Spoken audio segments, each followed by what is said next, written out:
A good evening to all you listeners out there. I'm Greg, and you've tuned to WOTR Radio, right here in downtown. Welcome to the Nighttime Show. For those of you heading off to dreamland, I hope you'll keep us playing in the background. And for those of you staying up all night with me, I've got some great old-time radio shows lined up for you tonight. It's a balmy 77 degrees heading into the early nighttime hours, with mid-80s projected for tomorrow and sunny skies. Let's dive right into our first show, the Lux Radio Theater production of the famous Broadway musical Irene, which ran in 1919 for 675 performances. Jeanette MacDonald plays the lead role about a girl working in a department store who is basically a nobody and suddenly finds herself in upper society.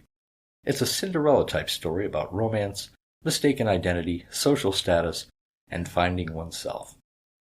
Cecil B. DeMille directed this, which aired originally on Lux on June 29, 1936, 91 years ago.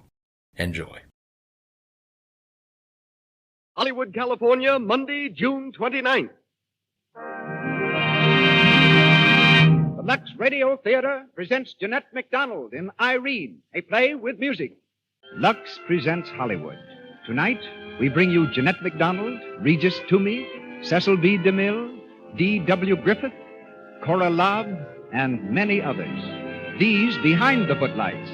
In front, seated in our audience, a host of Hollywood's most noted notables. The Lux Radio Theater welcomes you all.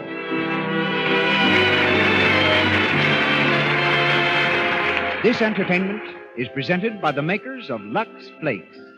These marvelously sheer flakes are used in Mr. DeMille's own studio, Paramount, and in other great Hollywood studios, because they keep fabrics and colors new-looking longer. And now our director. It has been truly said, this man has put the star in starting more famous screen performers than any other film executive. Ladies and gentlemen, Mr. Cecil B. DeMille.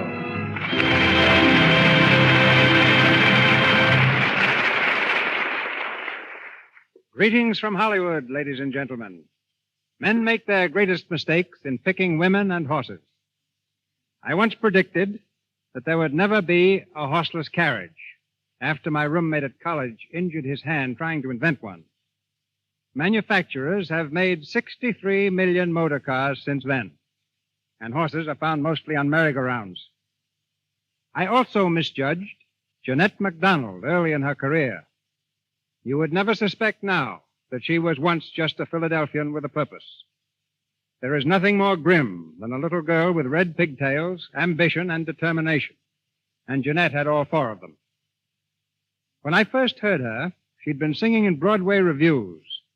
She sent me a telegram asking for the leading role in Madame Satan. I didn't know much about her, but was convinced she was not the one I wanted for the part. She sent me more and more telegrams, telling me the best thing I could do was to put her on the screen. I still refused, but others were smarter than I, and she has risen steadily, justifying their faith and my stupidity. Every man is entitled to 3 mistakes in his life, and that was one of mine. But I didn't lose her, for along comes Lux, and boy gets girl.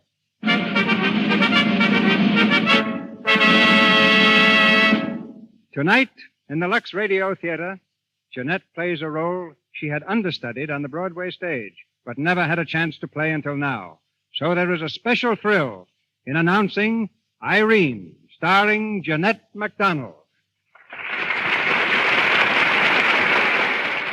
And now, for the first act of Irene, starring Jeanette MacDonald as Irene O'Dare, red-haired, blue-eyed, and Irish, who earns her livelihood behind the upholstery counter of a large New York department store.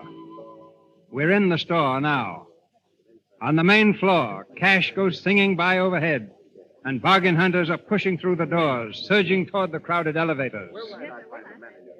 Next elevator, please. Cash, please. On the second floor, madam. Is the porch furniture on this floor? No, sir. On the 6th floor, west wing. 6th floor. Going up, please. This way, please. No crowding. Going up. Stand back. Mr. Sweeney, are you ready to see Miss O'Dare? Miss O'Dare? Oh, that girl from the upholstery department, the one we had the complaint about? Yes, sir. Well, where is she? In the outer office, sir. Send her in. Yes, sir. Will you come in, please? Thank you. Good morning, Mr. Sweeney. Your name's O'Dare? Yes, sir. Irene O'Dare. Sit down. Thank you. Miss O'Dare, I wonder if you realize just why I wanted to see you this morning? No, sir, but I hope it's about a raise. What? I mean, no, sir. I don't know what you want to see me about. Then I'll tell you. Miss O'Dare, one of our customers this morning turned over a pillow at your counter. And what do you suppose she found under it? Another pillow? She did not. She found this. Oh. A magazine, Stars of the Stage and Screen, opened at an article entitled, What Are They Wearing? Well, what was it doing there? Why, I put it there, sir. I know that, but why? Well, I was reading it. And are you in the habit of reading magazines like this, Miss O'Dare? Oh, yes, sir. No, you are. Yes, I like to look at the pictures. All those beautiful girls with such beautiful clothes. Miss O'Dare, do you realize that it's magazines like this that turn young girls' heads, makes them irresponsible or flighty? Well, do you really think that's true, Mr. Sweeney? Why, of course it is. Well, then why do we sell those magazines in the store? Why, well, that's beside the point. Oh, I don't think so, sir. You see, Mr. Sweeney, there's lots of girls like me. We don't have any pretty clothes or anything. We don't even hope to have. But there's no reason why we can't look at girls who are a little luckier than we are. It's the only real fun we get out of life, Mr. Sweeney. Wishing for things. Well, wishing for things doesn't make them come true. I know that, sir. Gee, there's times I wish so hard for things that it hurt, but I didn't get them. Like that raise, for instance. We'll forget about the raise, Miss O'Dare. Yes, sir. And if I were you, I'd concentrate a little harder on holding my job. If I get any more complaints about you, I'll have to let you go. You understand? Yes, sir. But you won't get any more complaints, Mr. Sweeney. I need the job too much. Well, you may go now. Thank you, sir.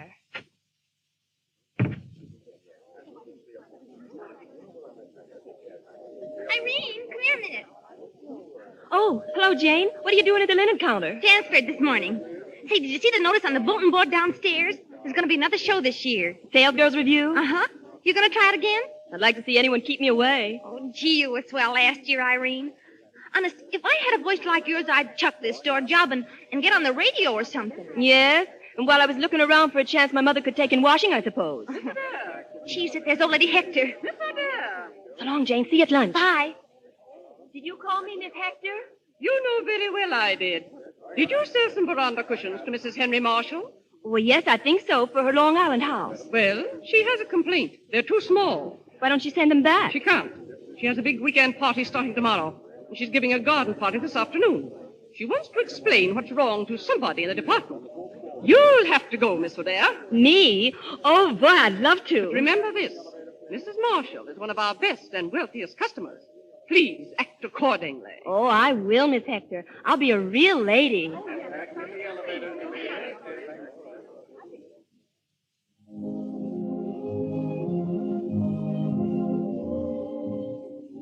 Oh, Clarkson. Yes, Mrs. Marshall. Has the girl from the store come yet? No, Mrs. Marshall. Well, when she does, ask her to wait.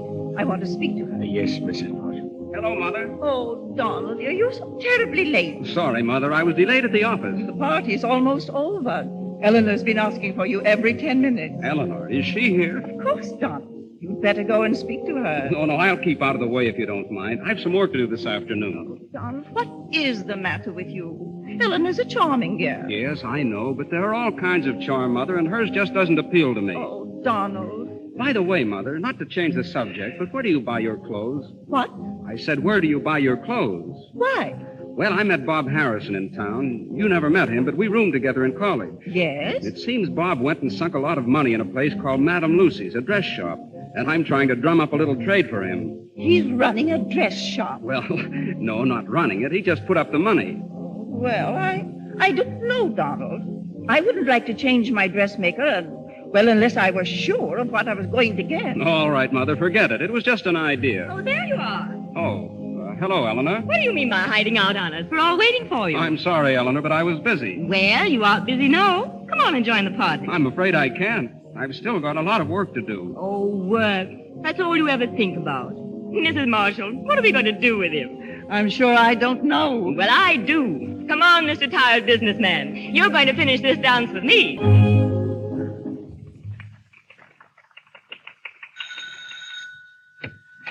Yes, miss? My name is Miss O'Dare. I'm from Barron Brothers. Oh, yes. You're here about the seat cushions. Come in, please. Thank you. If you'll wait for a moment, I'll see if I can find Mrs. Marshall. Of course. Thank you. Well, hello. Hello. What are you doing down here? You remember me, don't you? Yes, I remember you. Well, I remember you very well. You see what an impression you made on me that night in Philadelphia? How long ago was that? 2 years. 2 years. And I recognized you right away. Where in the world did you go? And I looked for you the next day, and you'd completely disappeared. I had a good reason. What? Oh, never mind.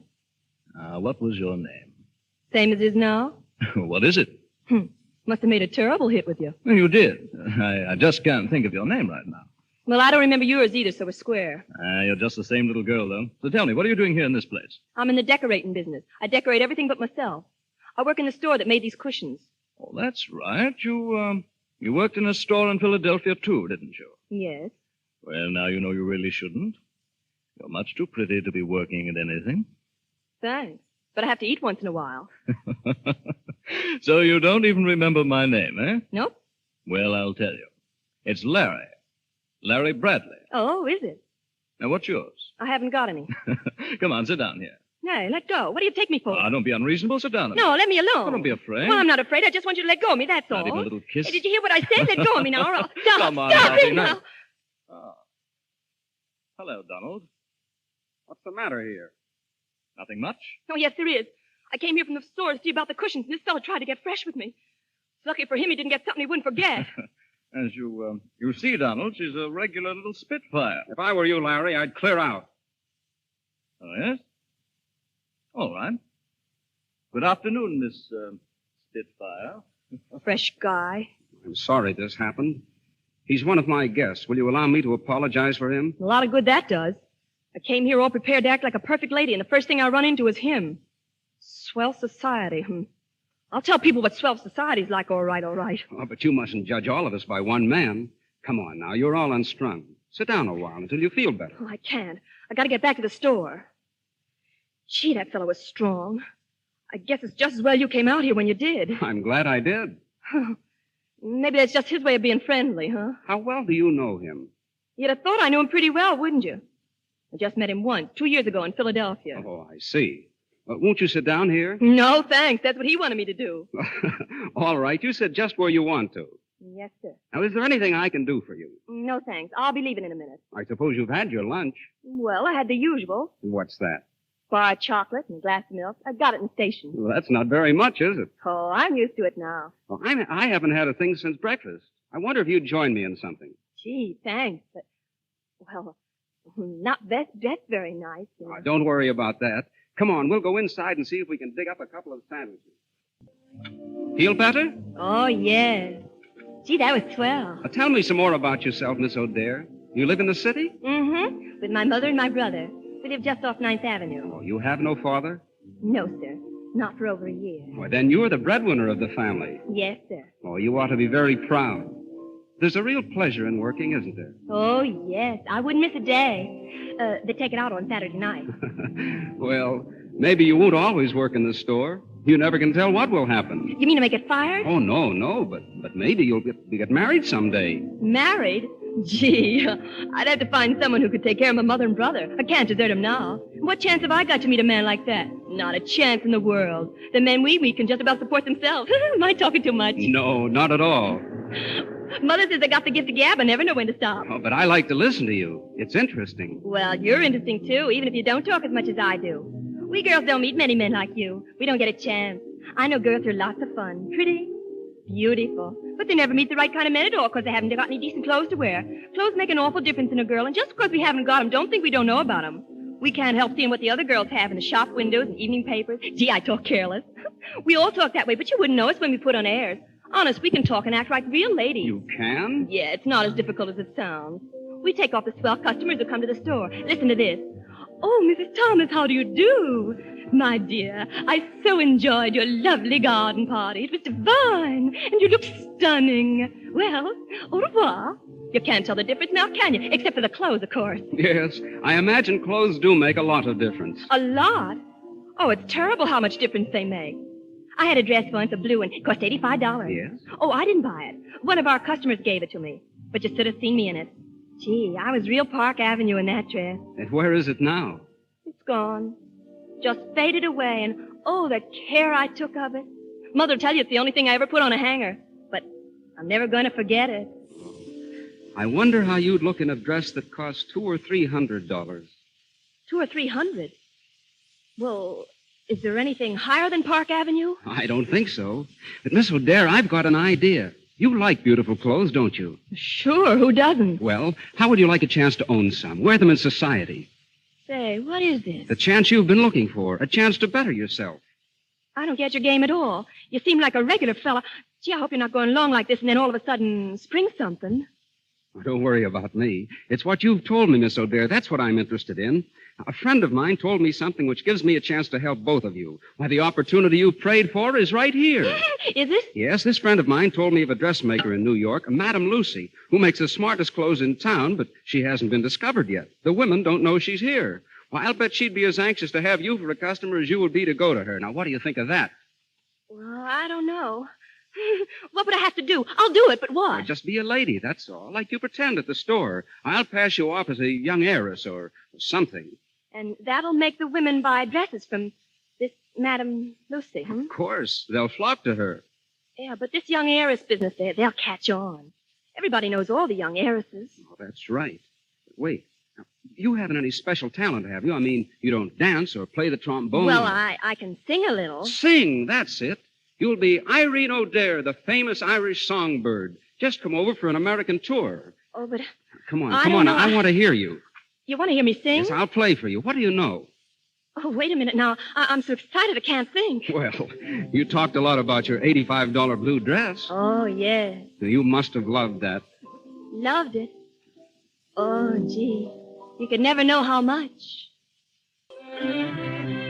Oh, gee. It had the cutest little row of buttons down the back, and an overskirt with pockets in it, and a sash to cuddle you, and trimming applique. You know what I mean on the sleeves. And a petticoat with silver lace and everything. Oh, gee, it was nifty. Oh, that was lovely. Miss O'Dare, you're marvelous. Oh, do you think so? I'll tell you what you do. Tomorrow you give up your job at Barron Brothers. I'll take you to Madame Lucy's the day after. Oh, dear. In 2 days, she'll transform you. Well, wait till you see. Frocks and gowns, hats and slippers, everything. She'll make you a little princess, a Cinderella. Oh, I've always wanted to be a Cinderella. Oh, but wait, what about my mother? What about the rent? Oh, we'll take care of that. We'll take care of everything. All you have to do is to remember that you're a famous singer from Ireland. Oh, I'll remember, all right. Irene O'Dare, the Irish songbird, from Barron Brothers Upholstery Department.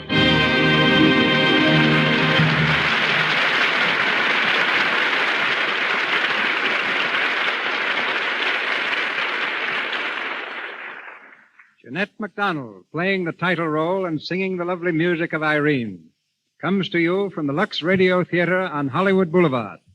The role of Donald Marshall is being played by Regis Toomey. Our play continues in just a moment. Now, our quick tour of Hollywood takes us to the Hollywood Studio Club, where extra girls who want to make good in the movies can live pleasantly but inexpensively. Let's take a look in Jane and Polly's room. It's 7 o'clock. The girls are still asleep when the alarm clock rings. Oh, gee, I'm sleepy. Wake up, dearie, and hear the birdies sing.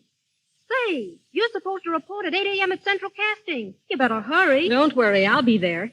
Maybe I'll get a bit in that Lou Ayres picture. Lady, be careful. Oh, my gosh. Jane, I've got to run in my last pair of stockings. Oh, Polly, the run girl. Oh, Janey, it's no joke. Help me out. Be a pal. Oh, Polly, I'm sick of lending you stockings. I'll do it this once, and then no more, so help me. Oh, I can't help getting runs. Yes, you can, and I've told you how. Use Lux Flakes. Lux. That's all you ever talk about. Well, if you think of it once, you'd stop paying all your shekels out for stockings. Lux saves the elasticity, darling. Honest, it keeps you from getting so many ridiculous, sloppy runs. Jane is right. Lux Flakes do cut down on stocking runs. And that's swell news for any girl, no matter whether she lives in Hollywood or Omaha, Philadelphia, or anywhere. Just dip your stockings in a bowl of Lux Suds each night. This protects their elasticity, their give, so they don't keep breaking under strain. Lux Flakes often double stocking wear. Why don't you try Lux tonight? And now we turn you over to Cecil B. DeMille. We continue the Lux Radio Theater play starring Jeanette MacDonald as Irene O'Dare. A few days have passed since Irene agreed to model gowns for Madame Lucy. In the O'Dare's tiny three-room flat, Near 9th Avenue, Irene's mother calls to her from the kitchen. Irene, where are you? Dear Mother, what is it? Will you look what just came for you? A box of candy. 5 pounds if it's an ounce. And a whole great big bunch of flowers. Oh, was there a card? There was not. What do you make of it? Why, I guess the manager of the store sent them, Mother. And why would Mr. Sweeney be sending candy and flowers all of a sudden? Well, he offered a prize to the smartest girl in our department, and that was the prize. Oh, he did? Yes. But I want to leave the store, Mother. What for? For being the smartest girl in your department? No, but it just proves to me there isn't any chance for a girl at the store. Oh, sure. I've heard that 1,000 times. Well, you want me to have a chance, don't you, Mother? A chance for what? To improve myself. I don't know what you're talking about at all. Well, you see, I can go to work for a dressmaker or a milliner or something like that. No, sirree, young lady. That's what the girl on the floor below did. She was a model for clothes and hats. It was her ruin. She got used to fine feathers and wanted to be a fine bird.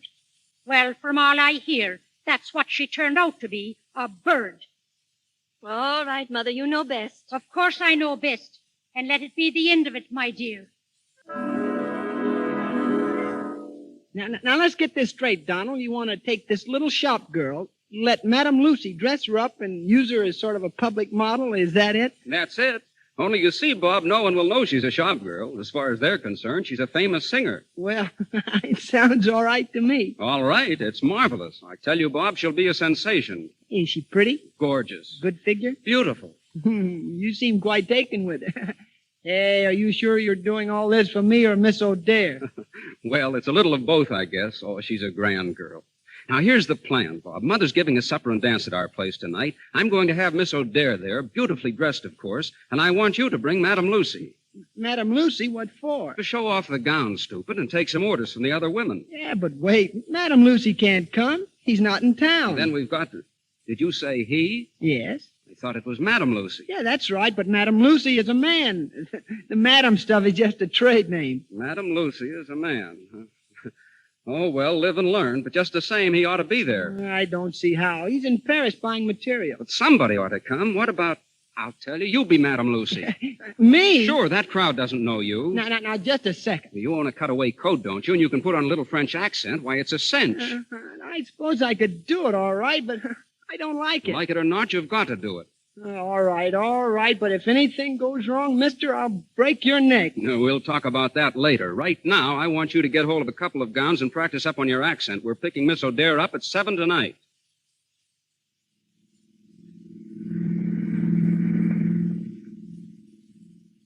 Well, Irene, this is your big night. How do you feel? Scared. Awfully scared. You're no worse off than I am. Listen, Donald, how does it sound? Madame, the gown, it is exquisite. Notice the line of the hips. Oh, shut up, will you? It sounds all right. Yeah? Yeah, well, what do you think, Miss O'Dare? I don't know, I'm sure. Hey, do you think I'll get away with it? Do you think I will? Of course you will. You look beautiful, Irene. Really? Oh, it's a beautiful dress. But, gee, if my mother ever saw me now, she'd probably lick the tar out of me. Are you going to tell her? Oh, sure, sometime. But there's no use telling her now. I mean, after all, if I don't make good as the Irish songbird, it'll all be over soon anyway. Oh, don't worry. You'll make good. Well, we'll know more about that a little later.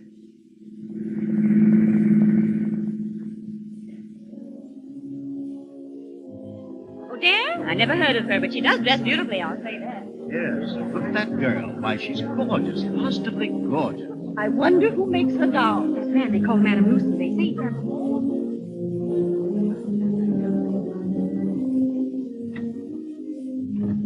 Irene, you're magnificent. You've got everyone talking about you. Oh, gee. I guess I did get away with it then, didn't I? You were swell. I have 15 orders for Madame Lucy right now and more on the wing. Have you? Then suppose you get out there and make sure of it. Oh, all right. I guess I can take a hint. See you later, folks. Well, having a good time? Oh, grand. And it's all due to you. I don't know how to thank you, Mr. Marshall. My friends call me Donald. All right. Donald. And I don't want any thanks. I'm having just as good a time as you are. Oh, but you can't be. Well, you're used to all this. I'm not used to girls like you. Well, what do you mean? I mean that you're just yourself. No airs, sort of fresh and unspoiled. Well, I'm having the time of my life just being with you, talking to you, looking at you. That's funny, isn't it? What's funny about it? Oh, I don't know. It's just funny, that's all. Hello. Oh, Eleanor, come in. Not intruding, am I? Of course not. Have you met Miss O'Dare? Yes, I've had the pleasure. Thank you. Why aren't you dancing, Donald? Why, well, I've been pretty busy, Eleanor. Yes, so I've noticed. And I'm sure Miss Adair would excuse you just for a moment. Oh, yes, of course. By the way, just what O'Dare is that? I beg your pardon? Well, I've met several O'Dares. What, branch of the family do you, we're the O'Dares. Oh, the O'Dares. Very interesting. It must be an old family. Oh, you bet. I mean, yes, very, very old. Well, come along, Donald. I'm dying to dance.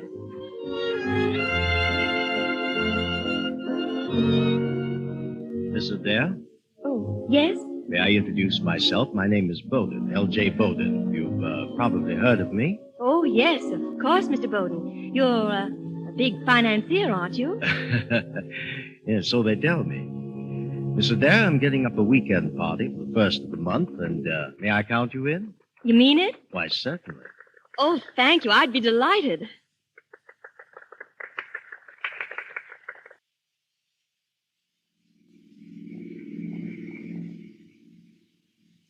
Well, Oh, what a grand night it was, Donald. have a good time? Oh, marvelous. It's just like I always dreamed it would be.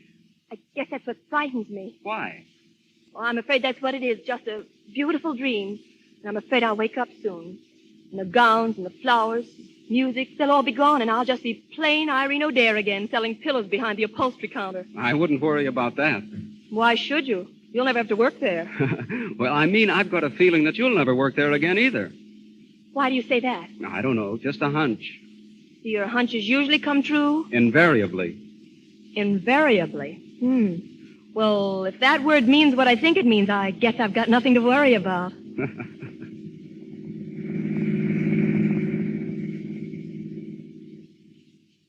Irene, sit down. I want to have a little talk with you. Yes, Mother? I suppose you're going out again tonight? Why, yes, I am. I thought you would be. Well, now listen here, young lady. I want an explanation of this. For the last 2 weeks, every night in the week, you've been gallivanting off to nowhere, dressed up like bank holiday. Where are you getting the dresses? Who's paying for them? I told you, Mother, I'm a sort of a model. A sort of a model? What kind of language is that? Either you are a model or you ain't a model. Now, which is it? I am a model. And is it night work you're doing that you have to go out all the time? I don't like it, Irene. It's too mysterious for me. Everything was all right when you worked at the store. You mean everything was all wrong? We had to have more money, didn't we? Someone had to pay the bills. Aren't you glad my work is easier, Mother? I am, but I'd like to know what it is. Everything I'm doing for you and Johnny. And you can trust me, Mother. You know you can trust me. I hope so, Irene. For your own sake, I hope so.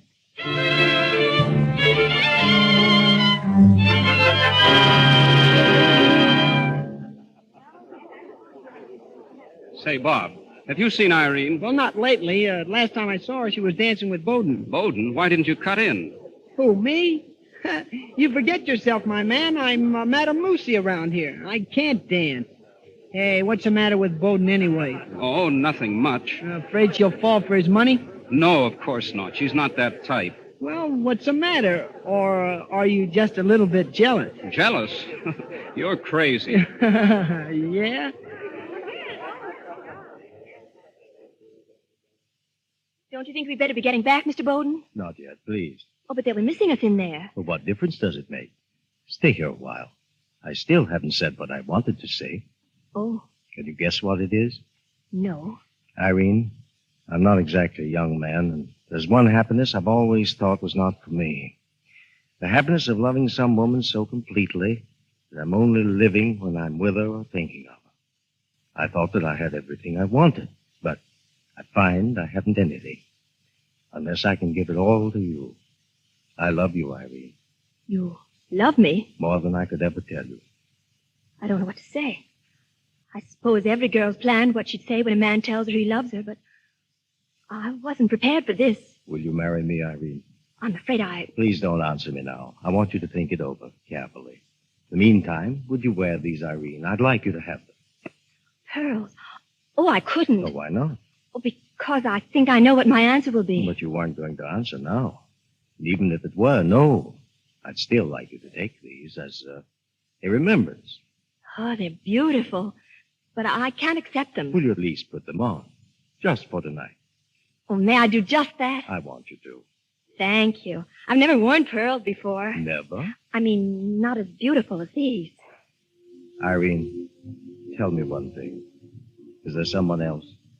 Please. Is there? Yes, there is. Are you going to marry him? There are some things that are just too impossible even to dream about. I don't understand you. I'm sorry. Shall we go in now?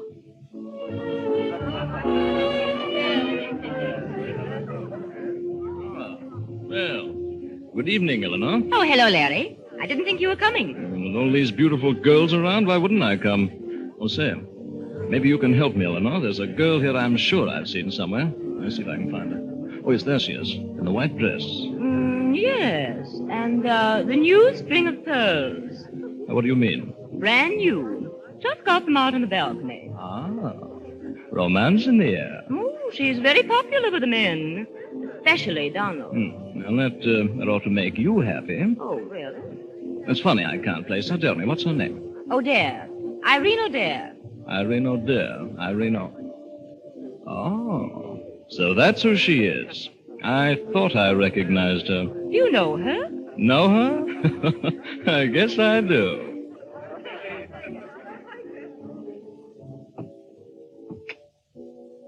Come on, young lady. I want to speak to you. Can't we stay inside, Donald? Honest, I haven't been in there all night. That's just what I wanted to speak to you about. Where have you been? Oh, I don't know.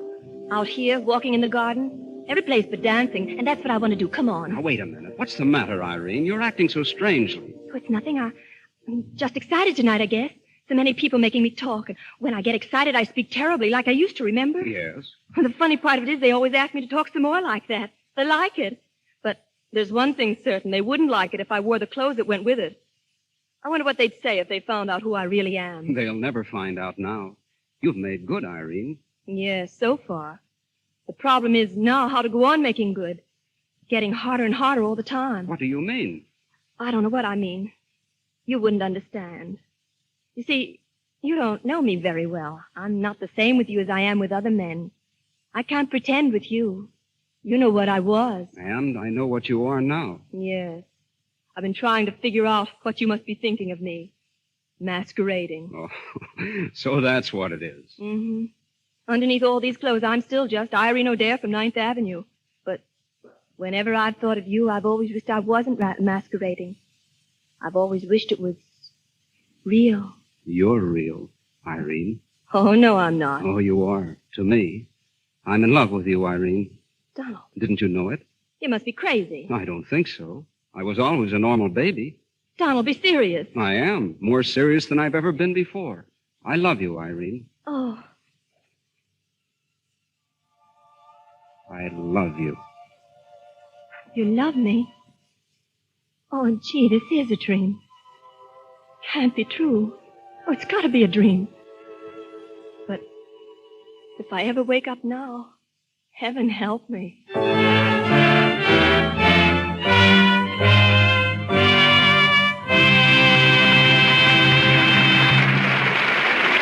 We pause for station identification. This is the Columbia Broadcasting System.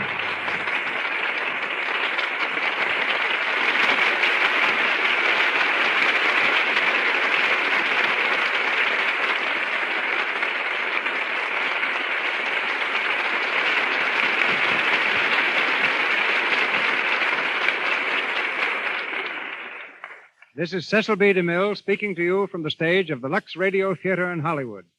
The conclusion of Irene with Jeanette MacDonald will be heard shortly. Here in Hollywood, people are known by the things they do. The property man on the picture is known as props. The head electrician is the gaffer.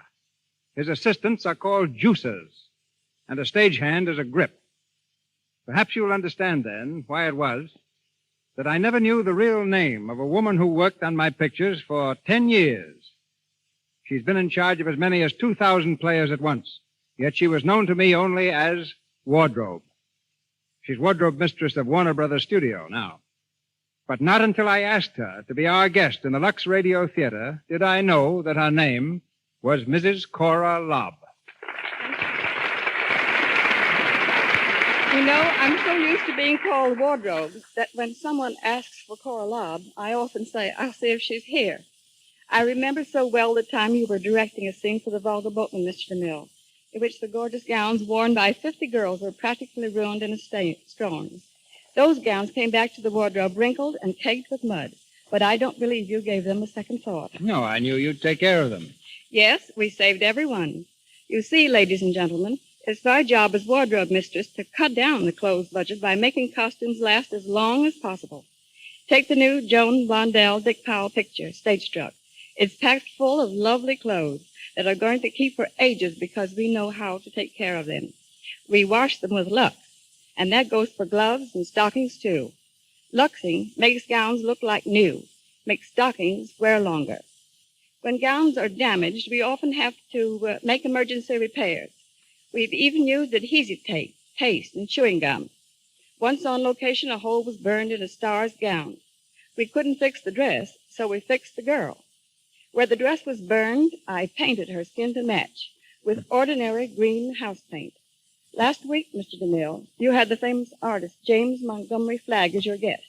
And this week, well, I paint the stars, too. Good night. Good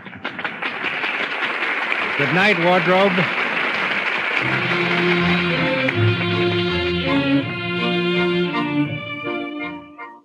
We continue the Lux Radio Theater presentation of Irene, starring Jeanette MacDonald. Irene and Donald are still on the balcony. Only a few minutes have passed, but Irene has suddenly realized that her dream is over. She turns from Donald and stands wistfully gazing over the moonlit garden. Irene, look at me. Is anything wrong? No, nothing's wrong. A moment ago, you were all smiles, and now, what's happened, Irene? Donald, dear, I'm afraid I woke up. What are you talking about? I don't know. Oh, Donald, take me home. Irene. I want to go home, please. Now, wait. I want to know what... Donald? Oh, yes, Eleanor. I hope you don't mind my breaking in on you like this. Of course. What is it, Eleanor? I have a little news for you. News? Well, if you'll excuse me... Oh, don't go, Miss Adair. I'd like you to hear this. It's about you. Me? Now, wait a minute, Eleanor. No. You might as well know this, Donald, and right now. The charming Miss Adair, who's been enjoying such popularity around here, is an imposter. Is that so? And where did you get your information? Larry Bradley told me. He's here tonight, and he recognized me. I see. Larry would let the cat out of the bag, wouldn't he? You mean you knew she was a shop girl? Of course. Well, I think I'd better go, Donald. You stay right where you are, Irene. I'll take care of this. A shop girl. And you knew it all the time. It's really amusing, Donald. Is it? But it's a wonder you wouldn't have a little more decency than to inflict her on your own friends. Just what do you mean by that? I mean that she's nothing but a money grubber, a cheap little gold digger. What? Don't you dare touch me. Irene. You let me alone. I want to know what she's talking about. Those pearls you're wearing will answer your question, Miss Adair. You didn't have them when you came. Where did you find them? Why, Let me see them. Where did you get these, Irene? Why, Mr. Bowden... Exactly. Mr. Bowden gave them to her. Is that right? Yes, but let me explain. He gave them to me to wear tonight. I was going to give them back. Donald, what is this I hear about Miss Adair? Is it true that you're a shop girl, Miss Adair? Yes, it is. Oh, Donald, you ought to be ashamed of yourself. Mother, listen to me. I will not listen. Miss Adair, I want you to leave this house at once. At once, do you hear? Yes, Mrs. Marshall. No. Mother, you've got to listen to me. It wasn't her fault. It was mine. The whole idea was mine, can't you see? All I can see is that she's an imposter. She's here for one reason, to get money from my guests. But that's not true. I won't have you think that. It's all right, Donald. Let them think what they want. It may not be true I came here to get money, but I am an imposter. I'm out of my class. I don't belong here any more than you belong over on 9th Avenue. Here are your pearls, Mr. Bowden. Thanks for letting me wear them. Good night, Donald. It was fun while it lasted, but I guess it's all over now. I'll send the gowns back in the morning. Irene. Don't say any more, please. It's all been so swell up to now. Now I just want to remember the swell part. Good night, Donald.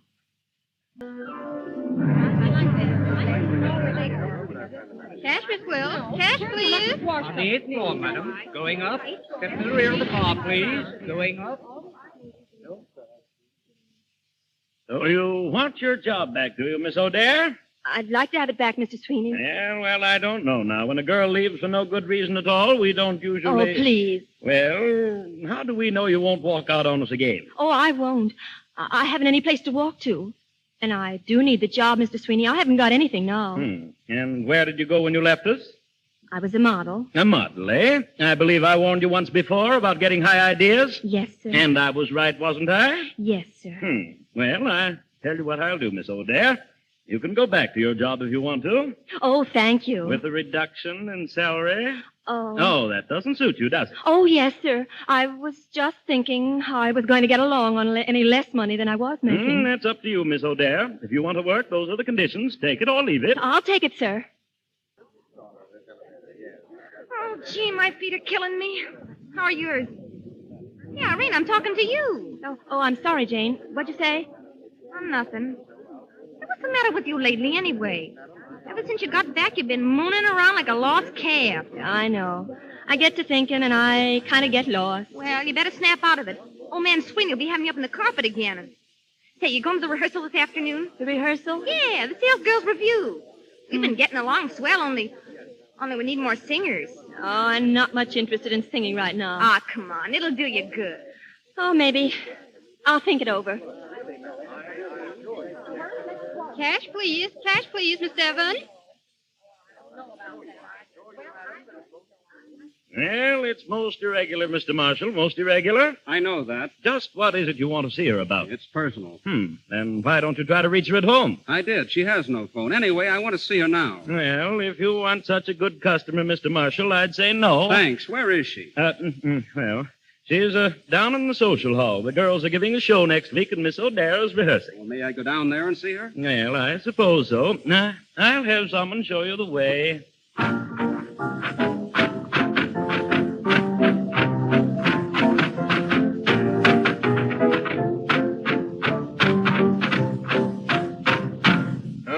Girls, you better sit down and rest a while now. About time. Stand on that. Where's Miss O'Dare? Here I am. Oh, this is spot for your song.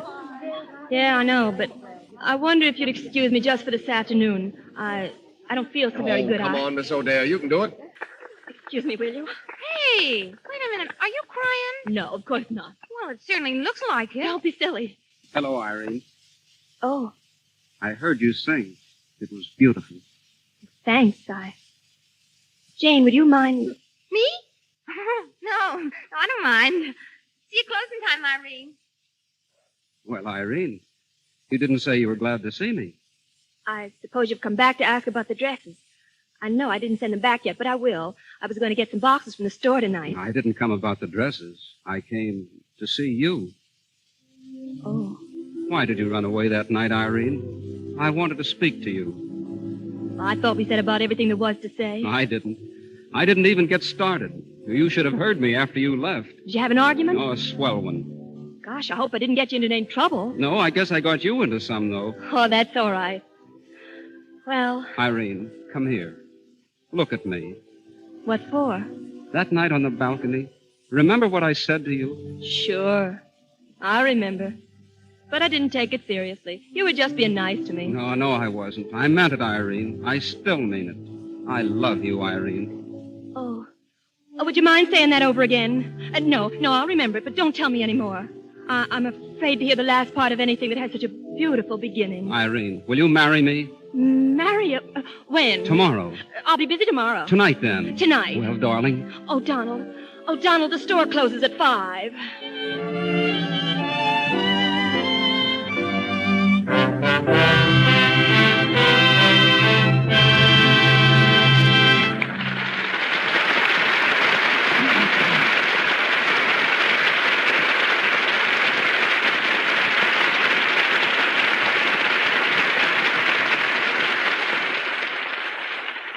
And that's the end of the play. But tonight's Irene, Miss Jeanette MacDonald, will be with us again in a few moments. And now, ladies and gentlemen, we turn the spotlight of the Lux Radio Theater on the first great director of motion pictures, the man who changed motion pictures from a novelty to an art. He is the only director of his day who never used a megaphone. Pioneer and prophet, trailblazer and teacher, the greatest genius of his art, D.W. Griffith.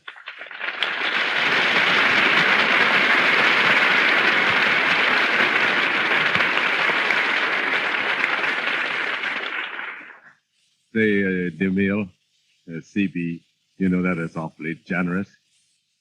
But there was a reason why I seldom use a megaphone. Now, let me explain. You know that during the war between the states, my father, he was a commander of the 1st Kentucky Cavalry.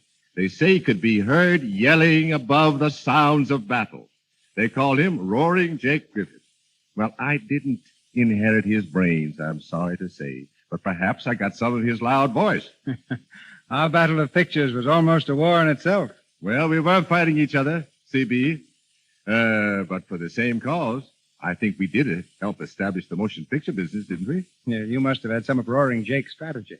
I'll never forget your picture, The Battle of Elderberry Gulch.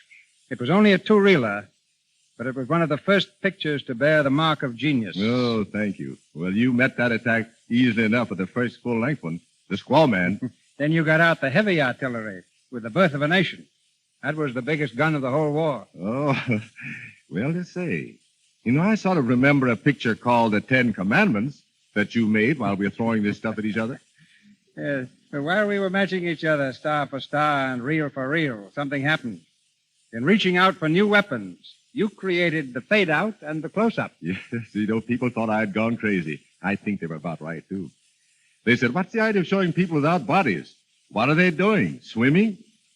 Then, just as I was filming people so the audience could get a good look at their faces, oh, we had some beautiful ones in those days, too, didn't we?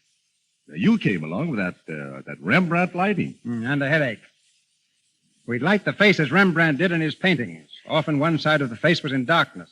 One of our executives called me up in a rage. If you're only going to show half the face, he said, people will only want to pay half the price. I told him, if you haven't got sense enough to know Rembrandt lighting when you see it, it's not my fault. Oh, he replied, is that what it is, Rembrandt lighting? Oh, they'll pay double for that. And they did. Well, that's a good way to get the coin in. Said, you know, CB, there's one thing I'm getting a little tired of. You know, a lot of people are always congratulating me on some of your productions. Oh, that I don't care for it. Especially The King of Kings.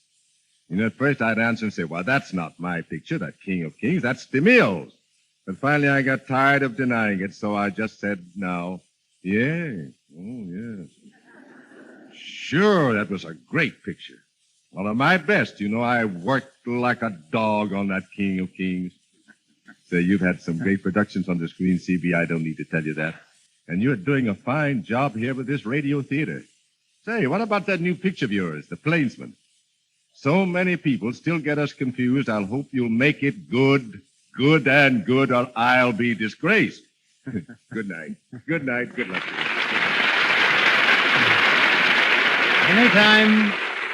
Anytime they credit me with one of your pictures, D.W., I'm satisfied.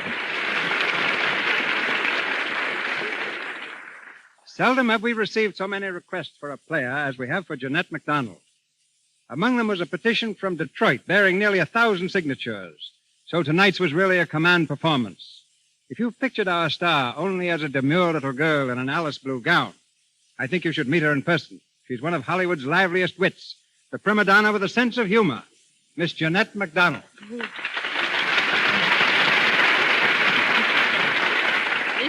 This is a little embarrassing, Mr. DeMille. I may be a little gayer than the American tragedy, but I'm not nearly as funny as Donald Duck. You quack much better. Ouch. Very encouraging. Perhaps one day we'll hear you at the Metropolitan. Perhaps. That's just one of my unrealized ambitions. I also want to make a concert tour of the United States. And then, there's another ambition, but I'm afraid to confess what it is. All right, I won't ask you. All right, then I'll tell you. My other ambition is to dance just once in a picture. Why just once? Well, because I think just once is possibly all the public will stand for. If you dance as well as you sang tonight, you can dance in a DeMille production anytime. Thanks. That's quite a concession if my memory serves me rightly. Ouch. But I do want you to know how much I enjoy your Lux Radio Theater. All of my friends in Hollywood think it's about the greatest show on the air. I never miss a performance, and rather wish I'd been home to hear it tonight. Well, This is your announcer, Melville Ruick. Miss Jeanette MacDonald comes to us through the courtesy of Metro-Goldwyn-Mayer, Louis Silvers from 20th Century Fox, and Mrs. Cora Lobb from Warner Brothers. And here is our producer, Mr. Cecil B. DeMille. next week, the Lux Radio Theater presents Lionel Barrymore, the first stage actor to enter motion pictures. The eldest Barrymore's fame is founded on scores of superb portrayals, which have made him the outstanding character actor of the screen, a reputation he will more than sustain in our next production. Our sponsors, the makers of Lux Flakes, join me in inviting you to listen to another great performance by Lionel Barrymore in the Lux Radio Theater next Monday night. This is Cecil B. DeMille saying good night to you from Hollywood. Heard on tonight's program were selections from Irene and Would You from the Motion Picture San Francisco. This is the Columbia Broadcasting System. Coming up on our second hour of the nighttime show here on WOTR Radio. Clear skies, warm temps in the upper 70s, and a light breeze to help cool things off a bit. A great night for sleeping with the windows open, or for staying up and listening to classic old-time radio shows. A couple of announcements first before we dive into the next show. Landry's Diner on 1st and Main is featuring a lunch special all next week, their famous burger basket for only $4.99. That's a hamburger or cheeseburger with all the fixins, with a mound of golden french fries and your choice of beverage, all for the low price of just $4.99. Lunchtime hours only from 11 to 2. And don't forget to stop by the Seminary Deli for the best cuts of dozens of deli meats and cheeses, as well as a wide variety of baked goods. That's Seminary Deli at 415 Seminary Street. And now our second offering of the nighttime show, a two-part drama from the Silver Theater, that great anthology show that ran on CBS Radio from 1937 to 1947. This is their adaptation of Stars in Their Courses, which was broadcast in two parts on November 13th and November 20th, 1938, 87 years ago. The great Orson Welles and Helen Hayes star as Reese Tennant and Jill Fenwick, respectively. Jill is a young actress who has no faith in her abilities, and Reese is an established actor in theater, who fall in love and get married. After the lead actress in one of Reese's plays falls ill, he persuades Jill to take the role, and when she turns out an amazing performance, begins to outshine her husband. Does this cause discord and envy in their marriage, or does it somehow lead to a happy ending? Let's listen. International Silver Company presents The Silver Theater. Starring Helen Hayes in the I.A.R. Wiley story, Stars in Their Courses. Brought to you in behalf of two of the greatest names in silverware, International Sterling, world-famous solid silver, and 1847 Rogers Brothers, America's finest silver plate.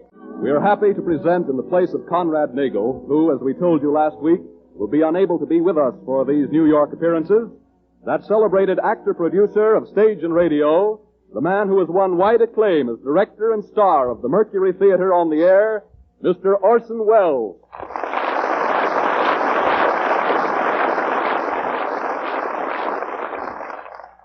Good afternoon, ladies and gentlemen.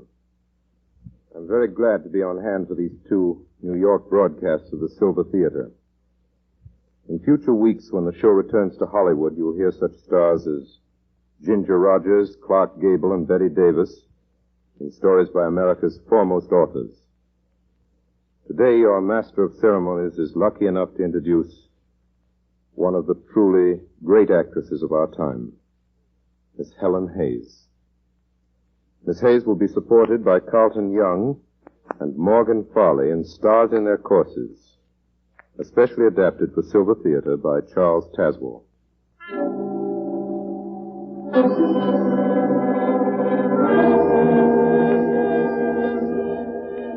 now the play is about to begin. Stars in their courses. With Helen Hayes as Jill Fenwick. The scene is the Omensville Opera House where, just a few minutes ago, the curtain fell on a rare treat. Romeo and Juliet, performed for one night by a roadshow troupe. Now in the dark and deserted auditorium, Reese Tennant, who played Romeo, calls to the stage doorman. Say, Uncle Jim, where can I leave a suitcase while I go out and eat? I'll pick it up before train time. Yeah, better not set it there on the stage with the trunk so the expressman will cart it off. Be safer out front in the lobby. Okay, that's what I'll do. Hey, gee, it's dark in here. Where are the steps? They lead down into the left aisle. Oh, yeah, I see. Thanks.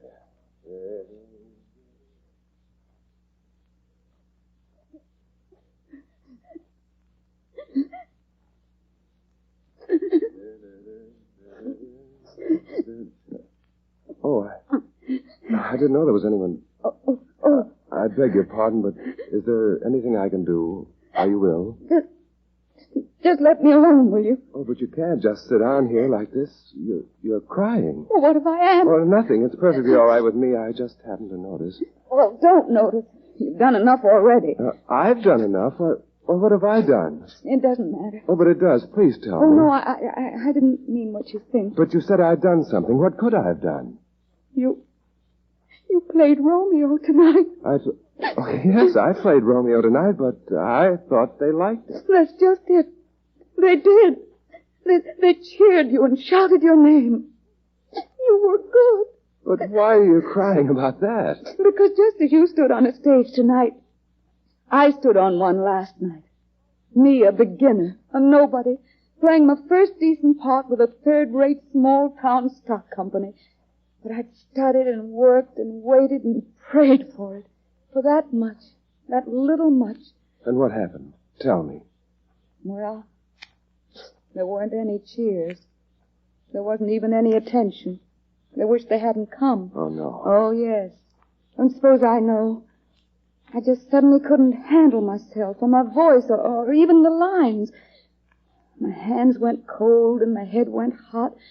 And by then I was so frightened I forgot what I was supposed to say. You wouldn't believe anyone could be so awful. And that it could hurt so much. You think I don't know, but I do. Only it always seems worse to the person on the stage. Not last night. Don't you suppose even I know when an audience loses interest? Anyway, the manager knew. Someone else played the part tonight. Oh, what a rotten shame. I'm sorry. Sorry because I lost the part? I could never have gone through with it again anyway. And now at least I know.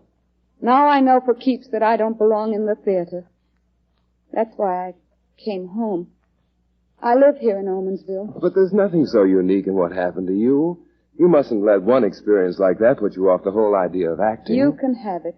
I give it all to you. The smell of backstage, the grease paint, the props, the curtain calls.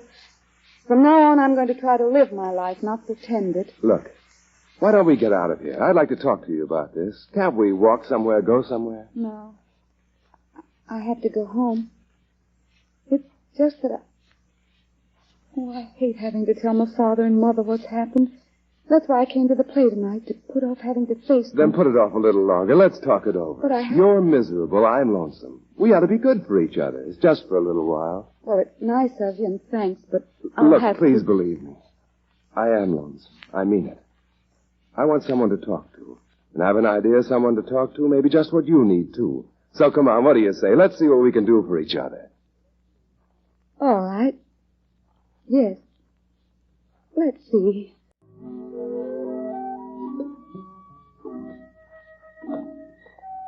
So, Mother and Father sent me down to Stanley Parker's stock company in Louisville.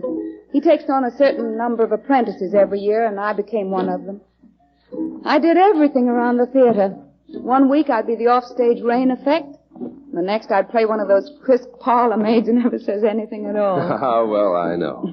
I specialized in menials during my first 2 years in the theater. Butlers, chauffeurs, waiters, elevator men, any character who wore a uniform and said nothing more than, yes, sir.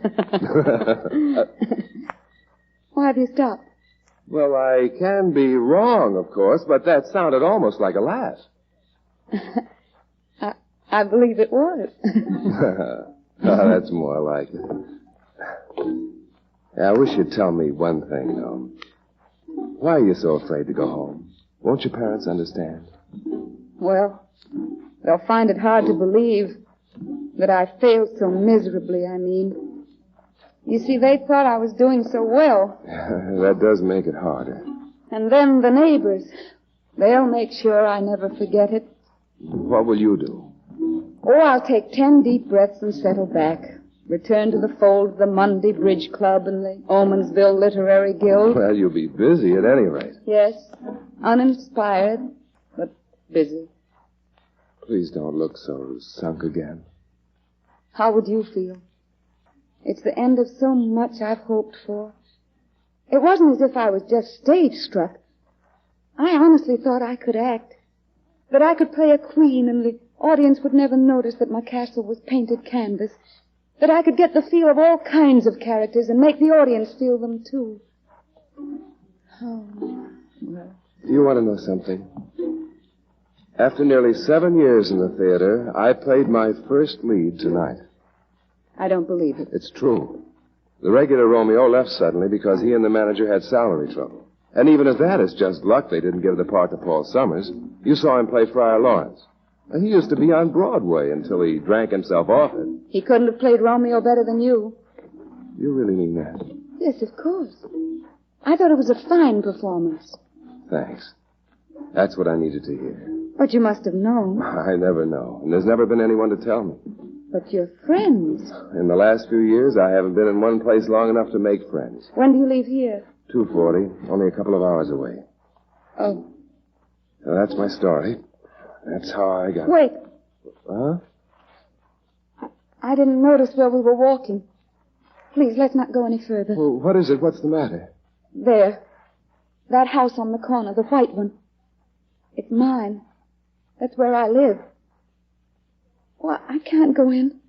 I can't tell them. Not yet. Well, don't do it. We'll turn around and go back. It's what I've been dreading all day and all night. As soon as I walk in that door, as soon as I close it behind me, then I'm back. Back to stay. Then don't go in. Not yet, anyway. Maybe before train time we can think of something. Come on. Oh. Come on.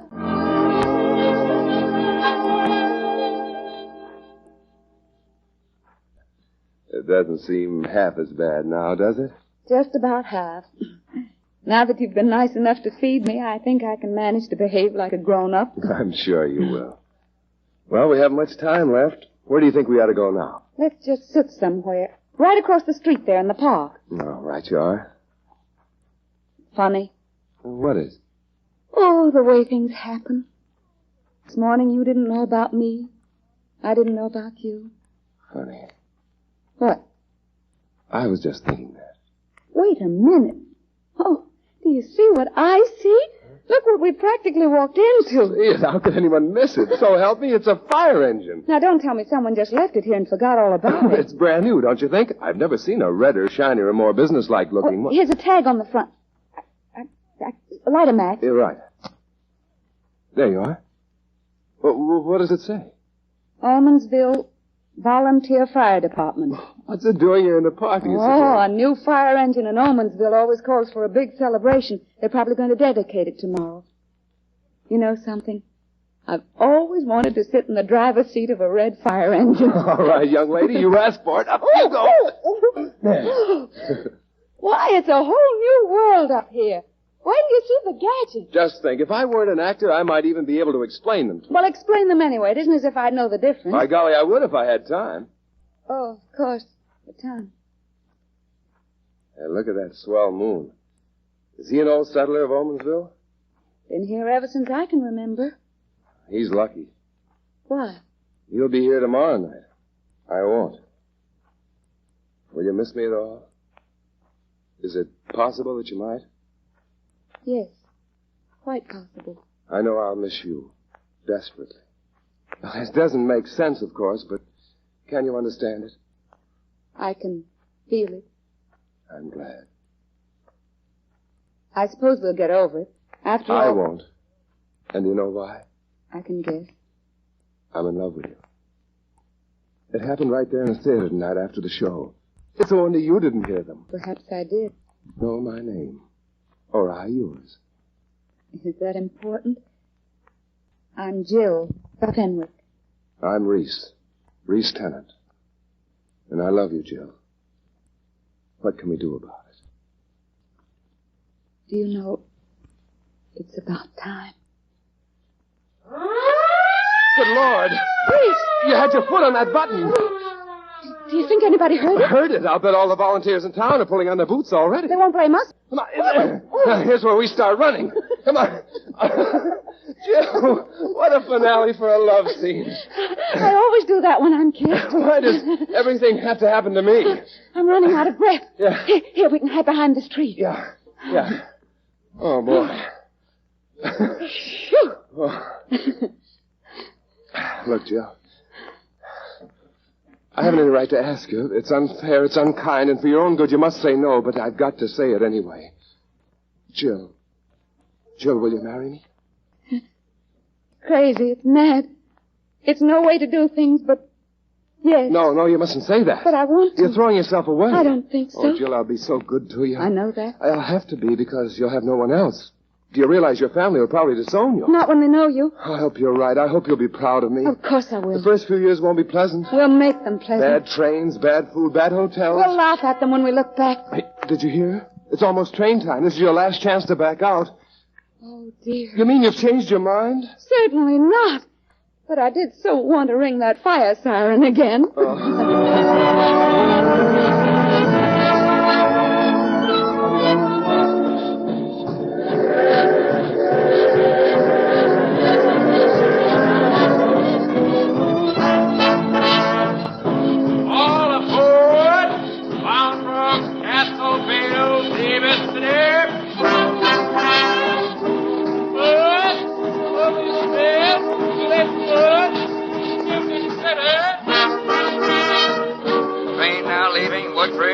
Town, Prairie City. Hotel baggage ready at 6. $3 a day, American plan. Reese, we forgot the electric iron. Overture places, first act curtain. Guests forbidden to cook in their rooms. 4 hour wait at C&O Junction. Gosh, what a dump. I'm so sorry, darling.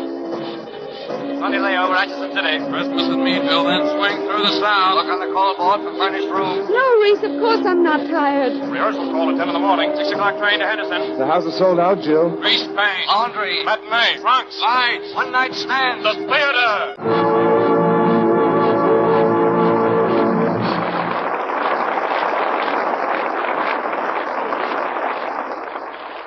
So we come to the end of Act One of Stars in Their Courses, starring Helen Hayes. In just a few seconds, we'll continue with Act Two. First, here's a man with a message. Ralph Edwards. Have you ever spent hours, even days, racking your brains over what to give somebody very special for a birthday, or a wedding, or for Christmas? Well, next time you're up against that problem, choose the gift of every woman's dreams. Lustrous, gleaming, sterling silver. Solid silver through and through. For luxurious as it is, you too can own solid silver, and more easily than you think. For example, did you know that International Sterling has sets beginning as low as $16.75? Well, they have. Their newest one is called, intimately, a Me to You set. It's a place setting for one person. 6 distinctive pieces of solid silver created in the breathtakingly beautiful Enchantress pattern. Stop in at your silverware dealer tomorrow and get one of these lovely Me to You sets. Look at other sterling silver services while you're there and learn what convenient payment terms can be arranged. Resolve this year to make your gift to some loved one a gift that will long remain a tribute to your taste and thoughtfulness. Solid silver of lasting loveliness by International Sterling. And now, back to Orson Welles. Curtain is about to rise on the second act of Stars in Their Courses, starring Helen Hayes. Several months have passed since the marriage of Jill and Reese Tennant.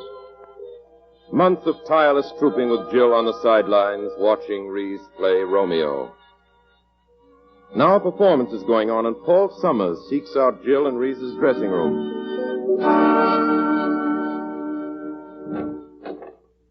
Mrs. Reese Tennant, I believe. Paul, Wife of the great Romeo. They'll hear you out on the stage. Keep quiet or close the door. I'll close it.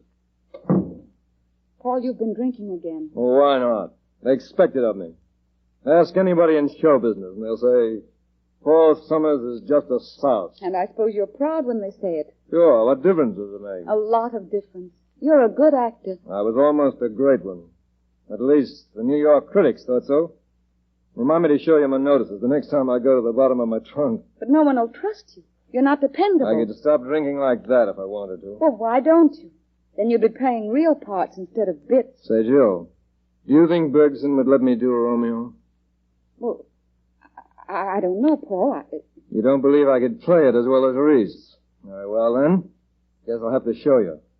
Now, you and I are going to do a scene. Oh, Paul, really? This chair's the balcony. That electric light globe's the moon. Come on. Get up in the chair. Paul, for heaven's sake, won't you please? Come on, Jill. Come on. Well, all right. That's swell. Now, here we go. She speaks. Oh, speak again, bright angel. For thou art as glorious as this night, being o'er my head. Well, go on, Jill. That's your cue. Oh, Romeo, Romeo, wherefore art thou, Romeo? No, really read it. Don't just say... All right. Oh, Romeo, Romeo. That's it. Wherefore art thou, Romeo? Shall I hear more, or shall I speak at this? Oh, be some other name. What's in a name? That which we call a rose by any other name would smell as sweet. So Romeo would, were he not Romeo called? Call me but love, and I'll be new baptized. Henceforth I never will be Romeo. What man are you, that thus bescreened by night, so stumblest on my counsel? By a name, I know not how to tell thee who I am. My name, dear saint, is hateful to myself, because it is an enemy to thee. Had I it written, I would tear the word. My ears have not yet drunk 100 words of that tongue's utterance, yet I know the sound. Art thou not Romeo, and a Montague? What are you laughing at? Oh, I knew it. You're really an actress. Don't be ridiculous, Paul. Reese was nothing till you came along. He's still not much. But you've made him into the semblance of an actor. That's not true. Reese is... I know the hours and the days and the weeks you've worked with him. How you've gone over every line, every word, every phrase. Reese is getting the applause for your performance. I've helped him, yes. But as an actor, Reese can stand on his own feet. Can he? Did he ever carry you along as I did just now? Yes. I know he didn't, and you know it, too. It's in your eyes and in your voice. For the first time you doubt him. For the first time you see him for what he is. A very bad actor. Someone had to prove it to you. What right have you to prove anything?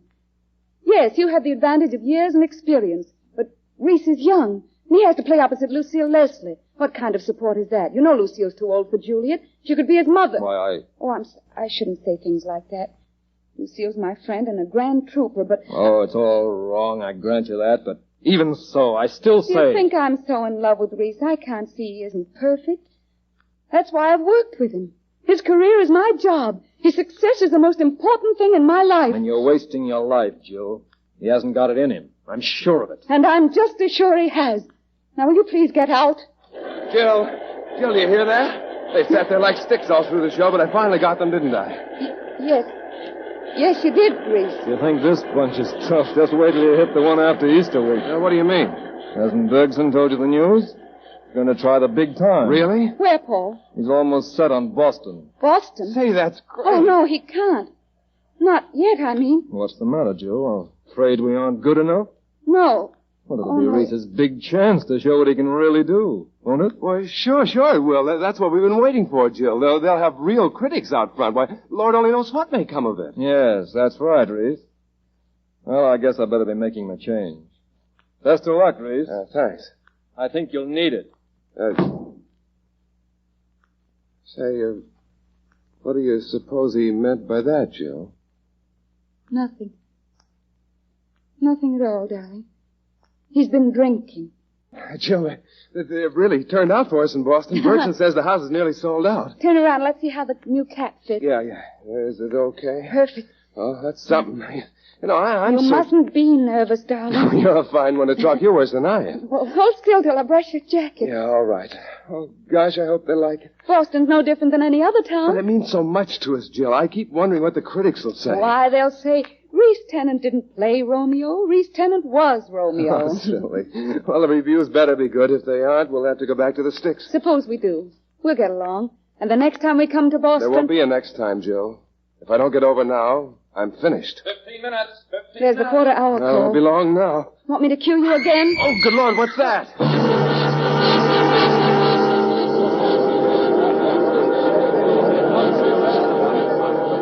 Now that everybody in the company's here, I'll give it to you straight. This looks like the finish. Lucky Bergson, that's me. Sure, for 20 years I worked to get a stake to put on a real show. The time comes and what happens? Lucille Leslie, after trooping all over the country, comes to Boston and has a heart attack 10 minutes before curtain time. So Juliet goes to the hospital, Bergson goes broke, and the rest of the company goes on relief, maybe. Well, I'm sorry, boys and girls. Somebody go out and tell the audience there ain't going to be a show and get the money back at the box office. Jill. Jill, you could do it. Do what, Reese? If you wanted to, you could play Juliet. Oh, no, I couldn't, Reese. You remember what happened. Oh, I couldn't get away with it. Bergson. Yeah? Jill can play Juliet.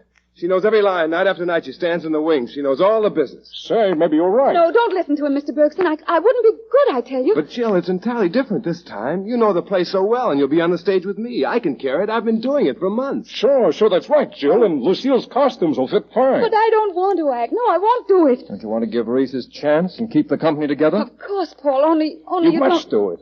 If you don't, it's curtains in. Look, Jill, Abel Green from Variety came up here just to catch Reese. Oh, well... Get Lucille's makeup. You don't need a wig, Jill. And don't use too much rouge, darling. Yeah, there's a lot of amber in the foots. But the audience... Suppose they don't believe I'm Juliet. Don't worry about a thing, darling. I won't have you hurt. I love you too much. And I won't be hurt, Reese. You know something? I'm not really frightened. I would be if it was for myself, but it isn't. It's for you. And I can do anything for you. Jill. Jill, you're the grandest... And you mustn't be afraid for me, Reese. Just imagine I'm really Juliet, in love with you. That won't be difficult, because I am, you know. You two, going on like that at a time like this. George, get out there in front of the curtain and give him a talk. Tell him Lucille has been taken ill and Reese Tennant's wife is stepping into the part of the last moment without a rehearsal. Play that up big. Even those stuffed shirts must have a heart. Yes, sir. And, everybody clear out now. You too, Reese. Get a little chance to get ready. Come on. Get out of the doorway. God bless you, Jill. Just take it easy and I'll, be praying for you. All right, Mr. Bergson. Good luck, Jill. Thanks, darling. Don't worry. We'll knock 'em dead. Come on, get this hall cleared. First act people out on stage. Reese, you and Paul run over that business in the last scene. All right, Bergson. Hey, Paul. Right with you, Reese. Well, Jill, so fate has made you a Juliet at last. Not fate. You and Reese and Bergson, and even somebody named Green on Variety. I have to get dressed, Paul. Can't you wait till You're foolish to let yourself into this, Jill. Why do you say that? You're one of the ones who kept on at me until... Listen to me, Jill. When the last curtain falls, one of two things will have happened. If you've played the part badly, haven't given Reese the proper support, he'll have lost his opportunity. He'll have to go back to one-night stands. He'll grow to hate you for that, Jill. Oh, no, he won't. I'll have done my best. He'll know that. Or if you play it as well as I believe you can, the audience will never know Reese was on the stage. You'll go on from tonight, Jill. He'll slip back or stand still. He'll hate you for that, too. Haven't you done enough already? For weeks you've been tormenting me, trying to discourage Reese, telling us Boston was bound to be a grand and glorious flop. Well, you've been wasting your time, and right now you're wasting mine. I've heard all I want to out of you. Now, won't you please get out? All right. Have it your way. No. No. Dear God, don't let Paul be right.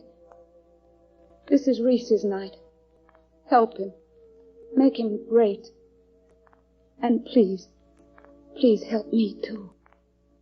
Make me a Juliet he'll keep on loving.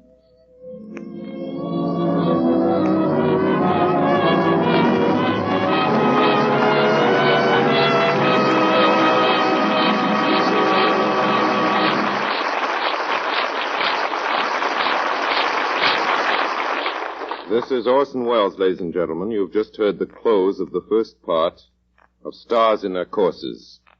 Before we tell you about next week's episode, here is a man to offer a helpful suggestion for your dinner table.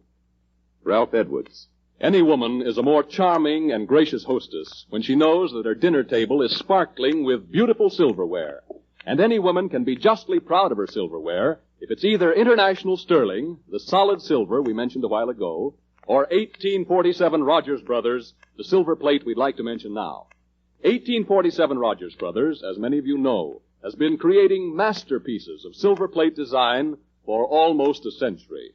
And with their latest pattern, First Love, 1847 Rogers Brothers have achieved something really sensational. For the garland of formal flowers which ornaments the pattern is richly raised and deeply etched in a new perfection of craftsmanship never before achieved in silver plate. Of course, to really appreciate the exquisite beauty of the First Love pattern, you have to actually see it with your own eyes. And in order that you may see it, 1847 Rogers Brothers invite you to go to your silverware dealer and get the small, distinctive serving fork, which they're offering you now for only 25 cents. 1/6 its normal value. Stop in tomorrow. Get your fork. And while you're there, find out about the convenient terms which make it so easy for you to own complete sets of this loveliest of silver plate, 1847 Rogers Brothers First Love.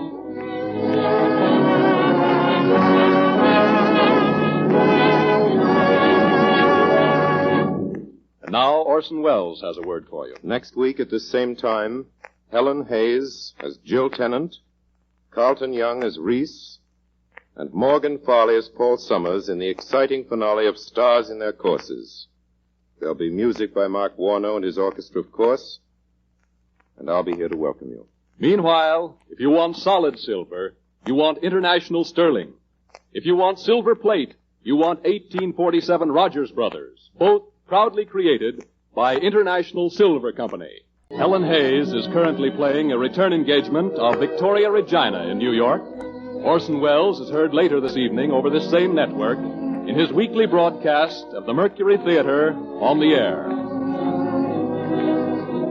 Ralph Edwards speaking.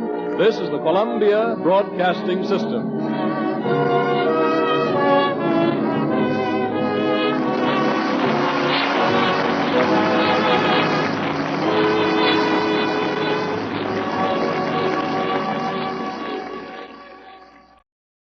International Silver Company presents The Silver Theater, starring Miss Helen Hayes in Stars in Their Courses, brought to you in behalf of two of the greatest names in silverware, International Sterling, world-famous solid silver, and 1847 Rogers Brothers, America's finest silver plate. We are proud tonight to welcome back to Silver Theater that brilliant young actor of stage and radio, the director and star of the Mercury Theater of the Air, Mr. Orson Welles.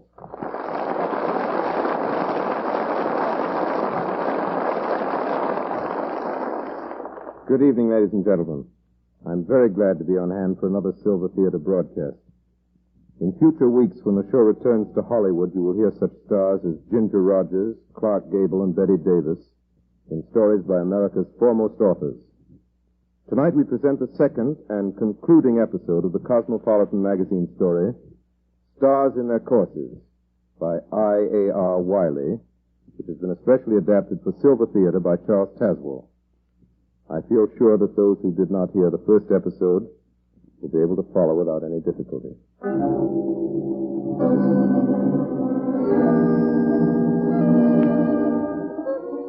And now our play is about to begin. The lights are being dimmed, and the silver curtain is rising on the concluding episode of Stars in Their Courses, with Helen Hayes as Jill Tennant, Carlton Young as Reese Tennant, and Morgan Farley as Paul Summers. Hello, Winchell. This is Danny Myers up in Boston. Look, I got an exclusive for tomorrow's column. Lucille Leslie, playing Juliet with Oscar Bergson Shakespearean Company at the Boston Opera House, has a heart attack 10 minutes before curtain time. And who do you think steps in? Jill Tennant, the wife of Reese Tennant, who plays Romeo. Yeah, well, Bergson says the only acting she's ever done was with some third-rate stock company. What, Walter? Oh, just a small-town girl who met Tennant in the sticks, married him quick, and then traveled along as excess baggage. No, Walter, she ain't an actress, but, well, Bergson's got to have a Juliet. And listen, here's a wow. This dame don't want to act. She's only playing Juliet so as her husband will get a break. Yeah, if he goes over tonight, Bergson takes him and the show into New York. You got it, Walter? Ain't that a honey of an angle? Hey, listen, the show's almost over now. I'll call you back just as soon as I can.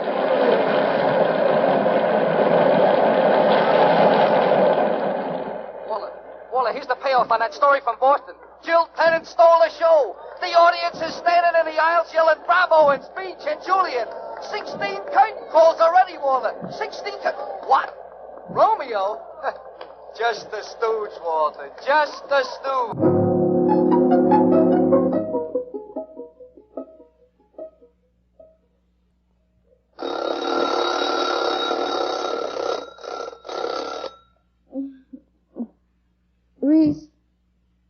Reese? Yes, darling. Good morning. Where are you? Over here by the window. Oh. Why, you're dressed. Yes, I woke up early. No use lying in bed. I went out for the morning papers. I didn't sleep much either. Have you read the reviews? Yes, I've read them. They liked you, all of them. But they didn't care much for me. Oh. Well, what's the matter, darling? An actress shouldn't look so miserable just because she gets good notices. Oh, Reese. Ever since last night, I've felt as if I'd cheated you. Done something disloyal, underhanded. No reason in the world to feel that way, Jill. Well, I do. I can't help it. You've waited so long and worked so hard for this chance, and now I've spoiled everything for you. But I didn't mean to, Reese. You believe that, don't you? You don't think... Of course, darling. It was just one of those things. Oh, I wish you wouldn't be so cheerful about it. Why don't you make a scene? Get mad. Mad enough to break something. I'd feel better if you did. It's all right, Jill. I'm proud of you. Oh, I'm not. I hate myself. Then you're hating a very famous person. Come on, get up and read your notices. I don't want to read them. Then I'll read them for you. Oh. They're educational. Did you know you were triplets? Well, you are. Giuseppe, Bernhardt, and Terry all rolled into one. Oh, how can they say such things? Oh, it's downright slander, of course. I can prove you're lovelier than any one of them. Now, let me see. Reese, please don't. Here. Dayton Burns says, new and talented star Jill Tennant rose to shine gloriously at the Boston Opera House last night. Her unstudied simplicity, her authentic genius, her fragile beauty, well, it goes on from there and piles it on even thicker. Oh, Reese, I don't want to hear them. And this is what he thought about me. Perhaps it would be a kindness to tell Mr. Tennant that a capacity to look like Romeo is not enough. Romeo Stop, Reese. It's not true, any of it. I'm not an actress. I'm a stunt, a novelty, something they can make a story out of. Now, here's what Peter Grimes of the Chronicle says. Please don't read any more notices, Reese. What's the good? They're only hurting both of us. Why should they hurt me? Well, they do. I know they do. You can't pretend with me, Reese. You're being very brave. But after all the things we've planned, New York and all that, it's almost like reading your own obituary. Oh, Jill, I... Come here, darling. Oh, I've let you down so horribly. Oh, no, Reese. It was I let you down. It was all my fault. You were used to Lucille. You didn't know what I might do next. I tried so hard, Jill. Oh, don't I know that, darling? And you gave a beautiful performance. You did, really. You'll get back in your stride when you have Lucille in the part again. Oh. Yes.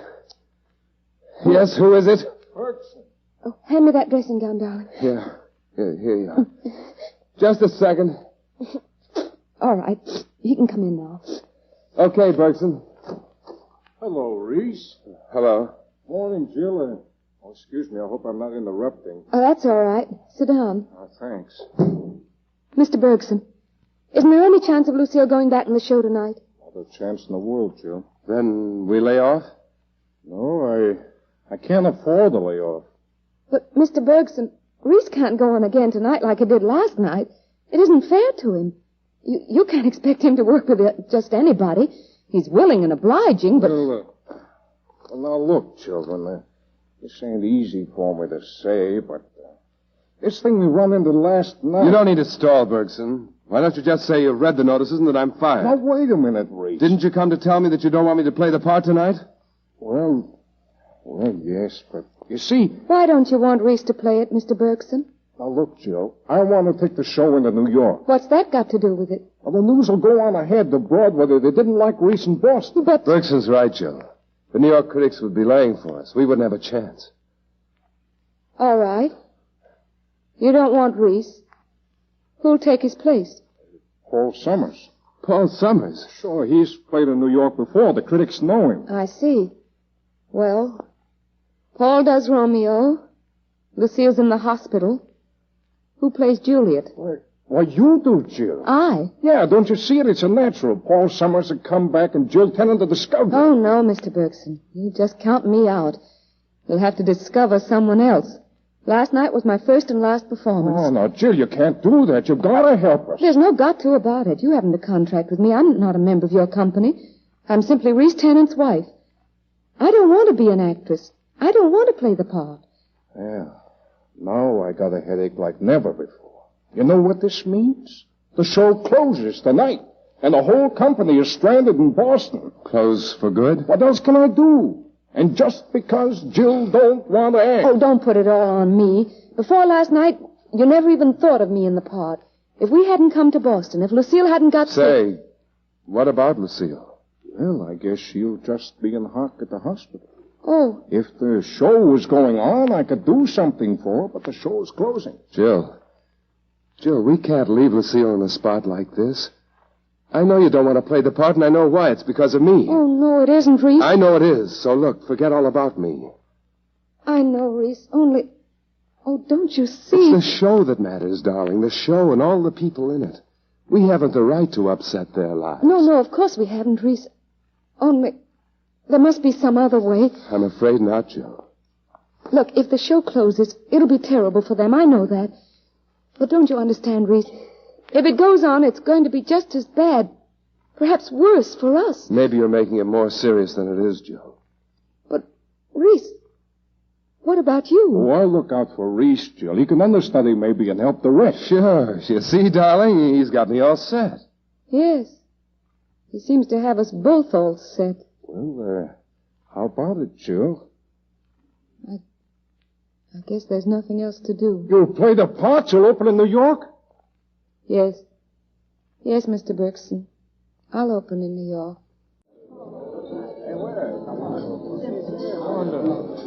Oh, no, not still wine. Wait, I ordered champagne. Think of it, Paul. 26 curtain calls from a New York audience. And 2 critics congratulated me on the way out. We're set for a run. Bergson, here comes your guest of honor. Where? Oh, Jill. Jill, over here we are. Say, ain't she a picture?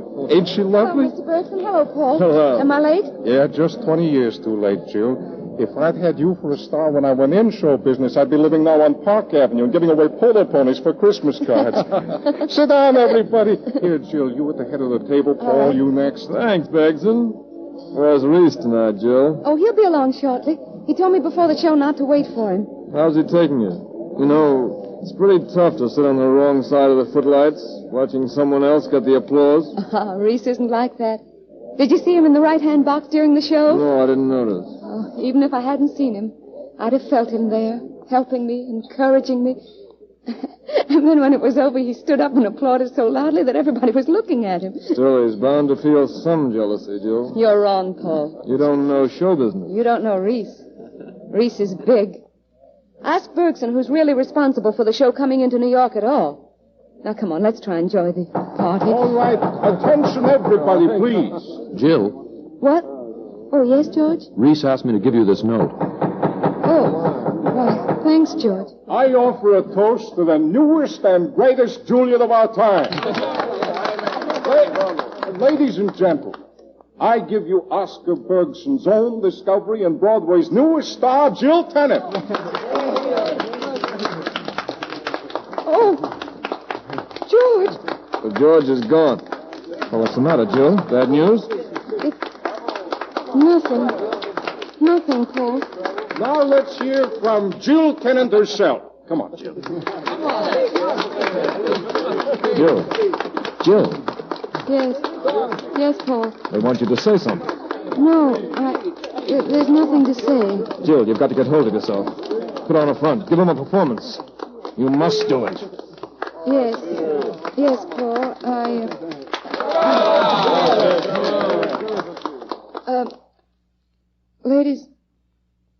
Ladies and gentlemen, I don't know what to say, except this is the happiest night of my life. Dearest Jill. The happiest night of my life. Dearest Jill, I want to preface this note by saying I love you. What more could I ask than the applause of a great audience? I'm going out of your life, Jill. You don't need me now. What more could I want than to feel I haven't let down my friends? I waited to be sure you and the show were a success. What more could I wish than praise from the critics? My name in lights on Broadway. You're wonderful, Jill. I'm so proud of you. You people sitting at this table. You're the ones who are responsible for tonight. I have you to thank. You'll do so much better alone, darling. You can see I'm crying. Oh, that's because I can't express my gratitude to you in words. I'd just be a drag, Jill, holding you back. But I do thank you. Thank you all. Mr. Bergson and Paul Summers and the rest of the company. So I'm stepping out of the picture. And the musicians and the stage hands. They must be thanked. Goodbye, darling. And all of you. All of you who've done so much for me. The theater's done so much for me. And I'm so grateful. I'm so happy. So very happy.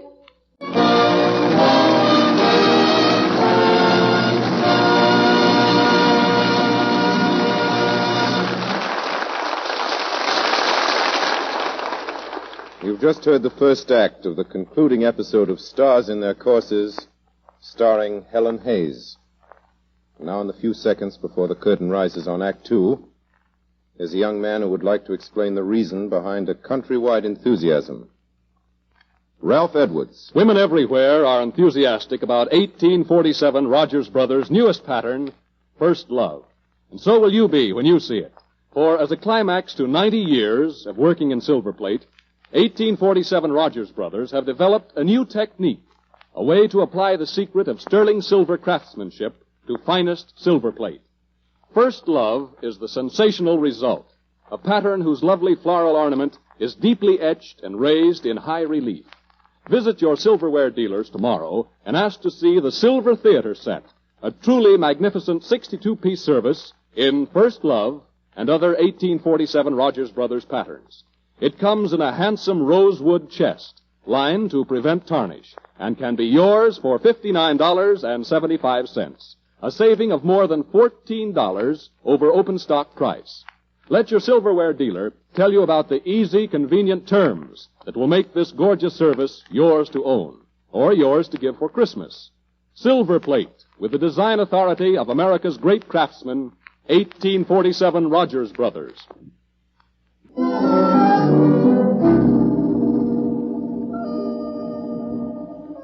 The lights are being dimmed again, and the silver curtain is rising on the final act of Stars in Their Courses, starring Helen Hayes as Jill Tennant.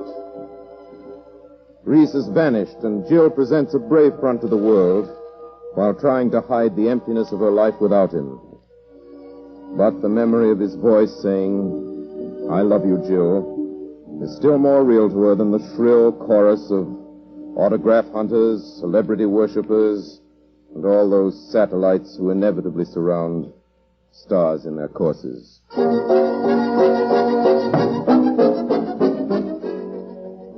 Wonderful performance. Marvelous notices. Perfect poise. Sensational ability. Will you head our star list for the benefit, Miss Tennant? Yes. Will you speak at our convention, Miss Tennant? Yes. This gown, may we name it for you, Miss Yes. Tennant? Will you read my new play, Miss Tennant? Yes. Your endorsement, Miss Tennant? Yes. May we quote you, Miss Tennant? Yes. Your picture, Miss Tennant? Yes. Your autograph, Miss Tennant? Yes. Hello, Jill. Oh, Mr. Bergson, come in. Thanks. You look worried. Well, I am, maybe. What about? You. Why me? You're losing something, Jill. You don't have to tell me that. You're not the actress I brought into New York a season ago. This new show won't run a month. From out front, it looks like you're walking in your sleep, maybe. What's the matter? It might be that I just don't care. But you got to care. Why should I? That's no answer, Jill. It's the best one I can think of. Look, you got what every young actress in the country would give her eye teeth for. My name and lights? Can you take those lights home with you when the curtain's gone down and the show's over?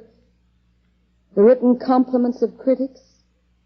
They're fine to start a blaze in the fireplace, but there's not much warmth in them. Not half as much as someone you care about saying, "Good night, darling," or "Good morning," or "I love you." But, Jill, if you keep on like this, you'll throw away your whole career. My career. I won't miss that.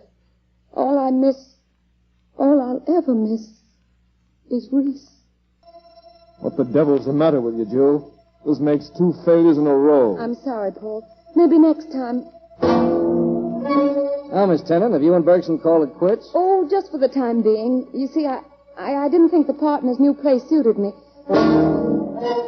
Hello, Jill. Remember me? Of course, Lucille Leslie. It's been a long time since we trooped together. How's Reese? I don't know, Lucille. He went away. Oh, I'm sorry. You haven't seen him or heard anyone speak of him? No, I haven't, Jill, but I'll ask around. Will you, Lucille? Thanks a lot. Yes, Miss Tennant? I heard you were casting for a new show and... Sorry, the cast is all filled. Oh, I see. Well, thanks just the same. Now, look, Jill, we're both running pretty short.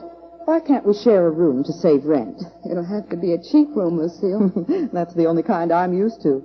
By the way, Bergson's doing a new play. Why don't you stop in? If Bergson wanted me, he'd send for me. But I'll go to see him anyway.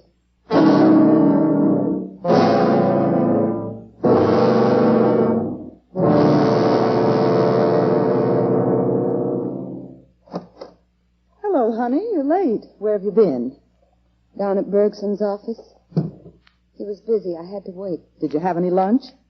No, I forgot about it. Oh, I'll bet you're tired to death. Oh, it wasn't so bad. His secretary let me read the new play.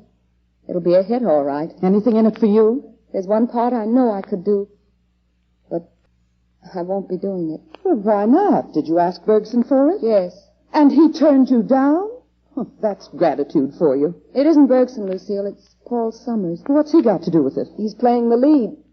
And he says he won't risk working with me again. I've had too many failures. Oh, he does he? Wait till I see Mr. Summers. Oh, I guess Paul's right, Lucille. I am a bad risk. I'm at the bottom of the hill.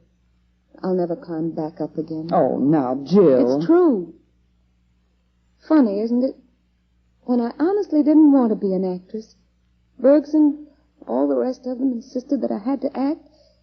And now when I'd be glad of anything, even a walk-on job, they don't think I'm good enough. Well, why don't you go out to your folks, Jill, for a rest? Oh, no, I couldn't do that. It's too far away. Suppose Reese came looking for me. Oh, no, I've got to stay in New York. Keep myself going. All right. Only look now, before we both bust out crying, what about dinner? That's fine. What are we going to use for money? You're broke, so that's why you forgot lunch. Well, I have a quarter. That won't go far. No, but we eat just the same. Ever hear of the Actors' Dinner Club? Yes, it's a sort of decent charity, isn't it? Sure. Those who can pay $1 for a 50-cent meal, and the broke ones get the other 50 cents worth. No one knows who pays and who doesn't.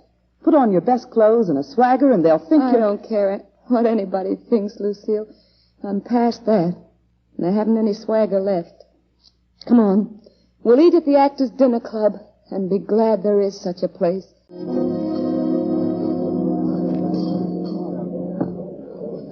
It's kind of crowded. Oh, here's 2 seats. Let's sit here. All right. Oh, there's Mabel Downing. I haven't seen her in months. Wait a minute. I'll be right back, Jill. Hold my chair. Hello, Jill. Reese. I saw you come in. May I sit down here? It's Lucille's chair. Yes, Lucille saw me. She knew I'd want to... Oh, Jill, it's so good to see you again. How are things? Oh, just fine, Reese. Working? No, I'm rehearsing. Something good, I hope. Oh, yes, I'm sure it'll run for years. Oh, that's great. Nice part? Oh, a marvelous part. Right in my line. I'm so glad, Jill. Yes, it's exactly my type. I play a destitute actress, grateful for a free meal at the Actors' Dinner Club, and pretending to a former husband I'm a huge success. It's perfect casting, don't you think? Jill, that isn't funny. No, it's deadly serious. Well, I've forgotten what a rehearsal looks like, or how a backstage smells. I'm down and out, Reese. Down at the heel. Jill, I didn't know. Well, everyone else does. Where have you been not to know? Out west. I tried to keep track of you. The last I heard, you were on Broadway. One-night stands came after that. Bad luck. Bad acting. I don't believe it. It's true just the same.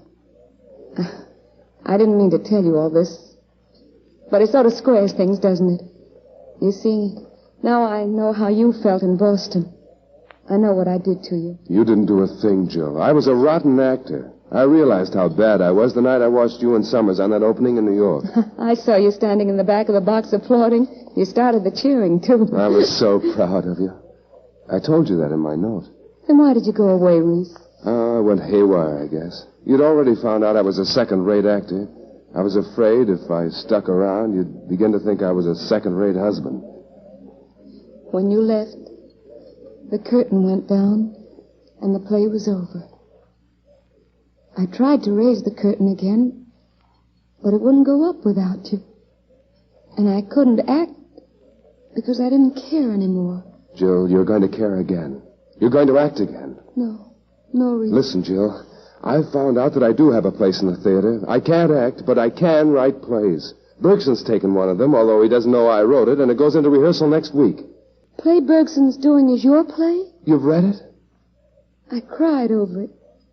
It's our story, Jill. And the part's yours. I wrote it for you. Paul Summers said he wouldn't work with me. Paul's right about that, because I won't let him. This is one character he'd never understand. But Broadway, the critics, the audiences, they've forgotten all about me, Reese. You must have a great star to play the girl. I want you, Jill. For the play and for myself. We both need you. If you'll stick with us, and please, Jill, say you will.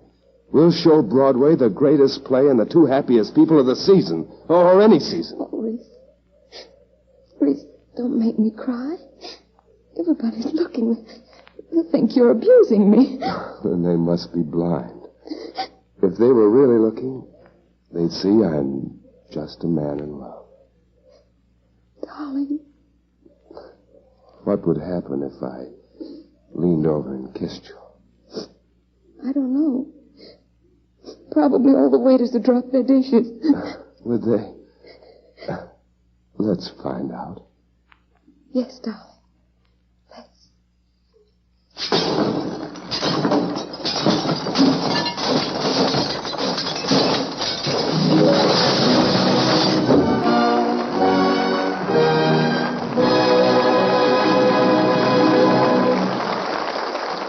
So the curtain falls on Stars in Their Courses, starring Miss Helen Hayes.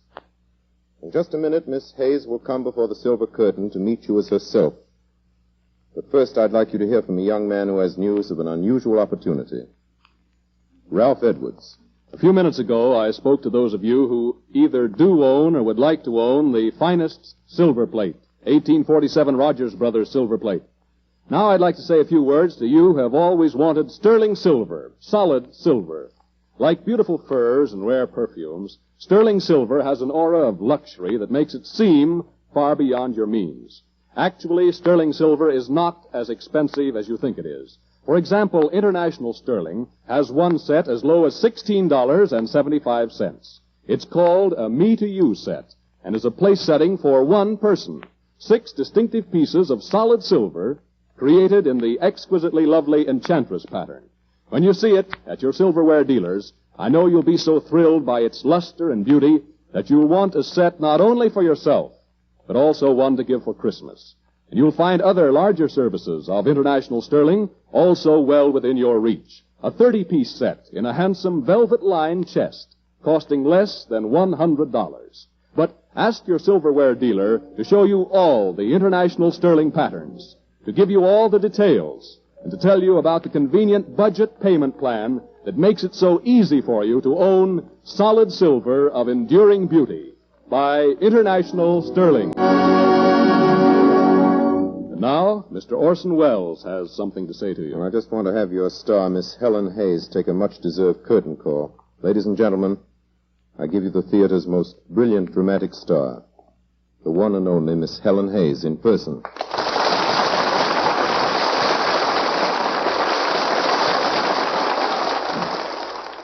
Thank you, everyone. I hardly know what to say, except that, well, what I said earlier in the play is really true now. This is one of the happiest nights of my life. Dearest Helen, I want to preface this note by saying I loved your performance. What more could I ask, after all, than the applause of a great audience? Perhaps a vacation from Victoria Regina. You people listening at the radios, you're the ones who are responsible. Why, I stood in the back of the store and watched you pick out that sterling silver yourself. It's you I have to thank, and I do thank you. Thank you all. And especially you, Mr. Carlton Young and Mr. Morgan Farley, because you were both grand, really grand. You'll do better without me, you see. I'm just a drag on you, holding you back, talking to you about sterling silver when... Well, Orson Welles, it's silver worth talking about. As a matter of fact, I'm going to give international sterling for Christmas. It's the most acceptable gift I can think of. And now, I'm stepping out of your life. And I'm stepping away from the microphone. Good night, everybody, and thank you, all of you. Next week at the same time, Silver Theater returns to Hollywood to bring you Ginger Rogers in a thrilling tale of ships and intrigue. The Captain Had a Daughter. Conrad Nagel returns as director, and Felix Mills will again conduct the orchestra. Helen Hayes is currently playing a return engagement of Victoria Regina in New York. Orson Welles is heard later this evening in the weekly broadcast of the Mercury Theater of the Air. Original music on tonight's broadcast was scored and conducted by Mark Warnow. Ralph Edwards speaking. This is the Columbia Broadcasting System.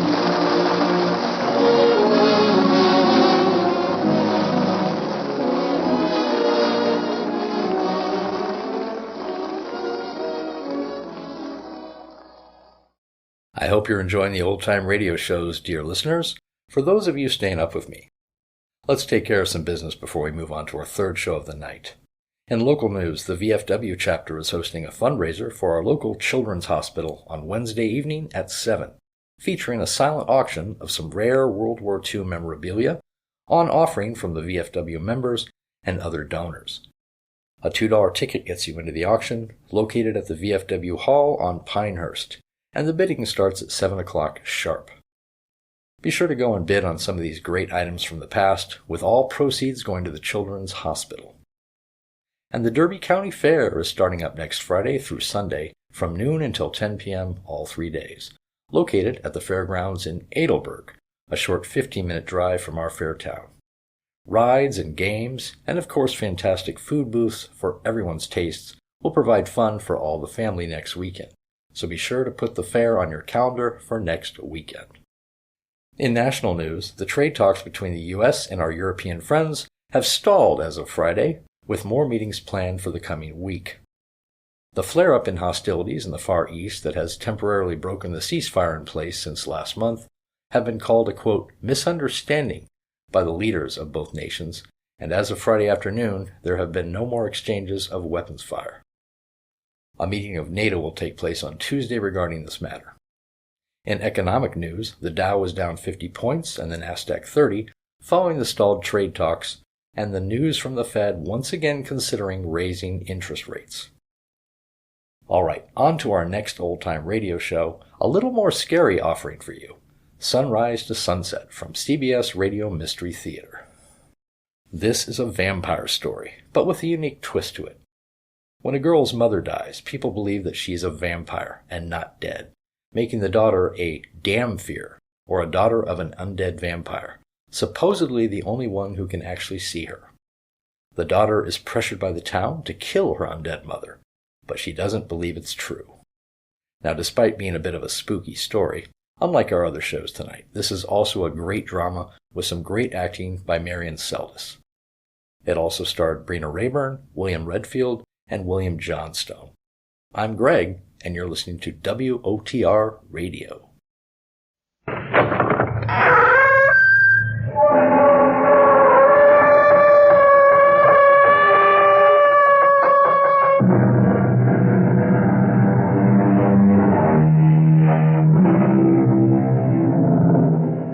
Come in. Welcome. I'm E.G. Marshall. Welcome to another adventure into the incomprehensible.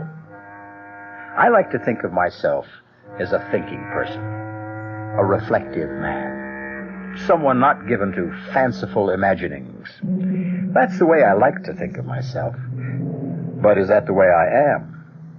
Because I must admit that my thinking has not solved many problems for me. My reflections have not carried me very far.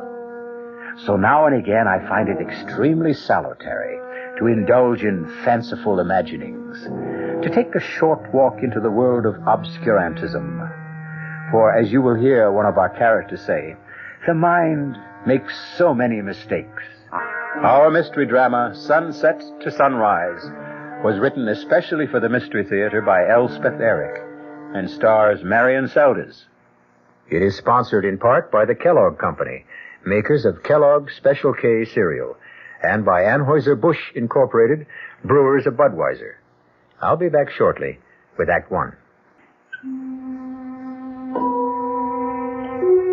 It's over. I've done it. And the mutilated body lies silent and still at my feet. Let her release come soon. Let me try to explain how I came to do this awful thing.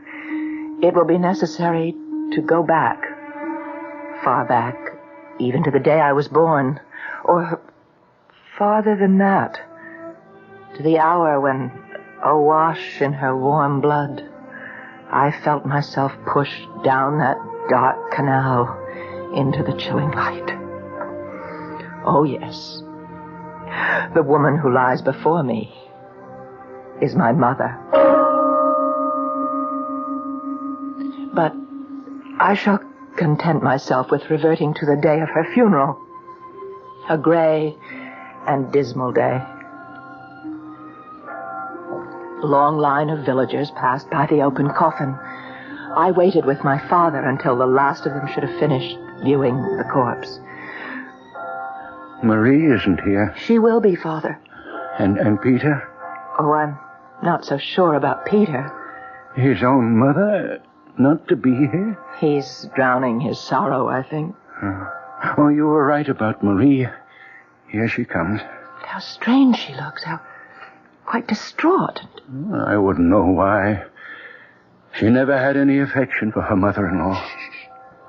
Hello, Marie. We were worried. Oh, I'm not too late, am I? No, the funeral hasn't even started. I mean, they haven't closed the coffin. Not yet. Good. I suppose Peter's... Where does your brother go when he's needed somewhere? To a bar. I know. At least today, Marie, try to think kindly of your husband. You think kindly of him? He's your son. Shh. We can move up now. Marie, you go first. No. Let your father go first. Father? Oh, all right. How sad. How small he looks. Yes. Small. You go next, Marie.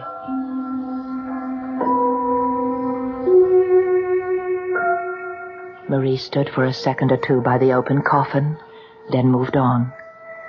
Now it was my turn. My eyes filled suddenly with tears. And when I looked down at the quiet body, the expressionless face of my mother, I could scarcely make out her features. I shook the tears away, and I made an effort to see her clearly. Across her breast lay a long spray of wild roses. Without conscious thought, I did what I had never done while she lived. I leaned over and kissed her on the lips.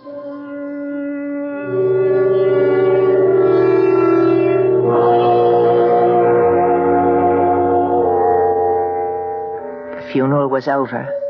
I sat dry-eyed through it all, and I saw the tears stream down my father's face. After it was over, he said to me, "Would you walk home with me, Una?" "Of course I will, Father." Do you think you could stay and and talked for a while. Maybe I could fix you a little supper. Oh, I'd like that very much. Ilya won't mind? Oh, it doesn't matter about Ilya.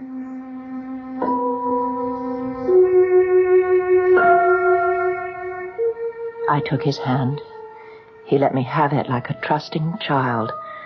And we started down the road. The familiar landscape had embraced me all my life.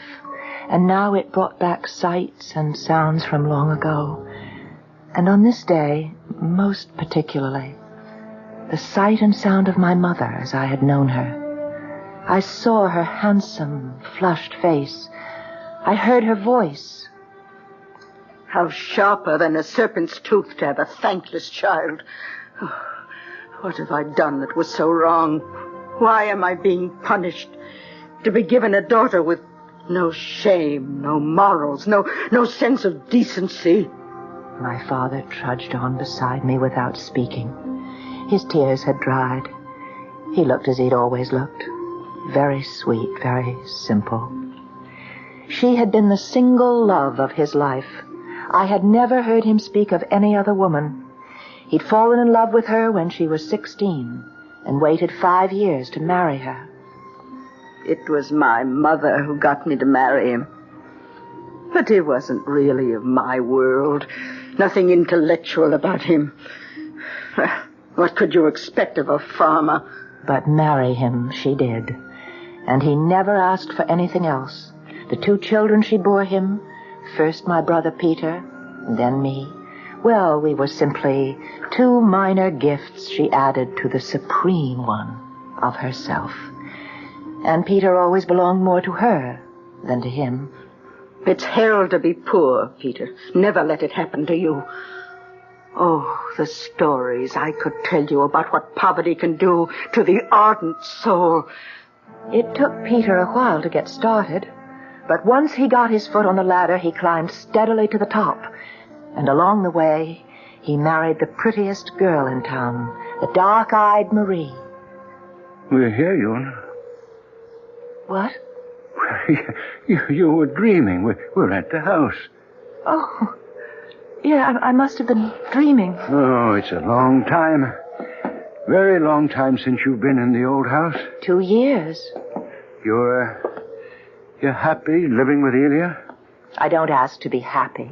But you're pleased with the arrangement? It pleases us both. Go on in. It looks the same. Well, nothing's changed. Can I get you something? A hot drink? No, you sit down and I'll get you something. Oh, take off your coat. Let me help you. Yes, thank you. What's this? What's inside your coat? What? Oh, that I forgot. Well, it's sewn in. Did you do that? What is it? Well, it's a sprig of blackthorn. Well, that's what I thought. Why is it sewn inside your coat? Marie put it there. Well, what on earth for? Una, sit down now. You know, Marie's a strange girl. She came here from another country and where they believe strange things. Such as what? Well, you must know. Ilya must have told you. Ilya's parents were gypsies, but he's not. But he hasn't forgotten, has he? What they believe, the gypsies. You don't mean that you... They believe in the living dead, the dead who refuse to die. You mean vampires? That is what you mean, isn't it? I never said I believe. But you let her sew the blackthorn into your coat? Well, I couldn't stop her. But why now? Why today? Oh. You don't mean... Mother? Marie believes your mother has become a vampire. I wanted to laugh. We were sober, hard-working, God-fearing people. We were not superstitious, given to odd beliefs. But I looked into my father's face, And I could not laugh. I've never believed, but... But what? I have heard that people of great energy, enormous will, with a surpassing belief in themselves, these are the people who will not die. They refuse to die. When death is upon them, they are so angry that they will not submit. You know, Una, what energy your mother had, what a dominating person she was, how much she believed in herself. She never believed in us, only in herself. That's the way she was. And they say that people like that would rather live the evil life of a vampire than not live at all. Well, I can't believe it. It's horrible. Well, I don't want to believe it, but Marie seems so sure. Well, I'm going to talk to her right now. I won't stay for supper, but forgive me. I have to get this terrible notion out of Marie's head before she infects anyone else with it.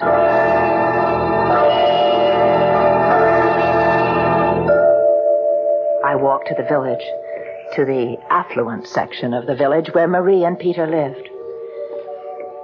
Their house sat on a beautiful green lawn surrounded by an iron fence with a big gate. I pushed it open, and I went inside and up the long gravel path. Una, don't come any nearer. Don't be absurd, Marie. I don't want you in my house. We have to talk about this crazy idea you have, Marie. Your father told you. I found the blackthorn you sewed into his coat. It may protect him. And it was you who put the wild roses on her body, wasn't it? To keep her in her coffin. I had to do what I could. Oh, but this is all a great foolishness, Marie. Whatever gave you such a crazy idea about your mother-in-law? It's not a crazy idea. I felt it even before she died. I sensed that she'd never leave us alone. She'd rather turn into something loathsome and feed off us, drain our strength, drink our blood. And it's happening. It's happening. You want to come in the house? Come. I want you to come in. I want you to see your brother. Is Peter all right? All right? I don't know what you call all right. But look at him. There on the sofa. Oh, Peter. He's been that way since your mother died, and a good deal of the time before that. Do you think I've had a husband? Do you think that bloated hulk has been a man? Ever? Oh, what has that to do with... Don't you know? Don't you know that vampires have such power over young married people? Don't you know that? No. Well, ask Elia. He knows. Elia's not a gypsy, not anymore. Ask his mother. Ask his father. Ask old Wanda Beresti. Ask Oh, it's all fable and myth. It's not real.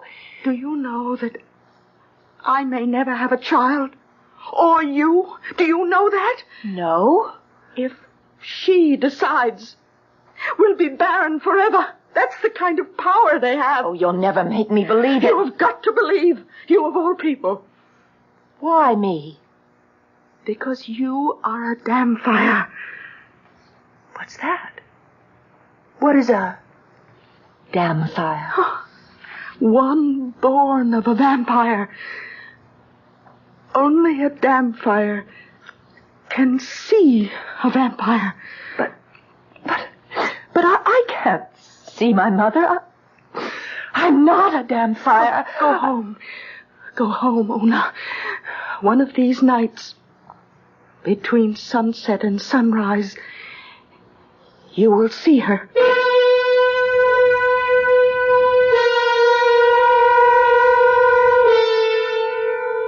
We'll be back shortly with Act 2.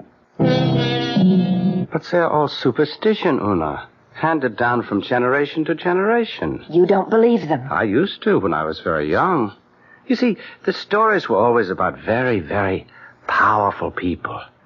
I think they couldn't get used to the idea that very powerful people could actually die. My mother was a very powerful woman. Ah, but she died, like everybody else, sooner or later. You never really knew my mother. I wasn't welcome in her house. I think I only came here to live with you to spite her. All my life she told me how immoral I was, how wicked, how filled with wild desires. And you were? Yes. And you knew where to take those wild desires, didn't you? Yes. And what man to give them to? Yes. Well, lucky me. It was to show her, to say yes to her. Yes, I am like that. Yes, I'm what you say. Yes, I'm loose and immoral and wicked and all those things. And yes, you're right not to love me because I'm not lovable. I'm hateful and vile. No, yes. No, you are not hateful. Oh, you don't know. I know enough. Lie still now. Let me hold you. Yes. Hold me.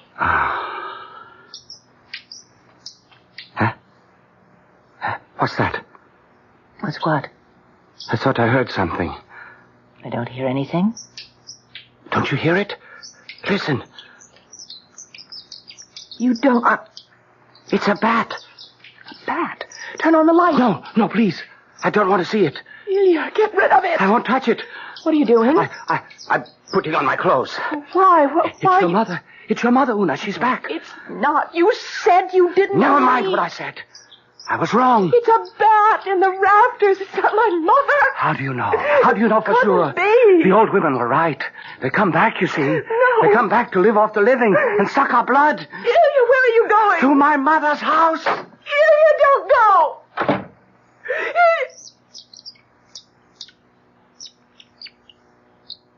Mother?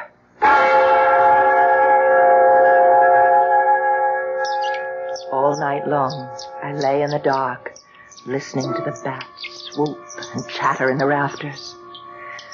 Sunset to sunrise, I lay awake and listened. For as the warning light of the sun started to glow in the east, the bat was suddenly quiet. Hadn't Marie told me that the old stories all agreed that vampires could only venture out between sunset and sunrise? The bat was gone. And I was alone. Then came a pounding at the door. I got out of bed and I went to answer it. Had Ilya come back? Had he thought better of his foolish fears? And come back? Ilya? Oh, Peter. Let me in, Una. Yes, come in. I have to talk to you. You're very drunk. Never mind. Never mind about that. I have to ask you something important. Well, first tell me why you didn't come to our mother's funeral. Never mind about that either. Marie was there. Marie was not there. Not for the funeral. She went to the church to put some wild roses on the body. She didn't stay to see her buried. Not that she's really buried. Not that she'll ever be really buried. She'll be around for a long time till she's drained us all dry, and long after that, maybe forever, who knows? Do vampires ever really die? Peter, stop that. Our mother is not a vampire. Is it true? Marie says it's true. Is what true, Peter? Did you kiss her? When she was lying in her coffin, did you really kiss her? Yes, I did. Oh, no. Why did you do that? I don't know quite. I think it was because I'd never kissed her before, and I was sorry that I hadn't. Don't you know what you've done? I haven't done anything. You've put your lips to her poison. You've made yourself like her. I haven't done anything. I said goodbye to her. I kissed her goodbye, that's all. Don't you know that vampires spread their foul contagion on the living? Isn't it bad enough that you and I are damn fires just because she gave us birth? Stop it. I don't want you to talk this way. You and I can see her. Have you seen her? Of course I haven't. I have. Shall I tell you why I didn't come to the funeral? I was with her, that's why. She came to my room and stood in the door. She was very beautiful. She had on her white lace dress, and she smiled at me. You were drunk. She didn't mind. She just smiled. But then her smile grew wider and wider till the whole room was filled with her smile. It took away the sunshine. I tell you, Peter! Peter, oh, Lord! Come in. Peter, are you all right? Come in. The door's not locked. Oh, Marie. Yes. I thought he'd be here. Oh, don't try to move him. Let him sleep it off. He's just drunk. He's been drunk for days. Let him lie there. But just before you got here, he was trying to tell me that he saw our mother, that she came to his room. Only the damp fires can see a vampire. You made him believe it. Because it's true. And Una, there's something else that's true, and you'd best know it. Only a damp fire can kill a vampire. Kill? The best we others can do is try to protect ourselves with the blackthorn and the wild roses and all Marie, that. I will not listen. There is something you can do. You could help us to protect ourselves. Marie, I just don't believe in this superstitious... You don't. But we do. Nobody's slept a wink since the day she died. Oh, they know she'll go after us first, but no one in the village is really safe. Well, what do you want me to do? Move the body across the river. What for, in God's name? Wanda Beresti says it's very difficult for a vampire to cross over water. I don't believe any of this. I don't believe it's happening. Well, it's happening, all right. And everyone believes it, but you... You can't make the rest of us live in this torment because you refuse to believe.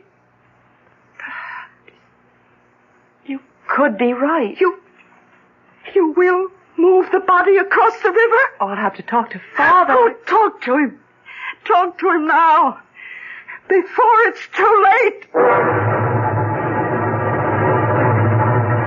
I left Marie to get Peter home the best way she could, and I started off for my father's house.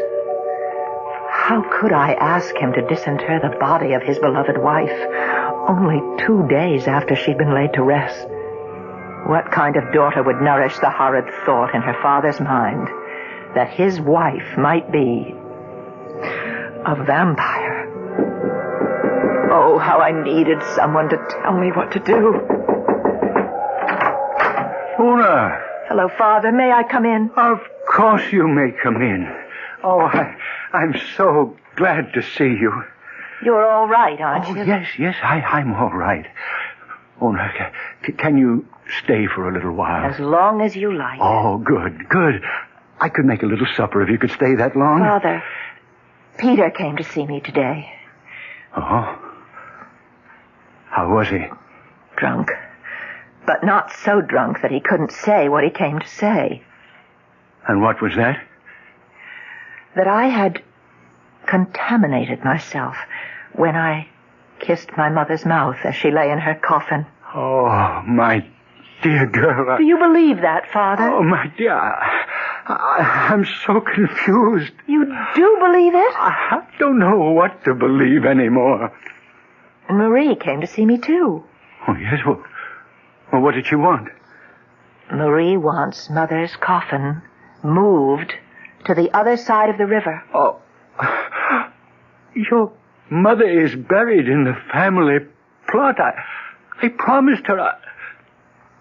Why does she want the body moved? Marie says that to cross water is very hard for vampires.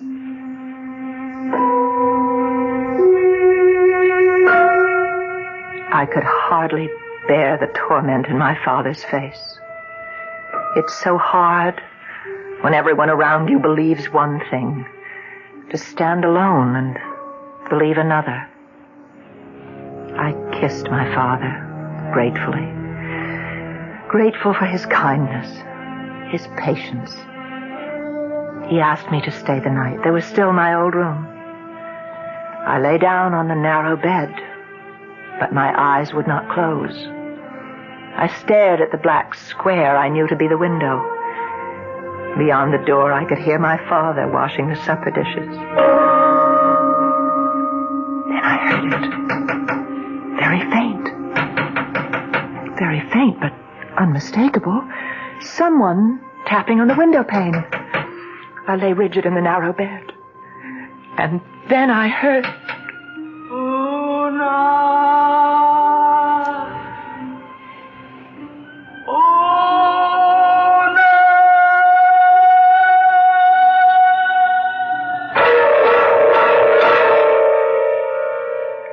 Is that how a vampire sounds?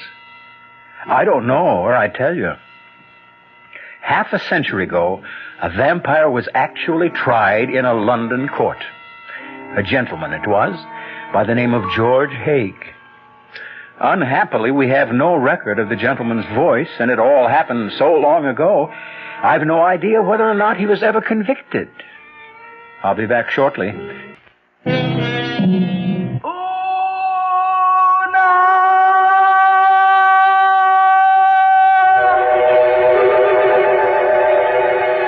Jumped from the bed and ran to the window. There was no moon, but the stars were very bright. Bright enough so that the trees cast wavering shadows on the grass.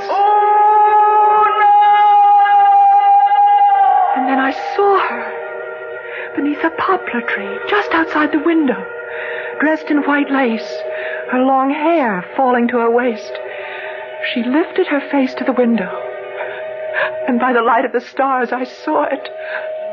Not hideous, not obscene, no, beautiful as it had been in life, but transfigured now by such appalling grief as I had never seen before. The dark eyes staring, the cheeks glistening with tears, the mouth stretched wide as it cried. I needed my father. I could not bear the sight of this apparition by myself. I heard him moving about in the kitchen, and I ran to him. Oh, Father! Father! She's here! What, dear? What did you say? She's here! Mother is here! Is she? No. She's beautiful. She's beautiful. Where is she? Outside the window. I heard her calling me, and I went to the window, and I saw her standing under the tree, and... Oh, Father... She looks so sad. Oh, my dear little girl, you've had a dream. It's not a dream. She's there. So soon after the funeral, it's natural for you to dream. You'll come with me. I'll show you. You're overwrought, dear child. Come with me, you'll see. If there were a moon, you'd see quite clearly, but even by the starlight, you can see. Look there. Where? I don't see it. Beneath the big poplar tree, right there. I don't see anything. In her white dress. Look at her. I can't see anything. Nothing but the grass and a few shadows, that's all. That's all? Oh, my dear child, you had a dream. No dream. I saw her. But you can't see her. She must be a vampire, and I am a damn fire. What are you saying? Only the offspring of a vampire can see the vampire. Peter said he saw her. I know I saw her. We are her offspring, Peter. And I are vampires. Oh, no, please, you don't know what you're saying. Oh, I know very well. Only a vampire can see a vampire. And only a vampire can kill a vampire. Well, then, What are you doing, Ona? Gonna open this window? No, don't. And invite her in. Mother, come in. Come in. Your daughter is waiting to receive you. My father rushed from the room. I can't stay. I can't watch. I can't. I stood by the window, waving to the white figure beneath the poplar tree. It was several minutes before she moved, and then very slowly, with uncertain steps, she came toward the window. She looked up at me like a child that is not certain of her welcome. Una? You've come back to live off of us, haven't you, Mother? Even in death, we are your possessions, your very prized possessions, because from us you drew pride and haughtiness and self-importance. That's what we did for you in life, and that's what you mean we should do for you now. That's it. Isn't it, Mother? Una, no. Forgive. Forgive? What went before. Forgive it. Forgive? I've never heard you say that word. Now I say it. Forgive me. all that I did. I beg of you, forgive me all my sins. Father was right. This is a dream. Forgive me, that I may lie quiet in my grave. Oh, God, let me wake up. God, deliver me from this dream. You don't hear me. Oh, Una, why don't you hear me? Perhaps I fainted. I don't know. I suppose I did, because I remember nothing more until I was wakened by a knock on the door. I opened my eyes. I was lying on the floor next to the narrow bed, and the sun was streaming through the window. I got to my feet.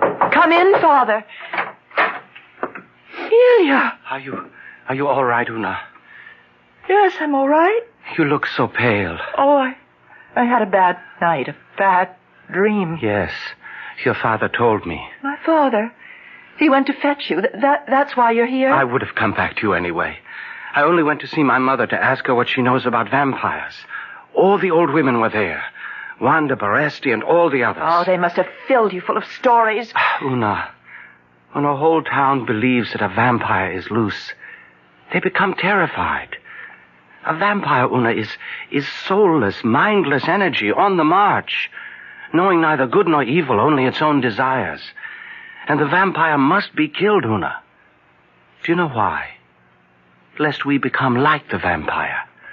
We can become like that, Una, unless a stake is driven through the vampire's heart. And who is to do that? You know. Only a damn fire can kill a vampire. A stake must be driven through the throat of the corpse. If blood spurts from the throat, it is proof that a vampire lived in that body. Can I do such a thing to my own mother's corpse? It must be done before the sun sets, or she'll walk abroad tonight. Ilya, do you know that I thought she was here last night, in this very room? And she kept saying, forgive, forgive.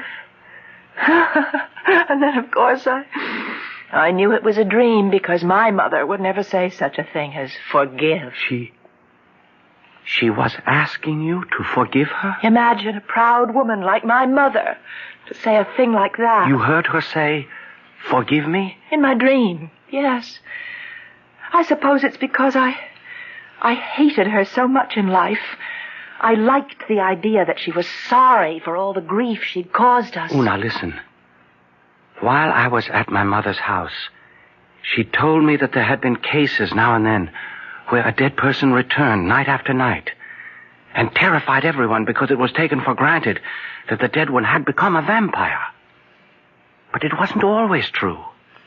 There were times when the dead one was what they call a returner. A returner? What is that?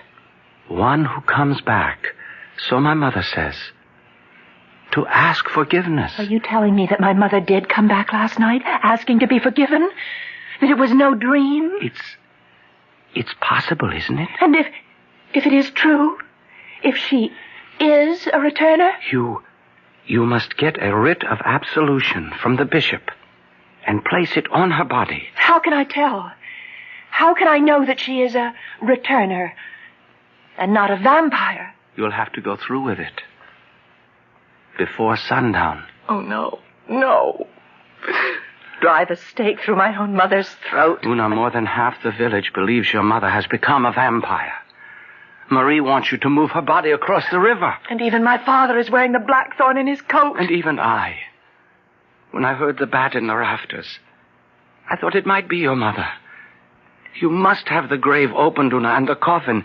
And before the sun goes down, you must drive the stake into your mother's throat.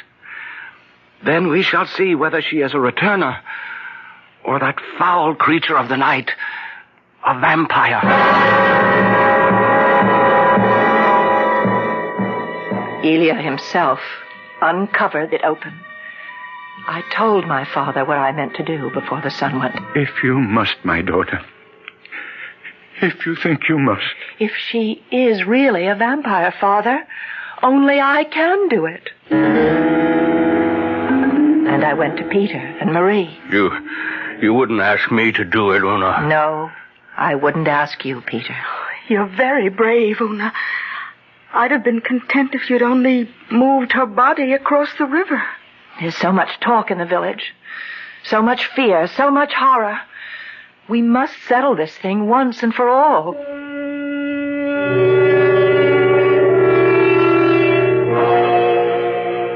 I went from house to house telling everyone to be by the graveside just before sunset. They looked at me with pity, some of them, others with revulsion, but all promised to be there, and so it happened. I wish to thank you all for coming here. You all know of the belief that is spread through our village. Many of you share in it. My own family leans toward it. The belief that the body of the woman who lies here is not a corpse, but the shell that houses a vile and loathsome being, a vampire. That this vampire threatens the lives of all of us, and the sanity, the spirit, and the soul of any who escape with their lives. Listen, I have here a stake. The sun is setting. While there is still a little light, I shall drive this stake through my mother's throat. If blood gushes forth, then I shall have killed a vampire. I shall also have murdered my mother. If no blood comes from the body, we will know that she is no more than a returner who is asking forgiveness for the wrong she did in life. As we all one day will have to ask for forgiveness for the wrong we have done. Yes. Pray for me. Pray for me. Pray for yourselves. And if you can give her your forgiveness, the bishop will give her absolution. I hold the stake high for all of you to see. And now!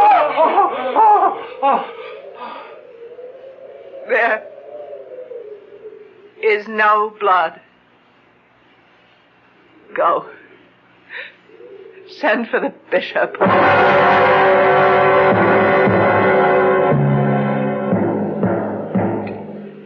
It's over.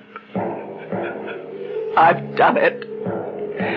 And the mutilated body of my mother lies at my feet. Oh, let her release come soon.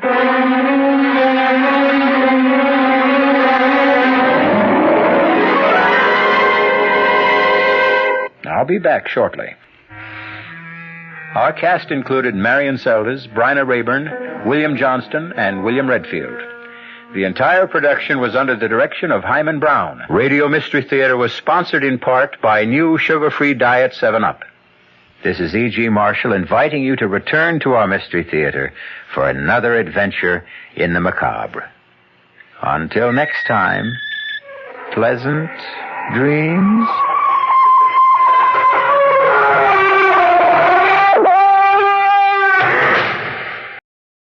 Approaching our third hour together on the nighttime show, dear listeners. Be sure to stop by Wortham's Candy Shop between 4th and 5th on Main for a bag of the best sweets in town, if you've got the craving. All assortments in the store are 10% off this weekend only.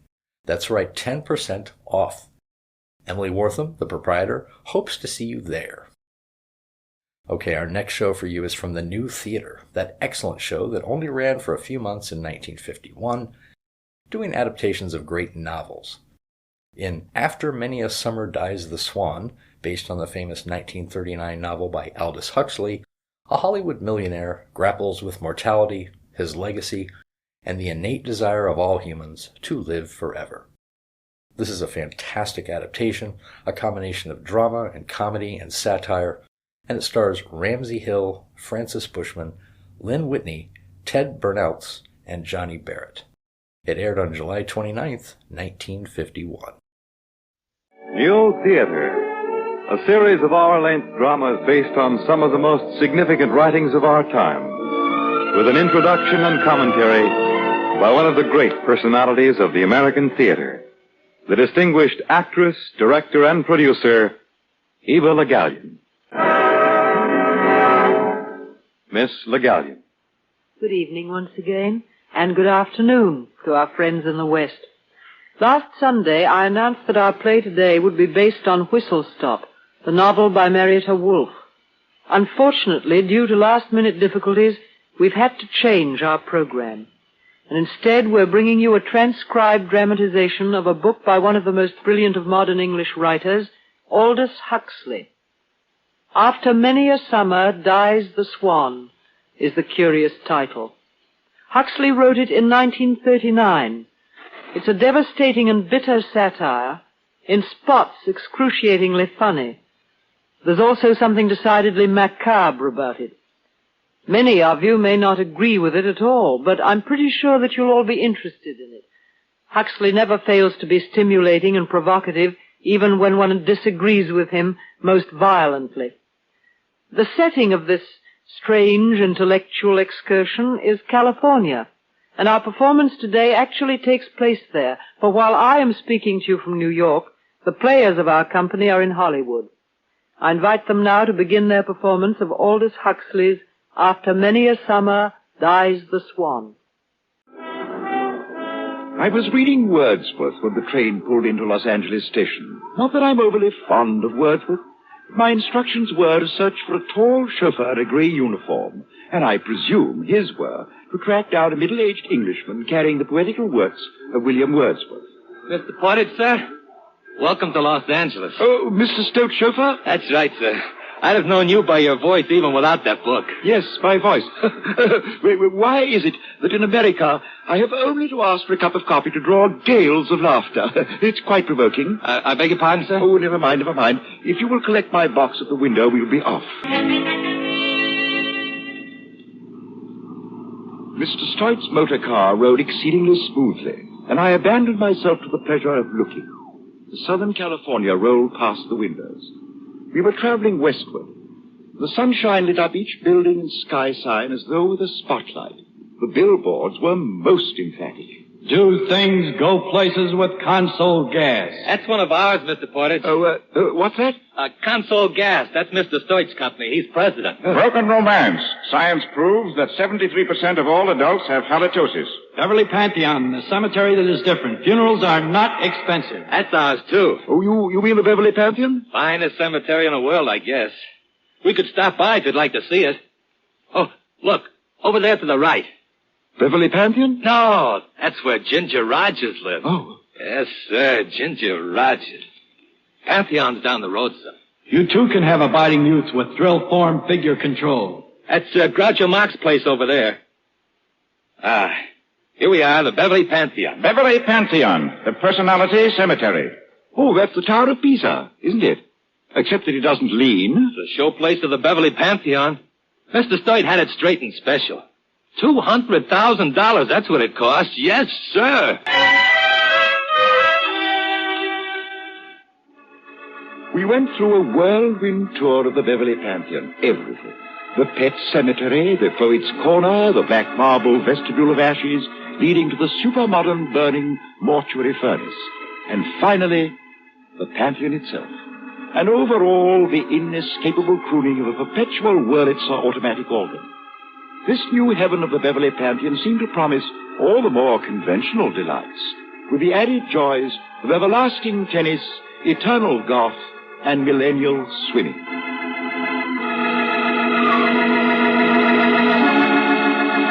Some class, the Pantheon, eh, Mr. Portage? Oh, yes, definitely. Out of this world, what? Now, look up there.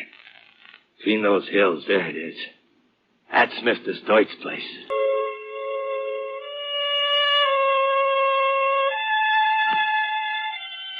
On the summit of the bluff, as though growing out of the rock, stood a castle.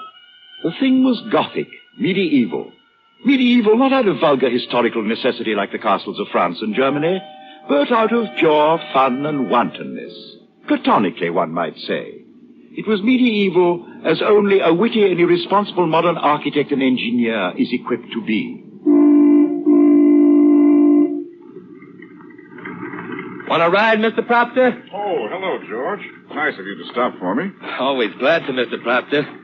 This here's Mr. Portage from England. I'm sure he won't mind. Oh, not at all, not at all. Pleased to meet you, sir. How do you do? Visiting Mr. Stoit, Mr. Portage? I am here on business. I'm to catalogue the Hoback papers. Mr. Stoit's just bought them. A historical treasure, you know. You're a scholar? well, a bit, yes. A scholar and a gentleman. Well, there are worse types of human beings.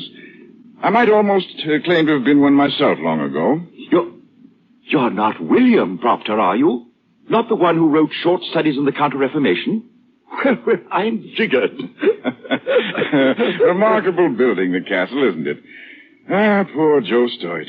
Think of having that millstone round one's neck. Well, I shouldn't exactly think it is a millstone. No, neither does Joe, but it is. Perhaps it might help you if you knew about Joe. We were at school together, he and I. Only nobody called him Joe in those days. We called him Slob or Jelly Belly. You see, Joe was a fat boy, and how we punished him for his glandular deficiencies. You might remember that fat boy when you meet the man. Help you to understand. Well, here I am at home. George, I'll get off here. Okay, Mr. Proctor. Have a good time, Mr. Portage. Thank you.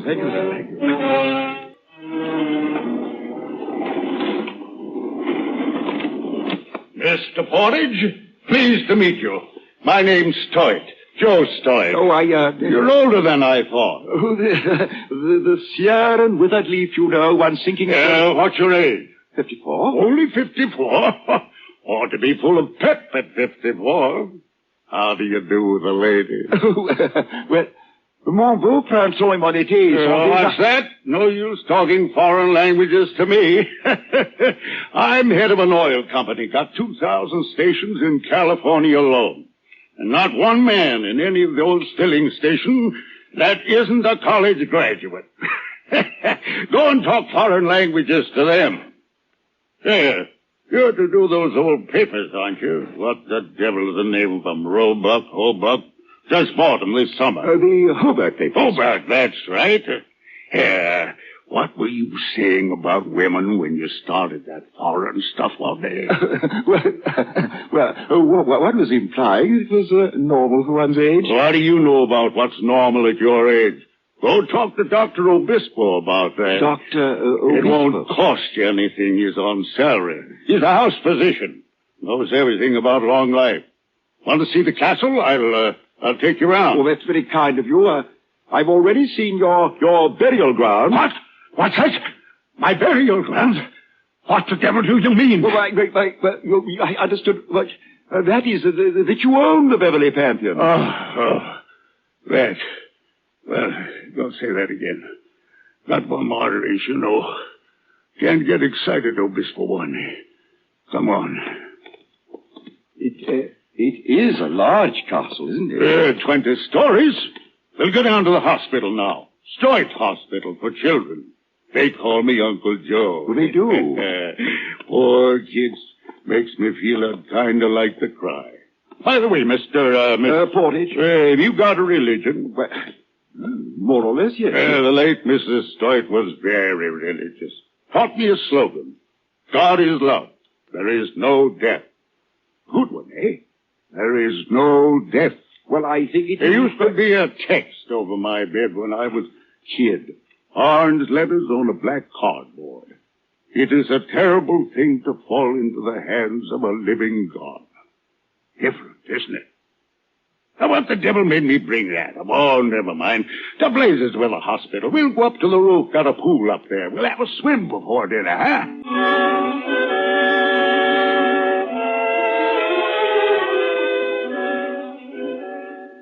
The view from the swimming pool was remarkable. One had only to turn one's head to see successive vistas of plain and mountain, green, tawny, and faint blue. If one turned the other way, one saw Miss Virginia Monsable poised on the diving board. Miss Monsable was, the chauffeur informed me that she was a particular friend of Mr. Stoit's. And in his friends, Mr. Stoit was particular. For she was, she was excessively beautiful, with not much bathing dress to conceal it. There, Uncle Joe. You're feeling kind of good. Oh, feeling fine, baby. Oh, doesn't the sun feel good? Jimmy, baby, I'd like to eat you. I'm tough. Little tough kid. What'd you bring old Baldy here for, Uncle Joe? Oh, to catalog some old papers I bought in England. Looks funny, doesn't it? Floating around that pool like an old Buddha. I'm going to dive in and duck him. Oh, don't go away, baby. I did some business this morning. Might make a lot of money, real money. How much? Maybe $500,000, maybe $1 million, maybe even more. Uncle Joe, I think you're wonderful. It's easy, baby, easy. Easy nothing. I say you're wonderful. So just keep your own mouth shut. Stop it. You're tickling me. Stop it. Oh, my wonderful Uncle Joe. I'll give you a present if the deal goes through.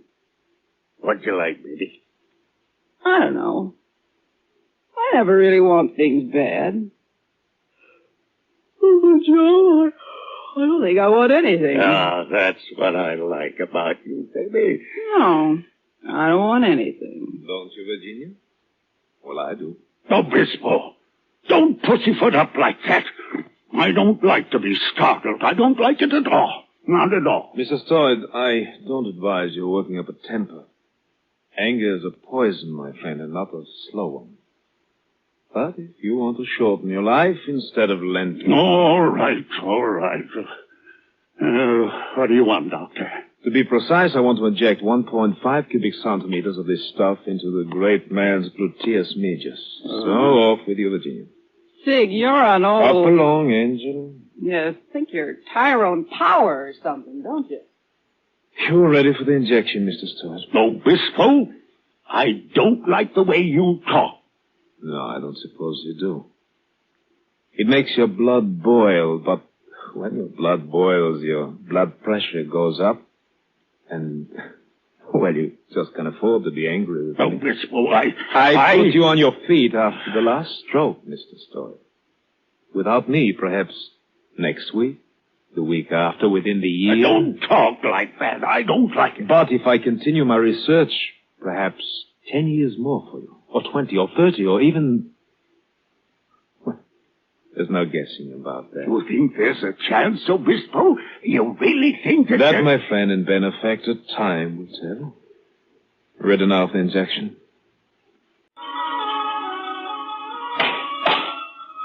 Oh, be careful with that, Tompkins. Those papers are valuable. He sure got them crated up solid. Got them now. Beautiful, aren't they? Hundreds of years. Hobart after Hobart. Knights, barons, earls. Records, letters, papers, never catalogued. Oh, look here. 1576. Yeah, sure. Look, Mr. Portage, I'll be going. I showed you something, a copy of the Marquis de Sade. Oh, I've never even seen one. Oh, my, what an imagination. Oh, delicious. Just call me when you want them other cases open. Oh, hello, Dr. Bispo. Hello. Don't let me disturb you. I said, don't let me disturb you. What? My name is Obispo. Dr. Sigmund Obispo, physician in ordinary to His Majesty King Stoid I. And let's hope, also the last. Oh, yes, I saw you at the pool. It's quite a stack of words you've got here. Drivel. A string of words called religion, another string of words called philosophy, half a dozen other strings called ideals.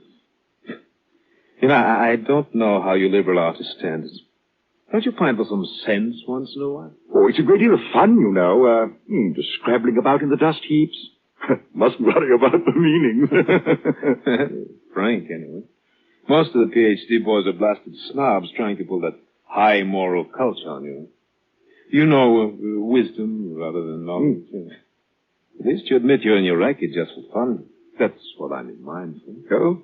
Mind you, I am not entirely blind to the charms of your racket. Say, is that book the Marquis de Sade? Well, I rather repairs to Well, it is. Yes, He's quite a man, you know. Mind if I borrow this? I've got a particular use for a book like this. Oh, but I see, I really don't thank think you very much. Come on down to the hall, see my laboratory. Well, you know, really, I should. I mean, these papers... They've waited 500 years. Come on. Well, I suppose... Longevity is my racket. I wouldn't be able to follow it if I were in practice. Devil of a nuisance looking after patients. That's why I fastened on Joe's toy. Oh, he's concerned with longevity? Concerned? The old goes scared silly. It's a panic with him, fear of death, you know. And I've been living on that panic for 5 years. Oh, really? It's a researcher's paradise. I have everything I need with old Joe thrown in as a guinea pig. Oh, cooperative? Well, he's ready to submit to anything, provided it gives him some hope of staying above the ground a few years longer. Oh? You know, it's an interesting thing, old age. Why should dogs be senile at 14 and parrots alive and kicking at 100? Or a fish live to 200 without signs of senility? While poor Joe's toy... Oh, here we are. Oh, yeah, fragrance, huh? That's our mice. We've got nearly 1,000 of those. Hello, Doc. Oh, my assistant, Pete Boone. Pete, this is Mr. Portage. Glad to meet you, sir. Oh, yes, sir. Pleased to meet you. Pete is a bright boy. Knows his physiology. Good with his hands, too. Here, look at these mice, Portage. Lively, aren't they? They're lively enough while their fakes last. They're shot full of what I poured into old Joe this morning. Not that the old devil needs it with young Virginia around. I'll go get the diet sheets now. Well, put my foot in it again. I beg your pardon? Poor old Pete. He's fantastically in love. Thinks our Miss Municipal's like something in the works of Tennyson, chemically pure. Well, if it makes him happy, I won't spoil. Oh, speaking of Uncle Joe, here, take a look at this. Fish, by Joe. Yes, and what fish? Joe had them stolen from an estate in Europe. They've got rings in their tails dated 1761. 1761? Oh, that's the beginning of my favorite period. Those carp are nearly 200 years old, perfect health. And there's no reason why they shouldn't live another 3 centuries. It's incredible.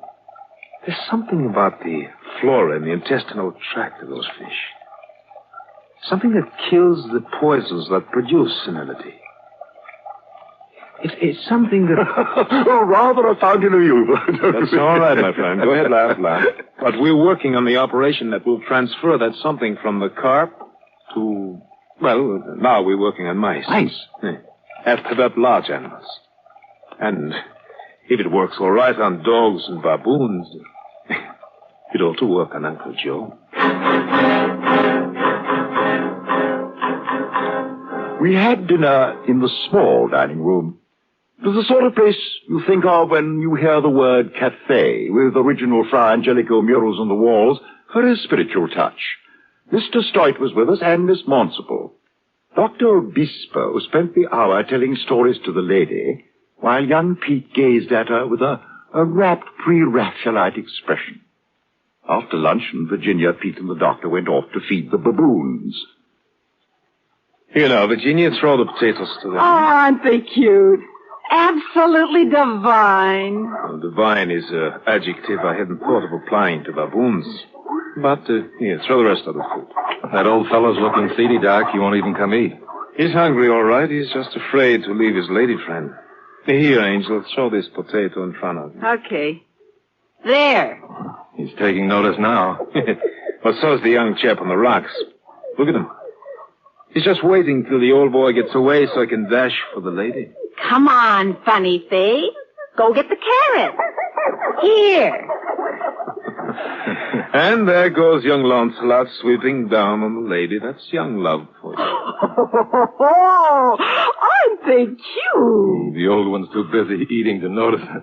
Aren't they cute? Aren't they human? Mr. Proper would say it the other way around. Aren't we baboon-like? Oh, that's silly. Well, I don't know. He's pretty smart. Say, as long as we're half down the hill, why not go see him? Get Portage to go with you. Oh, Proppy scares me stiff. Besides, I think I've got a headache. Sig, couldn't you Give me something for it? Mens sana und corpus sano. Well, does it taste bad? I don't like nasty medicine. No, it's Latin. Sound mind and sound body. The mind has just been demonstrated, and the body is evident.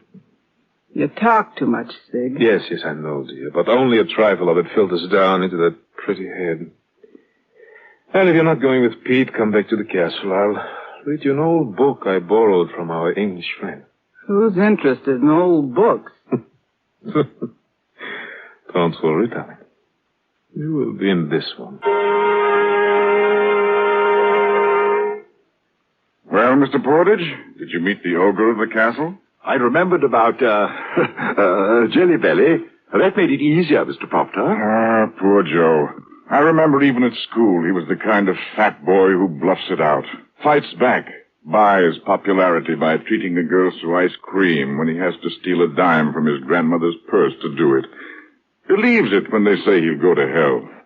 Poor Joe. Ah, but that's life.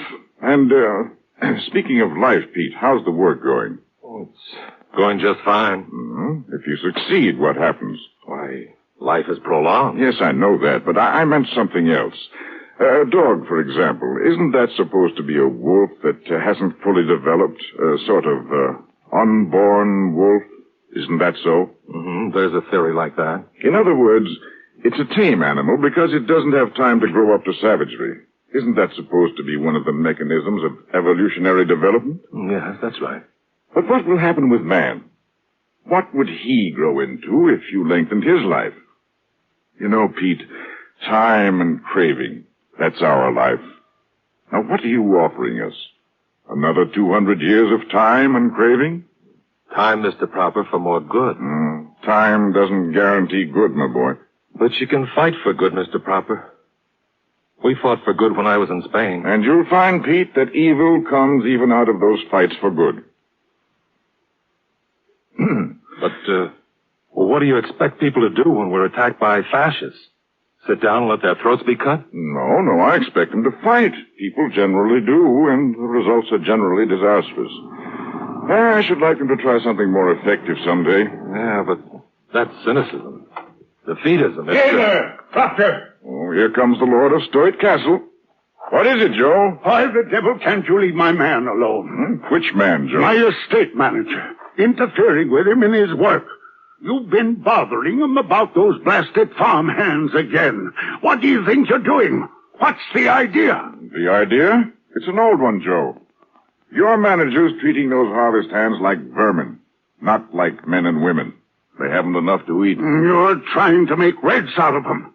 You're a lousy agitator. I thought we were talking about eating. You're stalling. Eating and working, wasn't that it? I've put up with you for years, Bill, for old time's sake. But you're making the place dangerous for decent people to live in. I'll have you run out of the valley. I'll...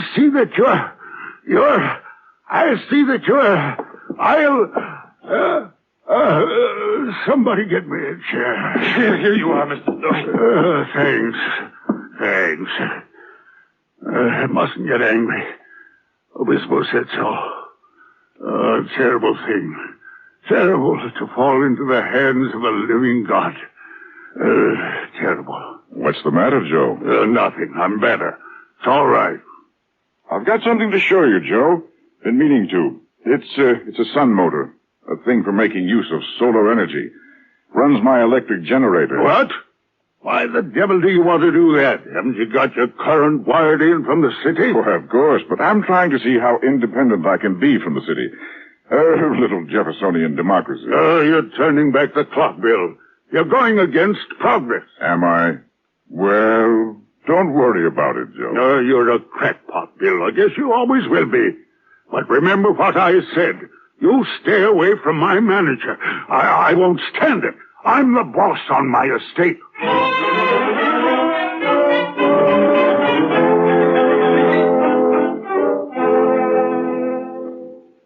Mr. Stoit forgot all about his blood pressure and the living God, and he felt suddenly happy. It occurred to him that in spite of everything, Bill Proctor liked him. In a glow of good feeling, he went home to his castle and straight to Virginia's boudoir. Oh, Uncle Joe. Uncle Joe. Hello, baby. Glad to see me? My baby. Oh, Uncle Joe. Good afternoon, Mr. Story. Oh, Bispo. What are you doing here? I was a bit worried about the call for yours at lunch. That's why I came up here, to make sure of catching you the moment you came in. Prevention, you know, is better than cure. I'm not going to let you get influenza if I can help it. No, is that it? Well, I feel fine. Nothing wrong with me at all. That cough wasn't anything. Only my old, chronic bronchitis. Yes, but I'd like to listen in. Open your shirt. He's right, Uncle Joe. You wouldn't want anything to happen. Well, all right. That's fine. Now, breathe in deeply. Breathe.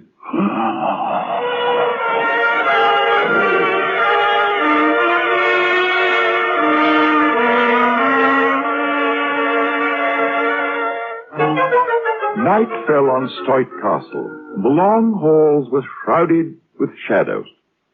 In his room, Pete Boone was dreaming of Virginia, trying to equate his vague yearning for political and religious justice with the warm glow he felt when he considered Miss Monsable, even objectively. While, in the young lady's room, the object of his adoration was busy redecorating her toenails. Oh, darn. Polish is coming off my toe. Darn it. Darn it. Ooh, polish stinks. Uncle Joe? Uncle Joe? Good evening, Angel. Sig, what are you doing here? I thought we might have a little talk. After all, we were interrupted this afternoon. Sig, you're crazy. Uncle Joe will kill you if he finds you. Why, he'll pull that gun out of his pocket. No, darling, you won't. Take the word of a medical man, Angel. Uncle Joe will sleep through the last trump. I've just seen to that. I think you're awful. Well, don't let me interrupt your labors. Proceed with your paint job. Woman's work is never done. Sig, I don't like the way you talk. The polish, darling, is running. Oh, darn. I don't like your getting fresh with me. You know, Uncle Joe almost caught you this afternoon. My trusty hypodermic, my dear, I disarm all suspicion. But you're not even romantic or anything. You just laugh at me and you make dirty cracks. Well, it isn't even nice. You know, I admired the way you flirted with young Pete this evening. Uncle Joe was hopping jealous of her. Oh, darling, poor Pete. Just wait till I get time for you. My toenail. Oh, you. It takes a professor of pharmacology to put an old buzzard into a coma with a few drops of this and that. I won't have you calling Uncle Joe a buzzard. No. Shall we say then, a senile, foul-smelling goat? Why, you dirty. Uncle Joe's a better man than you'll ever be. I think he's wonderful. Yes. You think he's wonderful. But all the same, in about 5 minutes, you'll be kissing me. What?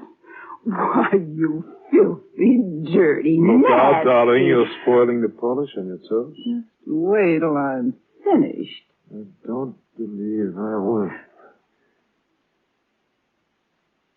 You know, the perfume of yours is strong enough to cut right through the stink of that polish. Darn you. Get away from me. No good. Virginia, I believe you're going to kiss me now. Oh, you rotten ape.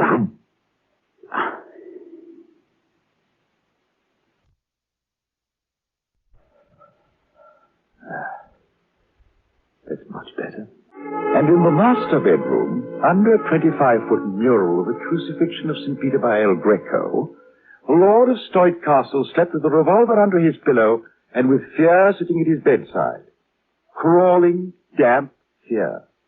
In his dream, the shroud flapped, and he heard the squeak of the screws. It clamped down the heavy lid of his coffin.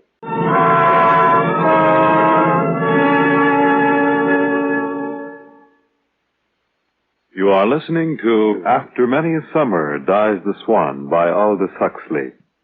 And here again, Miss Eva Le Gallion. As a playwright, he has been less successful, though I've always liked his play, The World of Light. Some critics have resented his increasing concern with the field of mysticism, which has naturally caused a change in the manner as well as the contents of his work. Sidney Case says of him, for instance, "From being anxiously intellectual, he became too confusedly anti-intellectual." Well, people who think along these lines bemoan the fact that he has become less and less an entertaining novelist and more a man absorbed in the search for truth. I see no reason to condemn a man for that. Might be a good thing for the state of the world in general if more of us engaged in this arduous occupation. One of the results of this concern of his is his book, The Perennial Philosophy, which has opened doors to many thousands of people, including myself, and which seems to me a tremendously valuable contribution to living.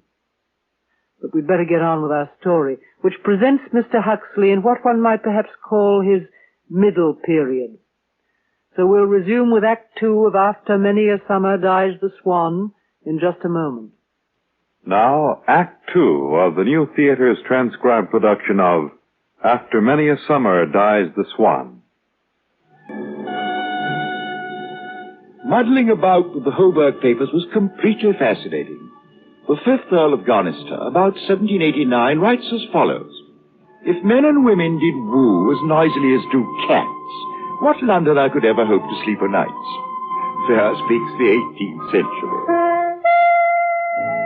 But the 20th century, life in Stoit Castle came rapidly to a rolling boil. The baby, Miss Maunsable, had that inward dreamy look of young ladies who discovered that love does not necessarily go with the largest checkbook, while Uncle Joe became chronically ill-tempered due to jealousy of oddly enough, young Pete. On the longevity front, Dr. Obispo swore constantly that soon we should all be living as long as crocodiles. But for those of us doomed to shuffle off the mortal coil, there is always the Beverly Pantheon, Joe Stoit, president.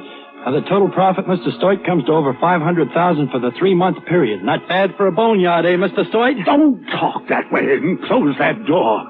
That caterwauling organ ruins my digestion. Sure, Mr. Stoit, sure. Now, what'd you get me over here for? I don't like this place. I don't like cemeteries. Mr. Stoit, look, this here idea I had. You know that ridge up there by the tiny Taj Mahal? Yeah. Well, I figure we can dig right under it and make it a catacombs. What? A Class A catacombs, like in Rome. Now, how about a chapel of the martyrs with a nice plastic group of girls being eaten up by lions? People would get a big kick out of that. Sex appeal in death. What a promotion. Listen, Charlie, I don't like the idea. And there's another thing. Some young fool out there had the nerve to show me a place he said he'd save for me. Fire him. Sure, Mr. Stoit, sure. You can get the estimates and plans for your cave, but no martyr. Not even one dame, Mr. Stoit? Just one? No martyr. That's fine. Call my car. I want to get out of here. Now, you tell me about Pete Boone. He's a confused young man, if that's what you mean, Joe. I want to know what should I do about him. Why? Ginny keeps patting him like a big dog. If the kid would only make a pass at her, I could throw him out. But you can't just fire a big dog. Mm-hmm. You still like your Virginia, eh? Yeah, I guess so. She makes you feel good. Like when you get tanked up on scotch or when you give a toy to a kid. She's kind of like a daughter. But more than a daughter, eh, Joe? Better than a daughter. A combination, is that it? Sort of. But she's changed. She isn't the same. Besides, I haven't been feeling good. That blasted cemetery always gets me down. Nobody left, eh, Joe? No friends, no religion, no philosophy, and only Virginia. There's no sense to anything. That's what's wrong. It's an idiot world, Joe. We all live in an idiot's universe. Of course, we can't all afford to build it out of concrete and steel the way you did. You mean the castle? What's wrong with the castle? Well, nothing if you can stand idiocy. Never mind. Oh, never mind the whole thing. Never get a straight answer out of you lousy professors anyway. Forget it. Never should have talked to you in the first place. No. No, Joe, you shouldn't. And you lay off those harvest workers. You've been stirring them up. This is my place, Bill. My place. Working on the Hoburg papers kept me busy during the day. Most of it was dull, merely accounts, legal documents, and business letters. Not at all my cup of tea. But at 12 o'clock, I found the parchment-bound notebook belonging to the 5th Earl of Gonister. The first entry was July 1780, and as I read, I could hear in my mind's ear the strong voice of the 5th Earl, author of this remarkable journal. July 1780. One of the church livings in my gift being vacant, my sister sent to me today a young divine, whom she commends for his virtue. But I will not have him. Give me the parson that drinks deep, rides to hounds, and games the night away. Such a parson tests the faith of his flock. And it is thus we come to salvation. A wicked old fellow. Now let's see. Oh. March 1784. Open the old tombs beneath the house today. A kind of ropey slime depends from the roof and coats the walls. It is the condensation of decay. No! Tombs beneath Gonister House. That'll cause quite a ripple in England. Let's see now.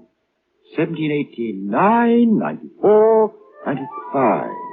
I have tried King David's remedy against old age and found it wanting. Warmth cannot be imparted, but only evoked.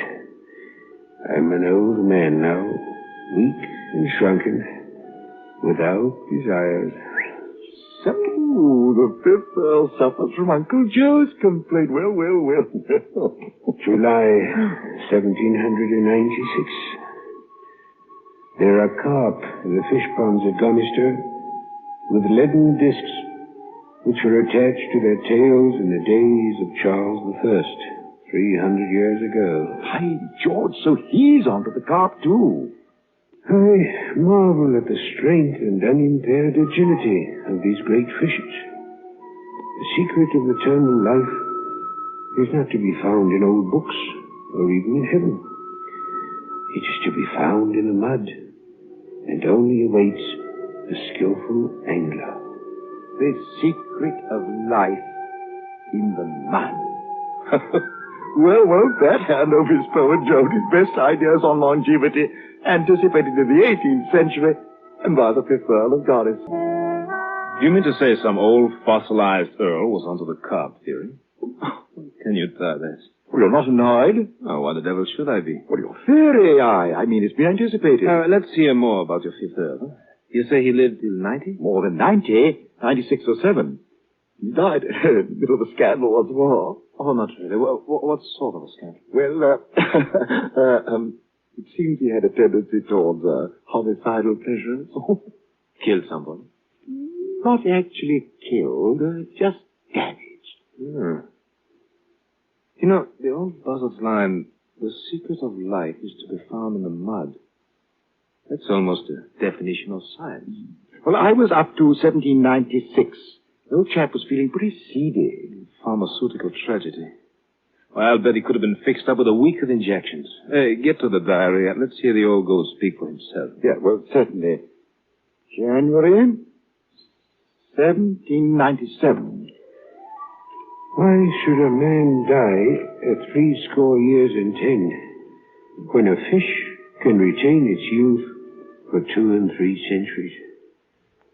Man cooks his food before eating it, and generally throws away precisely those organs of the fish in which it is most reasonable to assume that the substance preventive of decay is contained. Good Lord. Don't tell me the old buzzard is going to eat raw fish guts. That's exactly what he is doing. Now listen. My first 3 attempts provoked an uncontrollable retching. At the 4th, I was finally able to retain a few spoonfuls of the nauseating mincemeat.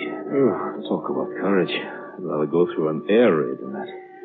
February 1797. It is now a month since I began to test the truth of my hypothesis. And I am now ingesting each day not less than 6 ounces of raw minced viscera of freshly opened carp. Oh, good Lord. A fish has more parasites than any other animal. It makes my blood run cold. You needn't worry. The diary goes on, you know. March, improved in strength.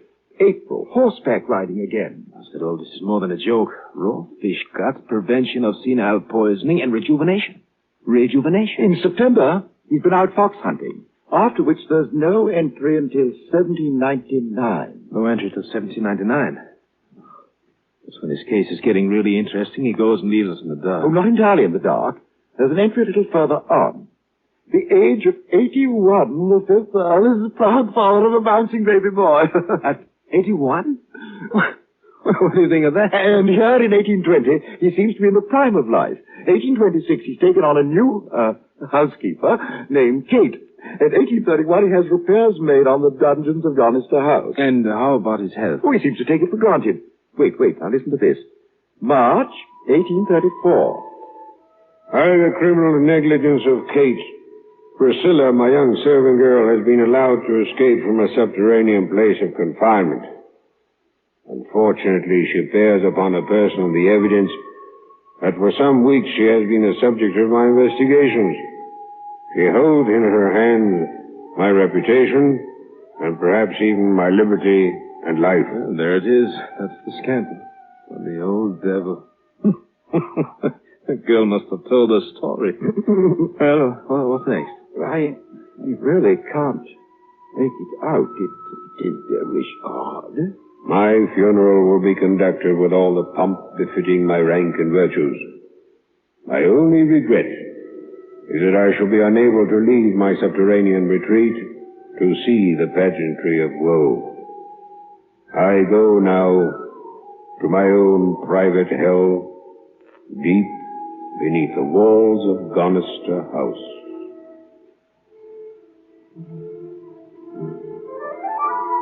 And that's all.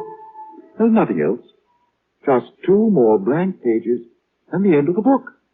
And nobody knows how long the old buzzard lived on? Not outside the family.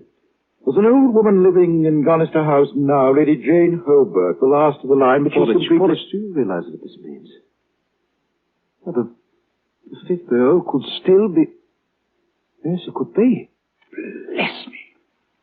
I suppose he really could. Boy, but we've got to find out. I'm taking the next boat to England.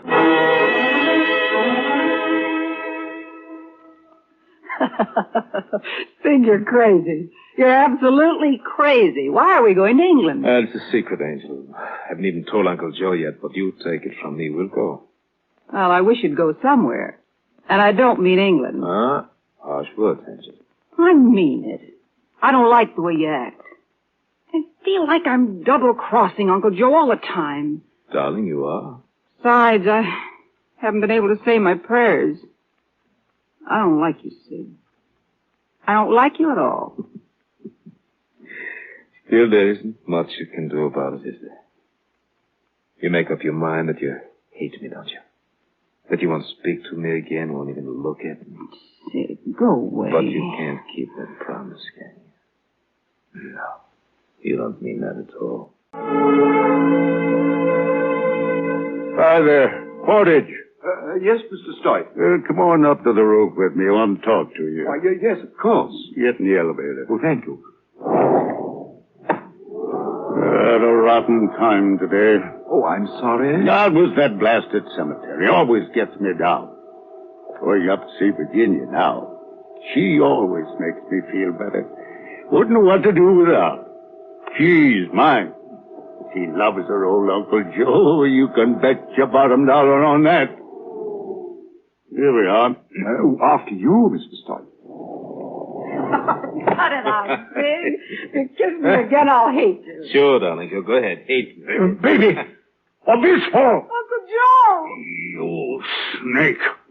You dirty, slimy, filthy snake. I'll kill you. No. I'll kill you. No, Uncle Joe, no. Look out for that gun. I'll kill you. Till you get away. You're a lousy shot, Uncle Joe. Let go my arm, Jenny. No. I'll get him this time. No, don't shoot, Uncle Joe. Let go of him, Jenny. Let go. Let him shoot if he dares. Evie? What do you mean, if I dare? I'll kill you, Obispo. No, you won't, Uncle Joe. You won't. Because then you'll die, too. What? What's that? You kill me, it won't be long before they've got you stretched out under the black marble mausoleum at your Beverly Pantheon. Well, what the devil do you mean? That I've just found a new way to keep you alive. But without me, you'll be a dead man in a month. No, you don't mean that. That isn't so. That isn't true, is it, Obispo? You had a stroke, Joe. You had a stroke. But I've got good news for you. There's a chance that we have found the secret of life in the mud. You found it? What is it, Obispo? What is it? I've got to have it now. Drop the gun, Uncle Joe. What? The gun, sure. What is it, Obispo? I'm going to live. I'm not going to die. We shall see, Joe. You've got to keep me alive, Obispo. You've got to. Oh? After you tried to kill me? Oh, that was an accident. I didn't mean to. You can't let me die when you know how to stop it. You can't. If you don't mind all, I'm going to sit down. You've got to keep me living. You've got to. You can have anything you want. I can pay for anything. Anything? Well, Uncle Joe. Now you're talking turkey. Sir, now you are talking turkey. The Stoic private airplane whisked the party to New York, then Gander, Newfoundland, Shannon Island, and finally, the modern Chariot of the Sun set down rather roughly at Croydon Airport, London. Consul Gas supplied a tremendous black limousine, and off it drove through the diluted London sunshine down into the country towards Gonister House. Mr. Stoit sprawled under a fur rug in the back seat of the car. He was on sedation by the doctor's order, so he slept fitfully as the car roared on.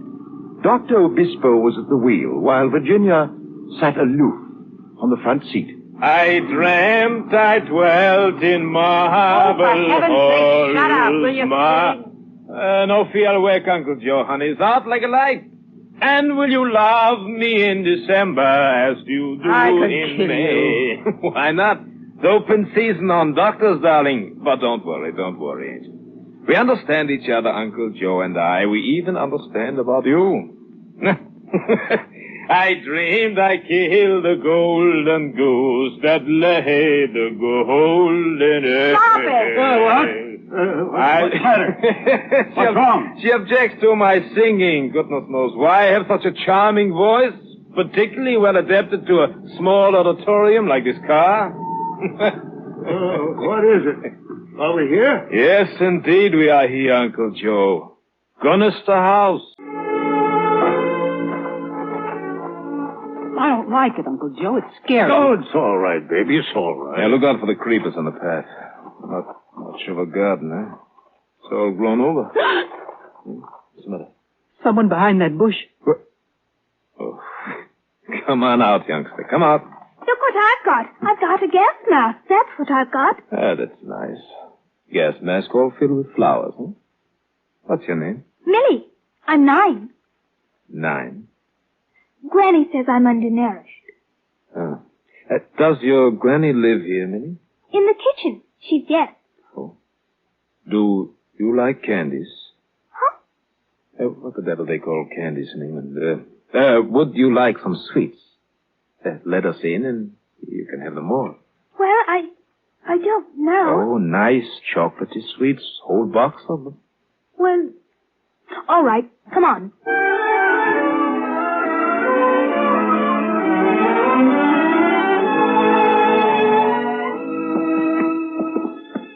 This way, sir. Right along this hall. I don't get this, Obispo.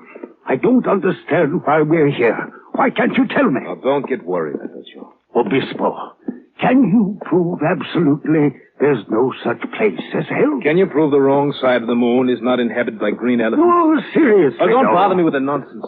But do you think hell is possible? Everything is possible. Millie, Yes, sir? where's the cellar door, dear? No. What do you mean, no? Just show us the door to the cellar. I won't, I'm afraid. There's ghosts down there. You don't have to go, dear. Just show us. If you don't, you shan't have any more candies. Sweets. Come on, give them back. No. Yes, I'm going to eat them all up myself. Please don't. They're good. I want them. Oh, poor little Millie isn't going to have any more sweet chocolates. They're so good. I want my sweets.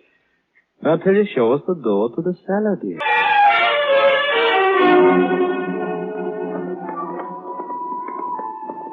Pull that flashlight up. I'm scared. This is crazy.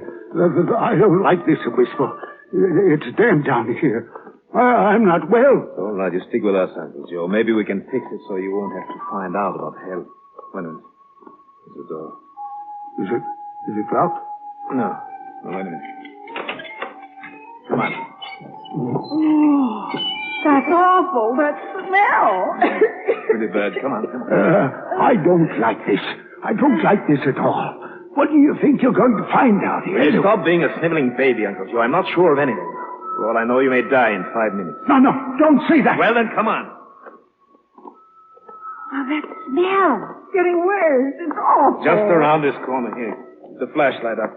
Here, give it to me. I'll go ahead.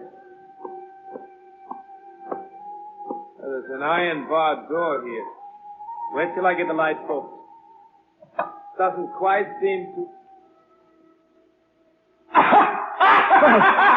What's the devil? What's going on with these hoes? What are you laughing about? What? What? Yes, that, Uncle Joe.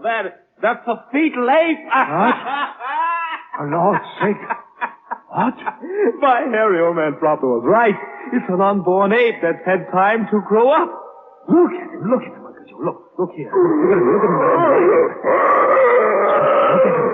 Isn't it so good? Look at the face. His matted hair, deep eye sockets. No eyebrows. Look at the forehead. Dirty, wrinkled, and that shelf of bone jutting out over his eyes. Just look at him. Look at him scratch. Look at him, Joe. The fetal ape. But what is it? What is it? It's a man, that's what it is. Look at the ribbon across his chest. That's the order of St. George. You're looking at the noble lord, the 5th Earl of Doniston. No. Yes, the 5th Earl of Doniston. 201 years old last January. But what happened to him? Just time. Time? Yes, he never died, so he had time. Time for a man, the unborn ape, to grow up to be. Oh, take me away. It's awful. But it's the best joke I ever heard. It's absolutely the best. We don't have to experiment anymore. You know it works. What do you mean? You can start taking the stuff at once. Oh, no. Yes, if you're willing to become like that, you can live forever, Joe. What do you say?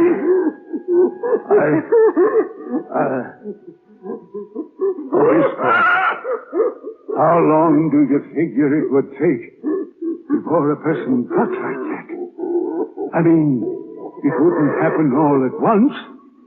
There'd be a time while a person, while he wouldn't change anything. Oh, no.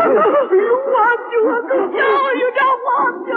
Once you get over the first shock, I mean, it's better than dying, isn't it? Looks like he has a pretty good time. I mean, in his own way, of course. Don't you think so, Obispo? Don't you think so, Obispo?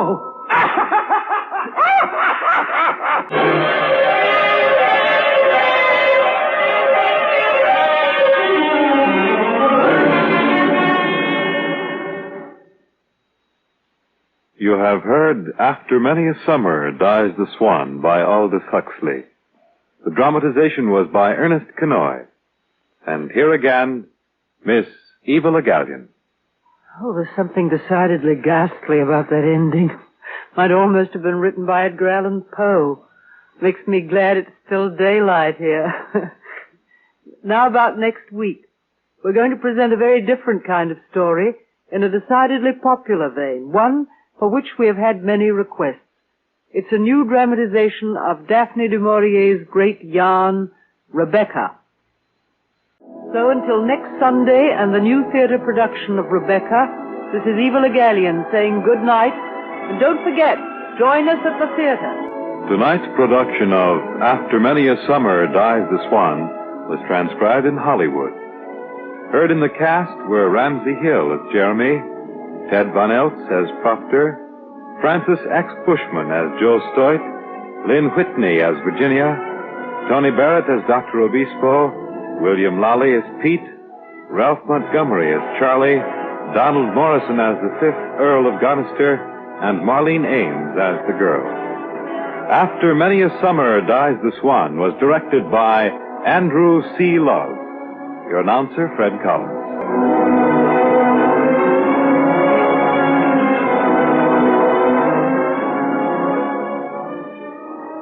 It's the Silver Jubilee on NBC. NBC means the best in music. Here's a listening reminder. Be sure to hear tonight's broadcast of the NBC Symphony Orchestra Summer Concert Series. Featured this evening with the NBC Symphony Orchestra will be Robert Merrill, with Milton Katims as guest conductor. Mr. Merrill will be heard in the spiritual Deep River, On the Road to Mandalay, and the Toreador song from Carmen. Conductor Katims will lead the NBC Symphony Orchestra in the very colorful Colabrignon Overture. Other selections on the program will include Rosenkavalier Waltzes, Betuque by Fernandez, Debussy's Clair de Lune, and the Suite in F-sharp minor by Damiani. And then tomorrow, Monday, be sure to hear the Boston Pops Orchestra under the direction of Arthur Fiedler.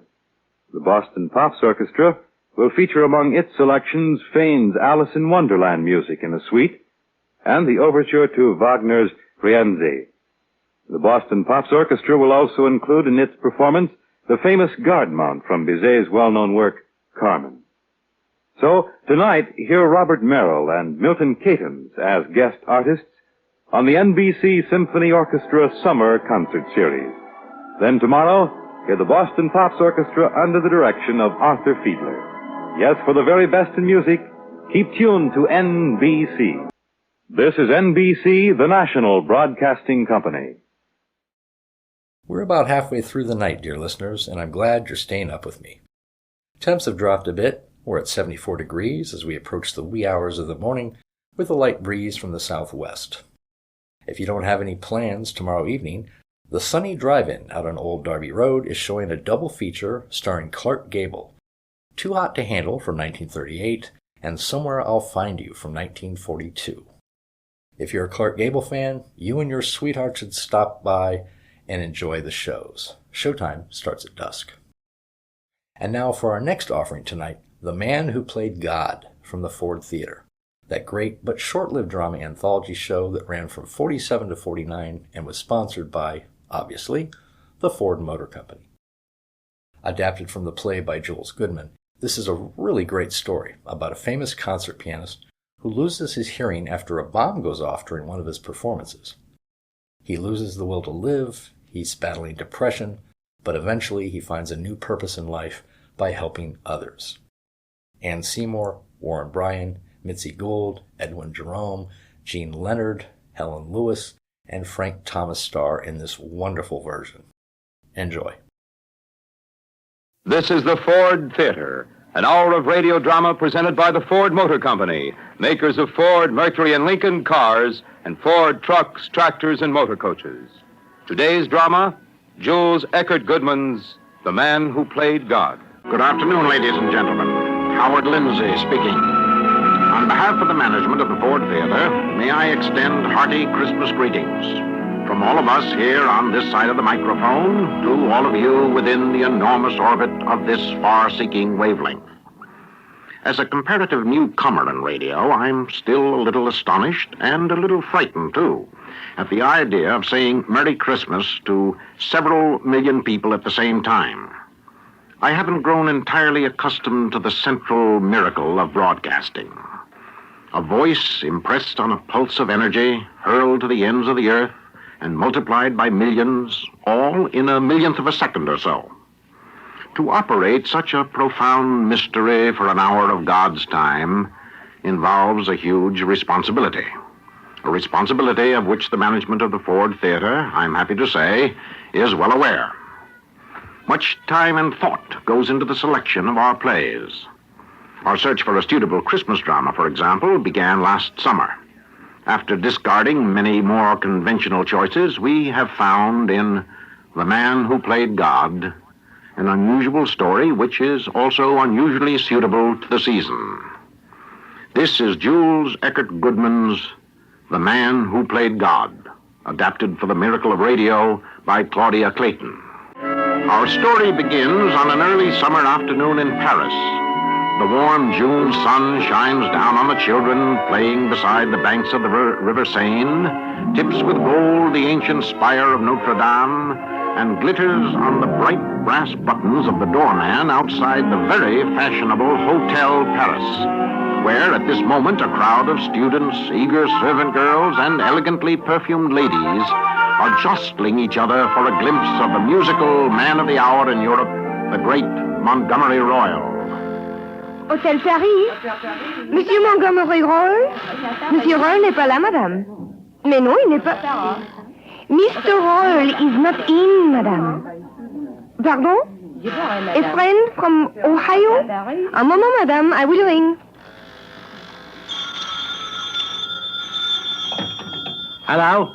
Monsieur Royal Nipper. Oh, you talk English. How nice. What, advance copy of the program for Mr. Royal's concert tonight for the Tribune Herald? I'm sorry, but Mr. Royal doesn't have any program. Mr. Royal plays what he feels like playing when he sits down at the piano. Tomorrow, yes, he's going back to America tomorrow. Not at all. Come in! What's the matter, Babs? You sound desperate. Oh, Mrs. Miller, do come in. They've been driving me out of my mind. Well, that's the penalty you pay for being secretary to a genius. But never mind. You'll be in God's country again a week from tomorrow. And I shan't be sorry. I think Mr. Royal has done just about enough. 10 recitals in 15 days. Oh, but excuse me. Won't you sit down? If you can find room for me among all these letters. What are they, Battle? Love letters from adoring Frenchwomen? Some ask for seats for tonight's concert. Well, that's impersonal of them. Who sent those lovely flowers? Are they from adoring Frenchwomen, too? Miss Blair brought them. Oh. But where is he, anyway? Why isn't he resting for the concert? Resting? Did you ever know Mr. Royal to rest when he ought to? He's out, walking. With Miss Blair. Oh, Battle, I don't suppose Mr. Royal realizes it, but Grace Blair's in love with him. Oh, Grace Blair is only a child, madam. A child? Grace Blair is 25 if she's a day. Her mother is one of Mr. Royal's oldest friends. That doesn't prevent Grace from being 25. Well, Mr. Royal is giving her music lessons. Montgomery Royal never gave anyone lessons before in his life. Why does he give her lessons? May I say something rather personal, Mrs. Miller? As Mr. Royal's secretary, Battle, you've been bossing him around too long and seeing me around too often to suddenly get formal with me. What do you want to say? Oh, just that if you'd had any sense, you would have married Mr. Royal yourself 20 years ago. But I hadn't, Battle. So I married somebody else. You're an eligible widow now. Yes. Yes, I am. But there's another very good reason, Battle, why I never married Montgomery Royal. He never asked me. Oh, a wonderful walk down the Champs-Élysées with the great Montgomery Royal. Wouldn't the girls at home be yellow with envy? They'd be even yellower, Grace. They'd have to put up with autograph hounds like great fat flies. It's a relief to be back at the hotel. I think they've taken over the lobby. There's another one. Make for the elevator, Grace. Mr. Montgomery Royal! Oh, do tell me, Mr. Royal. You play so wonderfully. Do you have to practice the piano like other people? Well, Oh, I knew you didn't. Oh, you're wonderful. So glad you like it. I'm Grace. I'm trying to. Excuse me, please. How do you do, Mr. Royal? You remember me, don't you? I'm Mrs. Schnitzler. I crossed on the Olympic with you 10 years ago. Oh, yes, of course. How do you do? It is wunderbar to meet so again. Is it not so? Delightful. And is this young lady a relation, yes? It is easy to see the likeness. My granddaughter. So? But I thought you were not... Married? As a matter of fact, I wasn't 10 years ago. But since then, as you see, so glad you like her. Make straight for the elevator, Grace. Shoot. All right. Get in, quick. Mm-hmm. Phew. Safe at last. Mr. Royal, could you do me a favor? Certainly. Would you mind signing my autograph book? Oh,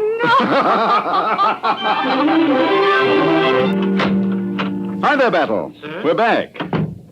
Why, Mildred. What a happy surprise. I came to wish you luck, Monty, on tonight's... Oh. Mildred, you know Grace Blair. Yes, we know each other. Hello, Grace. Hello, Mrs. Miller. I've been buying Grace a parting gift. Show what I bought you, Grace. All right. A string of pearls. Aren't they beautiful? Oh, they're lovely. All rich Americans buy their ladies pearls, and I couldn't be a piker with my one and only pupil, could I, Mildred? No, Monty. Look at the size of them. Big as golf balls. $20 on the Rue de Palais Royal. You couldn't match them at Tiffany's in New York for twice the money. You're to wear them tonight, Grace, for His Majesty the King. King? What king, Monty? I was going to keep it a surprise. Tonight's concert is a command performance. No. Yes. I've been commanded to play by a real-life king. Nobody can command you. You're a king. Let us say, then, that he approached me as one king to another and asked me to give this concert that he might attend incognito. Oh, Monty, how wonderful. Who is he, Monty? Can you tell us his name? He has at least 16 names, Grace, but I'm not allowed to tell one of them. Oh, really, Monty, you might at least have told us in advance. A real live king, imagine. And I told Harold Van Allen. Who? Oh, Harold Van Allen, a boy from home. He's taking me to your concert. I told him to pick me up early. Now I won't even have time to buy myself a special Buckingham creation for His Majesty. Oh, this isn't an English king, Grace. Oh? English kings don't go to concerts. They only go to the races. You might say he's one of those, savage kings. Well, what can I wear that's savage? Nothing. Oh, Monty, don't be improper. Anything you wear will look beautiful on you, my dear. You're not leaving, Mildred. I have to run, Monty. Oh, but you can't go yet, Mildred. I need you. You need me? Of course I do. I always need your advice, Mildred, when I have an important decision to make. I want you to look at... Oh, where is it? Oh, yes, here. I want you to look at this drawing the architect sent me from New York. Well, what is it? A setting for church organ. What do you think of it, Mildred? Oh, I think it's beautiful, Monty. There's an inscription on it. To the glory of God and the memory of Margaret Ruth Royal. My mother, Grace. I'm having it built in the cathedral in New York, the one she always attended. I think she would have liked it. Don't you, Mildred? She would have loved it, Monty. You know, she was always conscious of the vibration of the church organ in spite of her deafness. It affected her strongly. I often used to see the tears come to her eyes. I didn't know your mother was deaf. Quite early in life, Grace. Her father, too. And his father before him. You might call it a family inheritance. You worshipped your mother, didn't you? If it hadn't been for her, Mildred, I suppose I'd have grown up just one of the idle rich. She believed that every man ought to earn enough money to keep him, no matter how much his father left him. My mother and I always went to church together, Grace. You're really quite religious, aren't you, Monty? I don't think I'm what you call religious, Grace. But I always regarded my mother and God as my two best friends. Well, now, why are you two letting me go on in this solemn fashion? I really should run. You have to get some rest for tonight. Good luck, Monty. See you at the concert, Mildred. My first visit to Paris. Having a good time, Grace? Heavenly, Monty. Look, everyone in the restaurant is staring at you. That's because I'm with you. Oh, it's because you're the one, the only Montgomery Royal. And because tonight you're going to give the best performance of your career. I want to drink a toast, Monty. To tonight and to you. Thank you, my dear. Oh. Grace, child. What's the matter? Say goodbye to me now, Monty. I shan't see you again. Why, of course you will. I'm not going till tomorrow. But I shan't see you alone. Oh, there may be a king or two present, but Don't treat me like a child. A child? Haven't I given you the Marie Antoinette pearl? And don't make fun of me. Say goodbye. I shan't be able to follow you to New York for a whole week. Won't you? Mind you practice 5 hours a day. I can learn more from you in 5 minutes than from anyone else in 5 years. You love music, Grace, don't you? I love you. I love you. Don't be foolish. I'm old enough to be your... Well, you know I'm your grandfather. I don't care how old you are. I love you. My dear, you don't. You love music. You love the successful pianist, not me. At first I did, perhaps, but not now. I've seen you nearly every day for 12 months, and I know you, and I love you because you are you. Everybody gets romantic in Paris. Monty, don't you love me at all? Of course I love you. But I'm old and easily flattered and moved by your youth and beauty and emotion. How can I help loving you? Then you will? Well, what? If I should come to you in 6 months, it will be Christmas then, Marty. If I come to you at Christmas and say I love you, you will marry me? If you're still of the same mind and look at me with those beautiful eyes, I may not be able to resist you.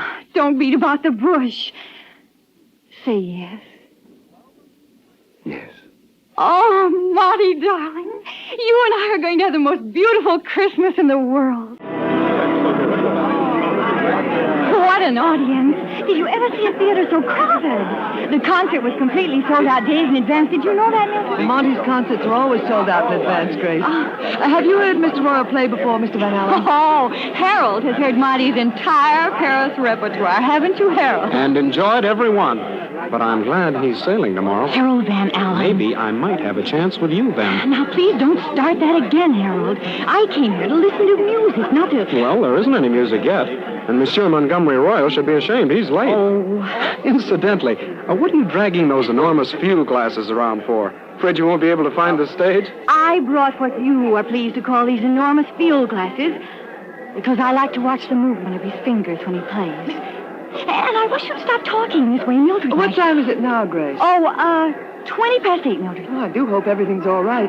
I've never known Marty to start late before. He's probably just waiting for the king to arrive. Well, the king should have arrived 20 minutes ago. Maybe he's been assassinated en route. Assassinated? Well, somebody did take a shot at him barely 2 months ago. You remember? That boy's got enemies, and they mean business. Mildred, where are you going? I'm going backstage, Grace. I want to see if everything's all right with Marty.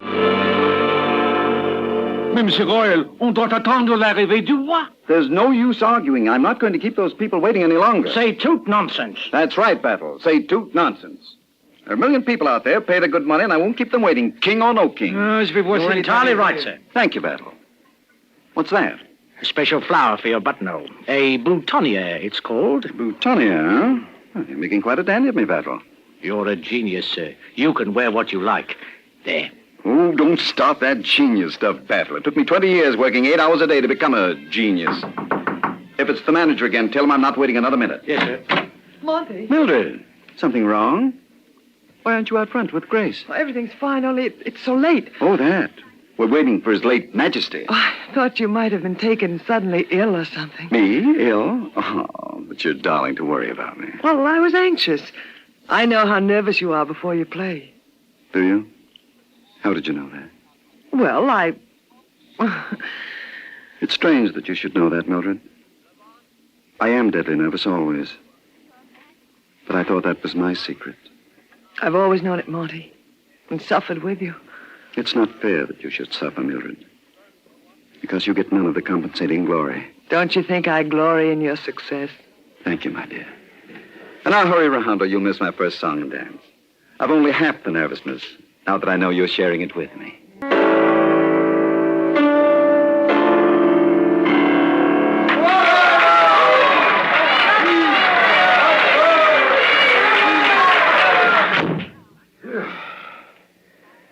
Two hours of playing and they still want more.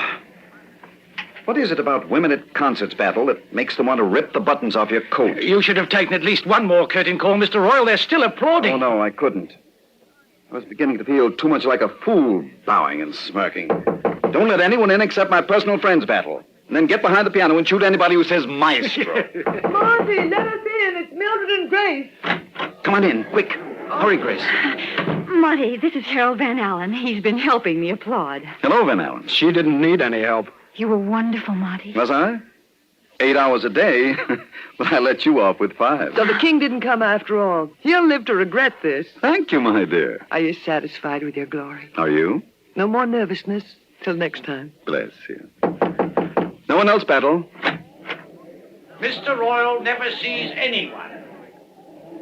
Battle, who the devil's at the door? Get rid of him.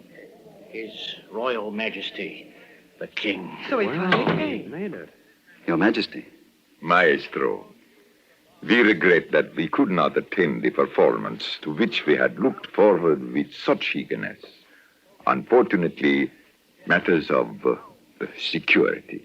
I understand fully, Your Majesty. As the head of a nation, we are not always free to choose our entertainment at the time we should most enjoy it. But as one man to another, Monsieur Royal, I would give my ears to hear you play once more the Moonlight Sonata. Would you? Well, then, if Your Majesty will merely lend his ears, he can hear it right now. Battle. A chair for His Majesty.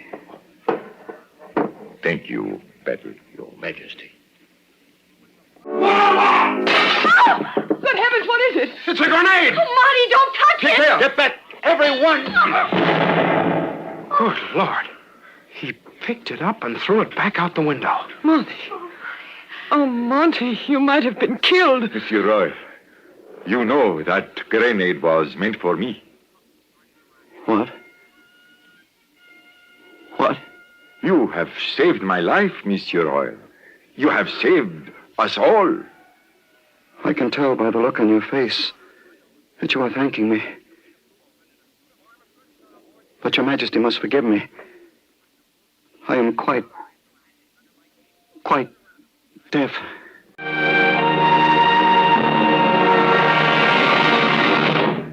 On an explosion and the tragic end of a career, our first act curtain falls. Before we resume the story of Montgomery Royal, on another continent and in a mood much changed, a word on behalf of the Ford Motor Company by Kenneth Banghart. This is the quiet season of the year for most of America's farmers. The crops have been harvested, the silos and corn cribs are full, the grain elevators are overflowing.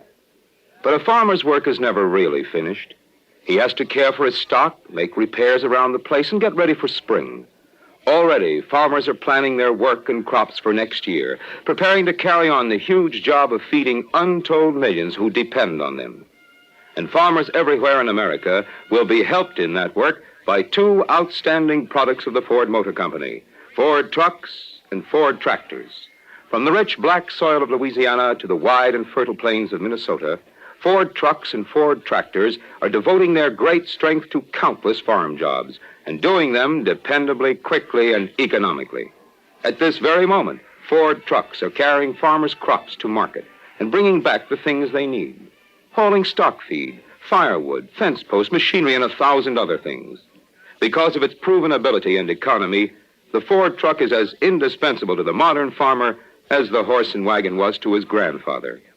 At this season, Ford tractors are probably not as busy as they will be in a few months, but many of them will be out tomorrow, hauling fodder, grinding feed, clearing roads, and running power saws. Soon they'll be pulling plows, then harrows, then drills and other seeding machines, and finally, operating harvesting equipment and threshers. Since its founding, the Ford Motor Company has been building tractors and constantly improving them. Today, the Ford tractor, because of its tremendous strength, versatility, dependability, and low cost, contributes much to making American farmers the best and most productive in the world. In many years of outstanding service to many owners, these trucks and tractors have proven themselves worthy of the name Ford.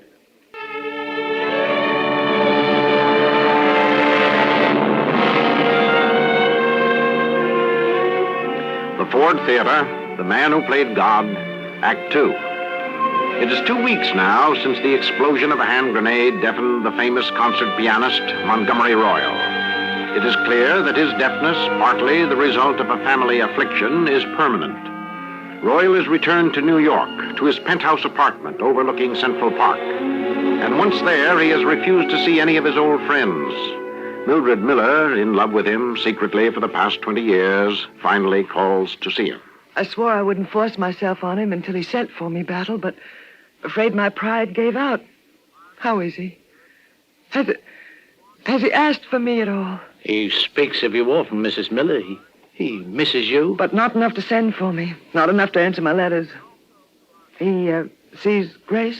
Mr. Royal he's not his old self, madam. He's not well. What do you mean, not well? Well, he's moody, melancholy. He has frequent fits of temper, fits of uncontrollable temper. Temper? Monty? But that's not like him. There must be something he can do about it. There is, but Mr. Royal will not have it. What's that? Lip reading. Lip reading? For Monty? Oh, how terrible. Mr. Royal's hearing is gone forever. I know that. And unless something is done now to bring him out of the bitterness into which he has slipped, the doctor's afraid he'll not be able to answer for the future. Grace, my dear, it's very sweet of you to visit me so faithfully. But I know this is an ordeal for you. Why don't you go? I want you to play for me, Monty. Do you understand? I want you to play for me. You must write. Cannot understand even you. I'll write it. I want you to play for me. Let me see. No. How can you ask that? Can't you realize what it means to me to play and not to hear a sound? Beethoven... Write it. Beethoven was deaf? I'm not Beethoven. I'm not a composer. I love the music of others. It is not enough for me to have music in my soul. I want to hear. Oh, Monty. Don't be kind to me, Grace. You're very sweet, very kind, but I'm not worth it.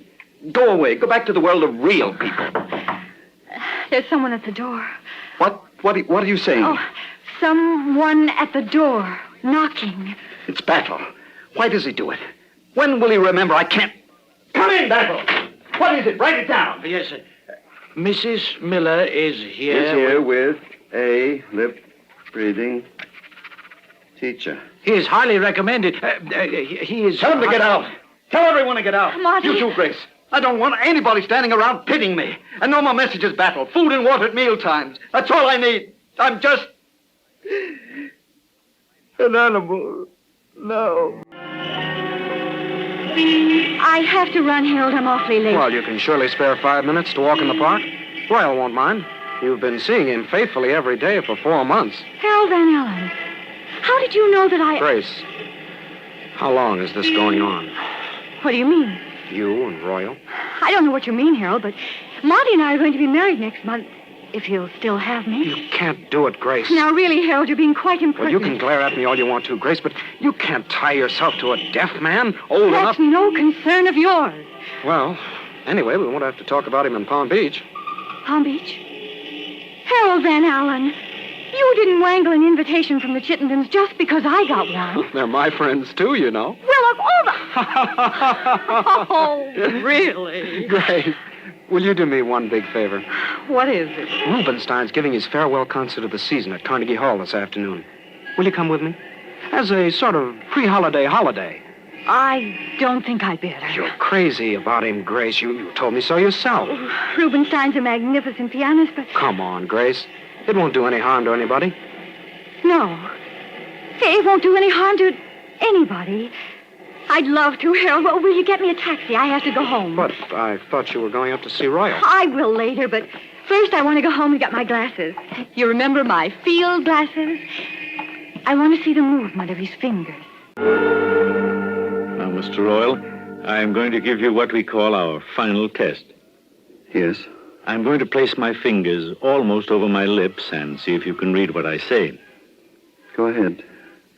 From that window, I can see the people walking in Central Park. What did I say? From that window, I can see the people walking in Central Park. Good. How did you get that? Mainly from the muscles of your throat and jaw. Well done. Try again. The leaves are turning, the sun is shining, and God's in his heaven. Now. The leaves are turning, the sun is shining, and God's in his heaven. Splendid. You're a fine pupil, Mr. Royal. You've been studying with me for less than 5 months, and you've learned all I can teach you. I won't have to come here anymore. I shall be sorry to lose you. Impress on your friends not to try to help you by mouthing their words. If they do that, your understanding will always be ahead of their words, and that will irritate you. I don't allow visitors. Oh, that's a pity. You should. Goodbye. Goodbye, and thank you.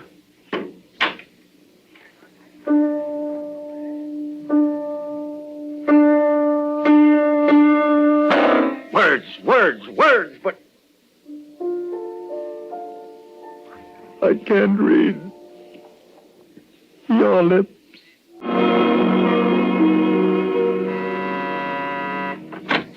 Hello, Hello, Battle. How's Mr. Royal's lesson going today? He's had his last lesson, Miss Blair. He was what you might call graduated today. Oh, that's wonderful. Tell him I'm here, will you? Someone out there, Battle. Whom are you talking to there behind my back? I'm sorry, sir, but I... Everybody talks behind my back. Why don't you come straight in so that I know you're there? What do you want? Who's out there? Show me in. I am in, darling. Oh. Did you give up hope of my ever coming today, Monty? What kept you, Grace? Oh, nothing important. Just something I'd forgotten to get at home. Anyway, I think you see too much of me. You know I live only for the moments when you come, Grace. Well, you shouldn't say such things, Monty. It makes it very hard for me to say goodbye. Goodbye. You haven't forgotten, darling. The Chittendens, Palm Beach. Oh, I feel mean at leaving you, Monty, but I promised Alice Chittenden way back in Paris. Yes, of course you're to go. Change will do you good. You're sweet, Monty. Will you promise not to miss me? No? Will you promise not to let yourself get depressed and ill-tempered? No. Monty, do you remember how long it is since Paris? 100 years. It's 5 months. When I come back from Palm Beach, my 6 months probation will be up, and then... Do you remember that promise? What promise? Oh, don't pretend. You know you promised that if I came to you in 6 months... What are you carrying those glasses for? Going to the races? In November? Of course not, silly. Monty, you know how I love the piano, and I'm going to Rubinstein's concert. Do you mind? Mind? It's the first recital I've been to since yours. If you don't want me to go, I won't, Monty. I'll stay here with you instead. Don't talk nonsense. Of course you'll go. Is anyone else going with you? No. Well, yes, I think Harold Van Allen's going to be there. He told me. I ran into him a little while ago, and he said he'd seen you. Van Allen's a good friend of the Chittendens, isn't he? Harold? Well, yes, come to think of it, he is. Why? Van Allen is going to be there, isn't he? I don't know what gives you those powers of divination suddenly. I shouldn't be surprised if he is. After all, he's a friend of theirs. Grace, you know if you turn your head away, I can't tell what you're saying. I'm terribly late, Monty. I really have to rush now. You're forgetting your glasses. Oh, dear. You want to watch his fingering, Grace, remember? The way you used to watch mine. No, Monty. I won't take them. Of course you will. I won't. I can't. I couldn't stand it.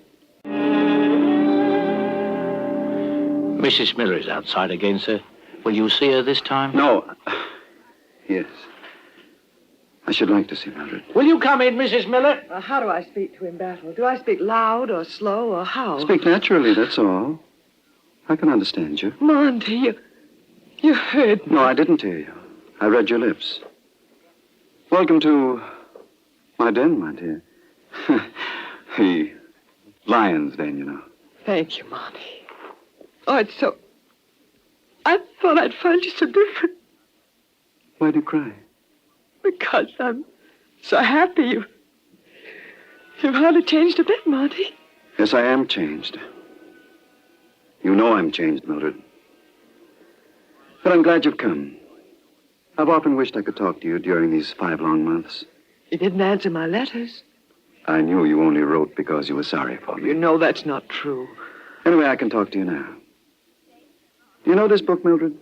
But it's a Bible. My mother's Bible. I want to ask you a question. Will you answer me? Of course I will. Do you believe in God? Yes. I've been reading the Bible lately. Listen to this. Are not 5 sparrows sold for 2 farthings, and not one of them is forgotten before God? Do you believe that? Yes. If he knows everything, then why does he let such horrible things happen? He must be a cruel God, and I hate him. Monty. Why has he done this thing to me? I loved my music. It was a sacred thing. I didn't accept it blindly. I was thankful for it every minute. And now look what he does. He snatches it all away from me and leaves me a barren life. Oh, no. I never did harm to one of his creatures. Never even wished harm to anyone. I'd have been willing to give up everything else if he had just left me my music. I've withdrawn my promise for the church organ. But, Monty, because I won't be a why? hypocrite. He struck at me. He struck at my mother. Why should I glorify his name? Perhaps someday you'll learn why.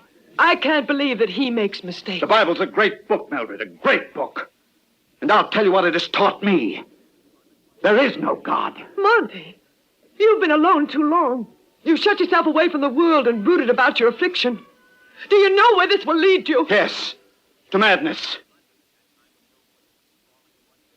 Thank you for coming, Mildred. You want me to go?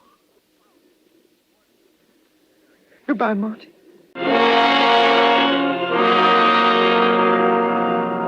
And Nebuchadnezzar was driven from men and did eat grass as oxen.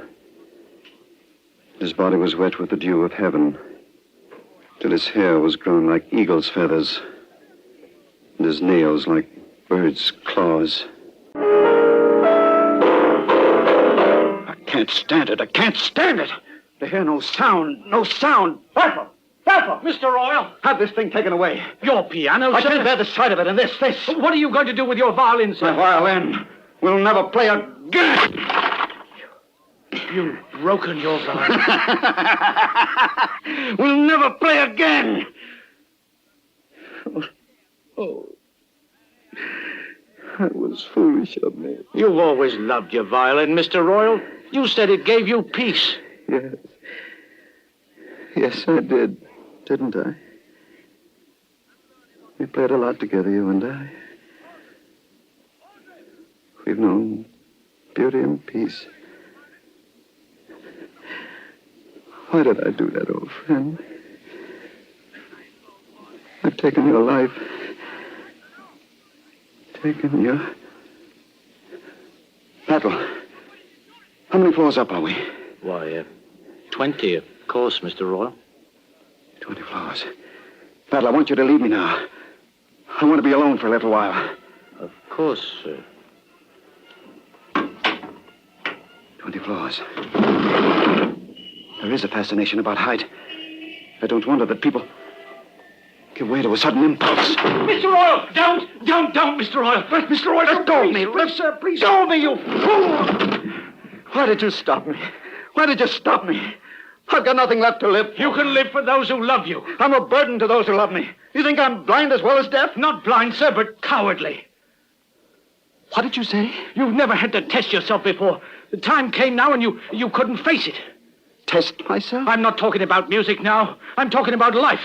You've always had everything. Wealth, talent, social position, but you've never really suffered. A man who has never suffered has never lived. This isn't suffering. This is living death. You're thinking only of yourself, and it's cowardly of you. You're a gentleman. You ought to set an example of courage to other unhappy people, not to turn tail and sneak out of the world. You're a coward, sir. Thank you, Battle. I know it took courage to say what you did. And you're right. It is a lot easier to die than to live. There's so much beauty in the world, Mr. Royal. Look outside your window. Here, take these glasses. Look at the park. Look at the trees, the changing leaves. Nature is so beautiful. Nature may be beautiful, but her workings are cruel. These glasses show me nothing that I didn't know was there. Park benches and beggars. Hunger under the changing leaves. It's absurd to believe in a method, a plan, a guiding hand. It's absurd to believe in a merciful God. Don't forget there's joy and happiness, too. You can't have it all one way, sir. It's contrast that makes life so beautiful. And sickness? Does that make life beautiful, too? In that case, there's one of life's beauties now. Just a young lad, too. His girl. No, it's his wife. I see a wedding ring. She's saying... These are very strong lenses, Battle. I can read their lips. She's saying... Sit down here, honey. We'll sit on this bench a while. You look tired. I'm all right. Now, what did the doctor say? Oh, nothing much. Now, don't start that nothing much stuff, Peter Henderson. What did the doctor say? Well, he examined me and... Well, you know how doctors are. They have to say something during the living. Peter Henry Henderson, you tell me what the doctor said this instant. What did he tell you? He said I have to leave New York. Leave New York? He said I'll never get cured as long as I stay in New York. I have to go someplace where it's warm, he said, and stay for about a year. To rest. A whole year? I told you he didn't say anything much. It'll cost $2,000 at least to rest the way he wants me to. We haven't got more than about $20 right now. $2,000. And if you don't get it, you die. Oh, come on now, honey. It's not as bad as all that. I'm not going to let you die. Hey, baby. Honey, who's dying? I'm not going to die. Why, I love you too much. Do you think I'd go up with Pinky Mullins still saving that wedding ring he bought when he thought you'd say yes? Oh, sure. Don't you see? It wouldn't be practical for me to... Hey, what are you doing? What are you getting on your knees for? I want you to pray with me, Peter. No. Out here? Yes. Out here. Maybe God won't listen to me up there. We haven't been exactly corresponding lately. But I'm going to take this last chance. Battle. Yes, sir. Where's my pen? Right here, sir. Oh, yes. I want you to deliver a note. Take the glasses, Batlin. Look out toward the park. Yes, sir. You see two young people sitting on a park bench? Yes. Good. Take this note to the young man as fast as you can. To that young man, sir? Yes, and Battle. Not one word about me. It's getting too cold for you in the park, honey. We better go. Okay, guess we better. My arm, Mrs. Henderson. Oh, Peter. I beg your pardon, sir. Me? I have a note for you, sir. You see anybody behind me, honey? He's talking to you. I have a note for you. But you don't know me. You never saw me before in your life. Will you be good enough to read it? Well, sure. Sure, if you want me to. What is it, honey? Listen to this. If you will give the bearer your name and address, the writer who has overheard your conversation will take pleasure in sending you the $2,000 you need. Am I dreaming?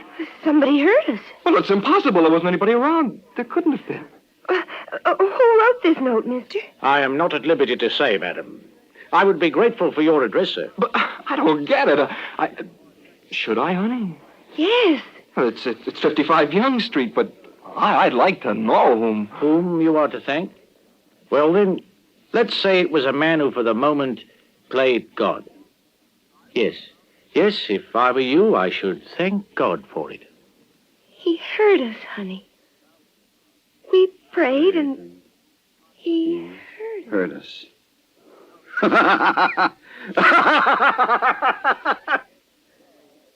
So they'd think it was God who heard them. At last I've got a good joke on him. I wonder, has he a laugh on me?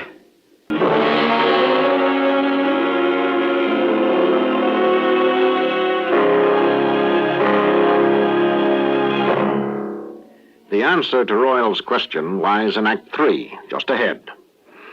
If we could send each of you a combined Christmas card and prospectus for the new year, it might read something like this. Next week, Father, Dear Father. Our second Ford Theater original, a comedy written especially for this playhouse by Therese Lewis and Irving Pincus. On January the 4th, The Adventure of the Bad Boy. An exciting mystery drama by Ellery Queen. On January the 11th, Storm in a Teacup. Based on the prize-winning English movie comedy by James Bridie. On January the 18th, Girl Crazy. Our first musical play of the new year. The music, of course, is by George Gershwin. On January the 25th, Arsenic and Old Lace. A rare combination of comedy and murder, first produced on Broadway, if memory serves, by your present correspondent, with some help from a man named Krauss and a horde of angels. Well, as you can see, the coming weeks bring many gifts. We now proceed with The Man Who Played God. This is Act 3. And we return to Montgomery Royal, 1 month after he has discovered that, with a pair of strong binoculars, he can read the lips of passers-by in the park below his apartment window. It's the day before Christmas now, and a silvery flurry of snow is drifting across the park as Royal goes about a pleasant task of wrapping children's toys in the gay tinsel of Christmas. God rest you, merry gentlemen, may nothing you dismay, for Christ the Lord our Savior was born. All right, Battle. Come and get him. Another batch already? Oh, you're wrapping faster by the minute, Mr. Royal. The children have to get their toys before midnight, Battle. How'd the last load go? The children were ecstatic, sir. Oh, I almost wish I was wearing a white beard when I was handing them out. Pity you weren't. Isn't it a wonderful day, Battle? It's a wonderful, wonderful day. Miss Blair is coming home today, isn't she? And it's almost too good to be true. Wait until she sees the change in me. Wait until she finds I'm going out. Going out? A surprise, Battle. You thought I'd stay shut up here the way I've been the last 6 months. It's all over, Battle. Life and I are friends again. I'm going out tonight. With her. With Miss Blair, sir? With Grace. My first trip into the new world. Do you know where we'll go first, Battle? Where, sir? We'll go into every toy shop we can find. We'll watch the children peering into the shop windows. Remember, Battle, when you used to stand outside a toy shop with your face pressed against the window pane? There was a little brown velvet bear with red glass eyes. We'll give them their little velvet bears, Battle, and their dump trucks and their yellow-haired dolls. We'll stand inside the shop, you and Grace and I. And I'll read their lips. Then you'll take the toys out to them. You see, you still have to do the hard work, Battle. It's a great work, Mr. Royal. Oh, no, not great, Battle. It's a lark, just a lark. By the way, what about that young couple who was supposed to get married today? Oh, the ones who made that unfortunate investment? Oh, that was pretty bad, sir.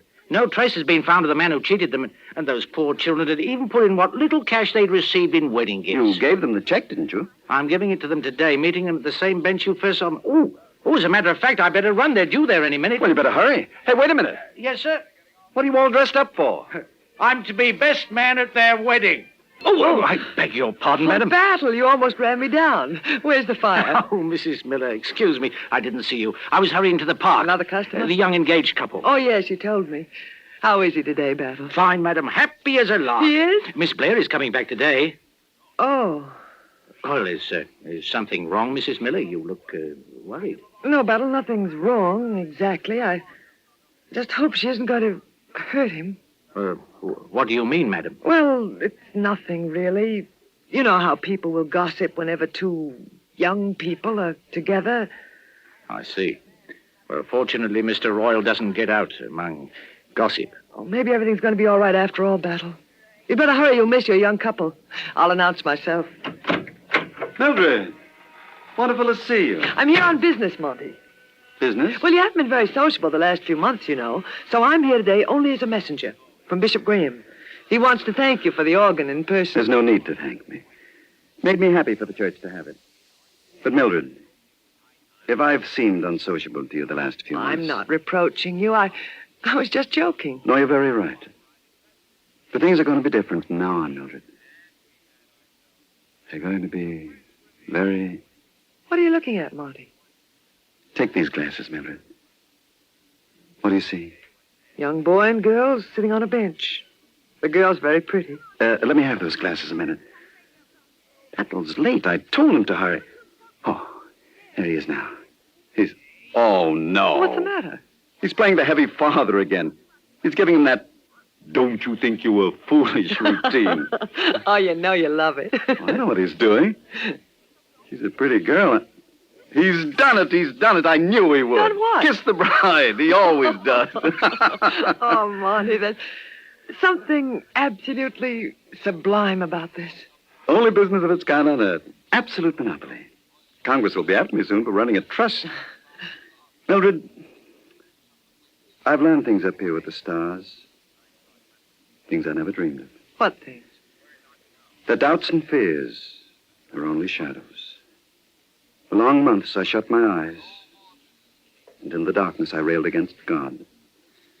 I cursed and hated and cried out in defiance. When my hatred was bitterest, he replied and sent me these. A pair of glasses. Almost symbolic, isn't it? I look down from my perch among the stars, and I read the lips of the people below. I hear the despairing cry of those who suffer in doubt as I suffered and doubted. And you answer their call? Yes, I take a hand. You see, I'm so close to God here that he's taken me into partnership. Now, don't let me get solemn about myself. Let's see if there are any more customers down there. Ah, here's an attractive young pair. Mildred! What is it, Monty? Why, it's Grace. Grace is on her way here to me. And young Van Allen is accompanying her. Grace and Harold Van Allen? They're telling silly jokes. He just said, what's worse than finding a worm in an apple? And she's saying, oh, Harold, anyone knows that. Finding half a worm. Harold, you do know the stupidest jokes of all. That's because I'm a stupid boy. But I have one redeeming trait. I'm smart enough to love you. Harold, I told you at Palm Beach it was all over. Why did you have to follow me to his very door? Because I love you. You're not to say that again. You have no right to say that to me at all. Well, you have no right to throw your whole life away because of a silly promise. I threw myself at him when he was well and famous. I can't go back on him now. Why did you have to come down to Palm Beach? I should have been all right if you'd only stayed away. Well, isn't it better to have found it out now? No, it's not better. I can't leave him like this. You're leaving me. Your future's brilliant with promise. His is dark and empty. Grace, I can't let you do this. Now that I know you love me, why... You do love me, don't you? Oh, you know I do. Well, you're only going through with it because you're sorry for him. You can't destroy your happiness and mine because of pity. Now, tell him you've changed your mind. No use, Harold. You're going to marry him. Yes. Goodbye, Harold. Oh, don't follow me. I love you, but I'm going to leave you. Monty, what's the matter? You look ill. You knew this? You what? That she loved him all the time? I wasn't sure. But they're both young. Yes, they're both young. I've been very foolish. She was always so dear to me. I'm so sorry, Monty. I wonder what God would do in a case like this. Monty, Bishop Graham asked whether you'd consent to play the organ for tonight's services. The organ? The organ you gave to the cathedral. Bishop Graham thinks it would mean so much to the congregation if you were the first to play it. No. But this is Christmas Eve, No. Monty. I couldn't stand it. Please, excuse me, Mildred. I want to be alone. Of course. Goodbye, Monty. I won't ever force myself on you again.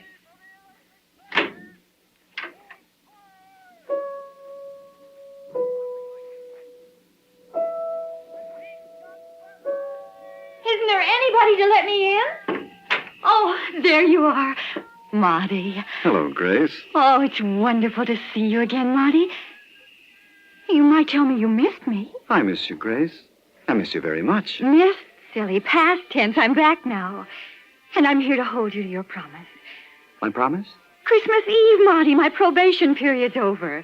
Oh, now don't pretend you've forgotten our compact. If I came to you in 6 months and told you I'm going to break my word, Grace. Break your word? I'm asking you to release me from my promise. But, Marty, I don't understand. Is it anything Did you hear anything to hurt you? You could never hurt me, Grace. You're too good. Then what is it? Don't you love me anymore? I shall always love you, Grace. The way the earth loves the sun. Each spins in its own orbit. Were the earth to swing into the pathways of the sun, it would only meet with disaster. It was music that brought us together. You know that, don't you? Yes. Our love was music. But you see, a string has snapped, and the music has ended. Not altogether, Marty. Oh, I do love you. I do love you. You will always be my idol. I shall always be your friend. Now, hurry, my dear. It's Christmas Eve, and you mustn't keep your friends waiting.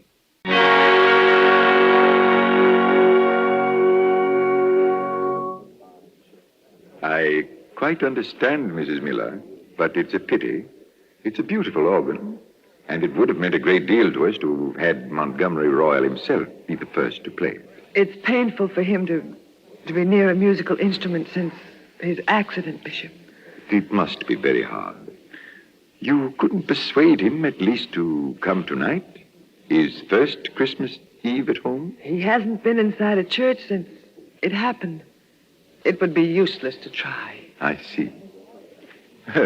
Then I wonder who that man is coming toward us now. Monty. Am I too late, Bishop Graham? You are just in time, my son. We've been waiting for you, Monty. Takes a long time to learn that a man cannot play God. We are just about to start the processional, Mr. Royal. Would you care to... If I may. Monty, you will play? For the king.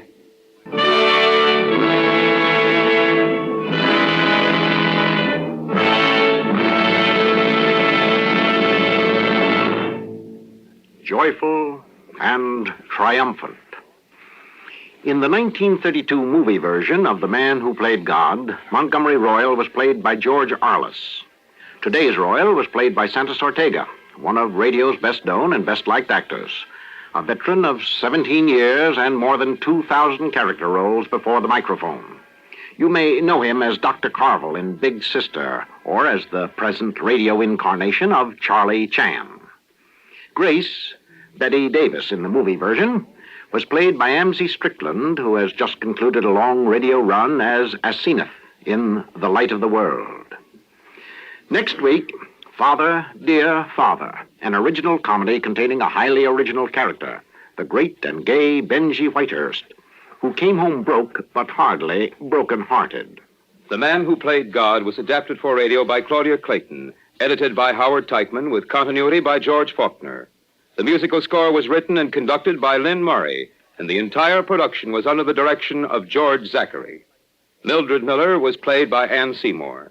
The other players today were Warren Bryan, Mitzi Gould, Edwin Jerome, Jean Leonard, Helen Lewis, Guy Spall, and Frank Thomas. According to the calendar, there are just 3 more shopping days. 3 days of preparation and anticipation. Days filled with decorations, gaily wrapped packages, trees and lights, good things cooking, and friendly good wishes. Then it will be the day, the most pleasant holiday of all. And the 130,000 men and women who make up the Ford Motor Company would like to add their greetings to the many you will be receiving. May your family be happy, your home warm and cheerful. May the tree be bright, the company jolly, the gifts exciting, and the enjoyment great. From all of us to all of you, Merry Christmas. I'm Greg, and you're listening to the Nighttime Show here on WOTR Radio. I hope you're enjoying the old-time radio stories we're presenting tonight. I'd like to thank all of you who have written in with your kind words and your suggestions. While I try to respond to as many as I can, I do apologize that I'm not able to get to every one, but know that I do read and appreciate every one. And responding to one of your suggestions made by Hillary Swan last week, we now present to you our next old-time radio offering of the night, One Foot in Heaven, from that great show Studio One, which ran for a single year on CBS Radio in 1947 and featured dramatizations of lesser-known plays and novels. Studio One was known for its devotion to staying true to the stories that it adapted, changing and omitting as little as possible. This is a really great story about a medical student, William Spencer, who finds God and decides to change his career plans to become a minister instead of a doctor, and his bride-to-be, Hope, accepts and supports his decision, despite her parents being against it. After several years of being a traveling minister, William finally gets his own church in Colorado, but a series of challenges to his faith, his marriage, and his belief in himself leads to a revelation for his parishioners and his family. This is a truly heartwarming and inspirational story. Thank you, Hillary Swan, for the suggestion. This was originally broadcast on June 1st, 1948. Tonight, Mr. Francho Tone stars Rosemary DeCamp in One Foot in Heaven from Studio One at CBS. Will, is there anything that prevents a new minister from kissing the girl he's going to marry? Oh, well, here's your answer. Oh, I guess there isn't, and I'm glad. I'm very, very glad. Parson Spence. We invite you to Studio One Radio celebrating house of dramatic entertainment, featuring the world's great novels, stories, and plays in special versions for listening. And now, to introduce tonight's great story, here's the director of Studio One, Fletcher Markle. An entire town, its habits and its customs are reflected in the daily life of a clergyman. Perhaps there is no single individual who knows his fellow men from birth to death quite as intimately or as sympathetically. As a circuit rider or in a city pulpit, he has always played an important part in the American way of life. Tonight we're going to hear the story of one minister and his family. Hartzell Spence has called his book One Foot in Heaven, but he's also given it the more revealing and affectionate subtitle, The Life of a Practical Parson. This evening we're most happy to have an old friend paying us a return visit. One of the most accomplished actors of stage and screen, Mr. Franchot Tone. At the moment, Mr. Tone is in New York, where we're completing together a new motion picture, Jigsaw. And tonight he will play the role of Will Spence. And we have another guest from Hollywood tonight whom you'll hear each week on the Dr. Christian program. The very wonderful Miss Rosemary DeCamp in the role of Hope. You'll also be hearing Everett Sloan as Samson, Miriam Wolfe as Mrs. Sandow, and I'm going to remain at the microphone with them to play Hartzell Spence, who tells our story. Please to begin. My father hadn't planned to be a preacher at all. He majored in philosophy in college, taught school a while, and studied medicine in Toronto. But in 1904, when he was 29, something happened. Something sudden and drastic. In a certain house in the town of Stratford, Ontario, on a certain June morning of that year... He's here, Hope. Will's here. He's coming up the drive. I know, Mother. I saw from the parlor window. You saw? But Hope, you ran in here on purpose? Oh, Mother, suddenly now that he's here, I'm afraid. Afraid, lass? Well, I didn't tell you, but Will's letter to say he's coming, it was so strange. Strange? He said something has happened to change his mind about many things that he would explain when he arrived. And you think that now he... I don't know. Oh, dear, no. He loves you, lass. Anyway, he'd have written that. No, to write would have been the easy way. Will would face it like this. He'd come here to tell me. Now, there he is now. And remember, Will's not a flighty lad, Hope. He's a man of great determination. That's in your favor. Well, that depends. It depends what he's determined on. I'm all right now. I'll let him in. Good luck, lass.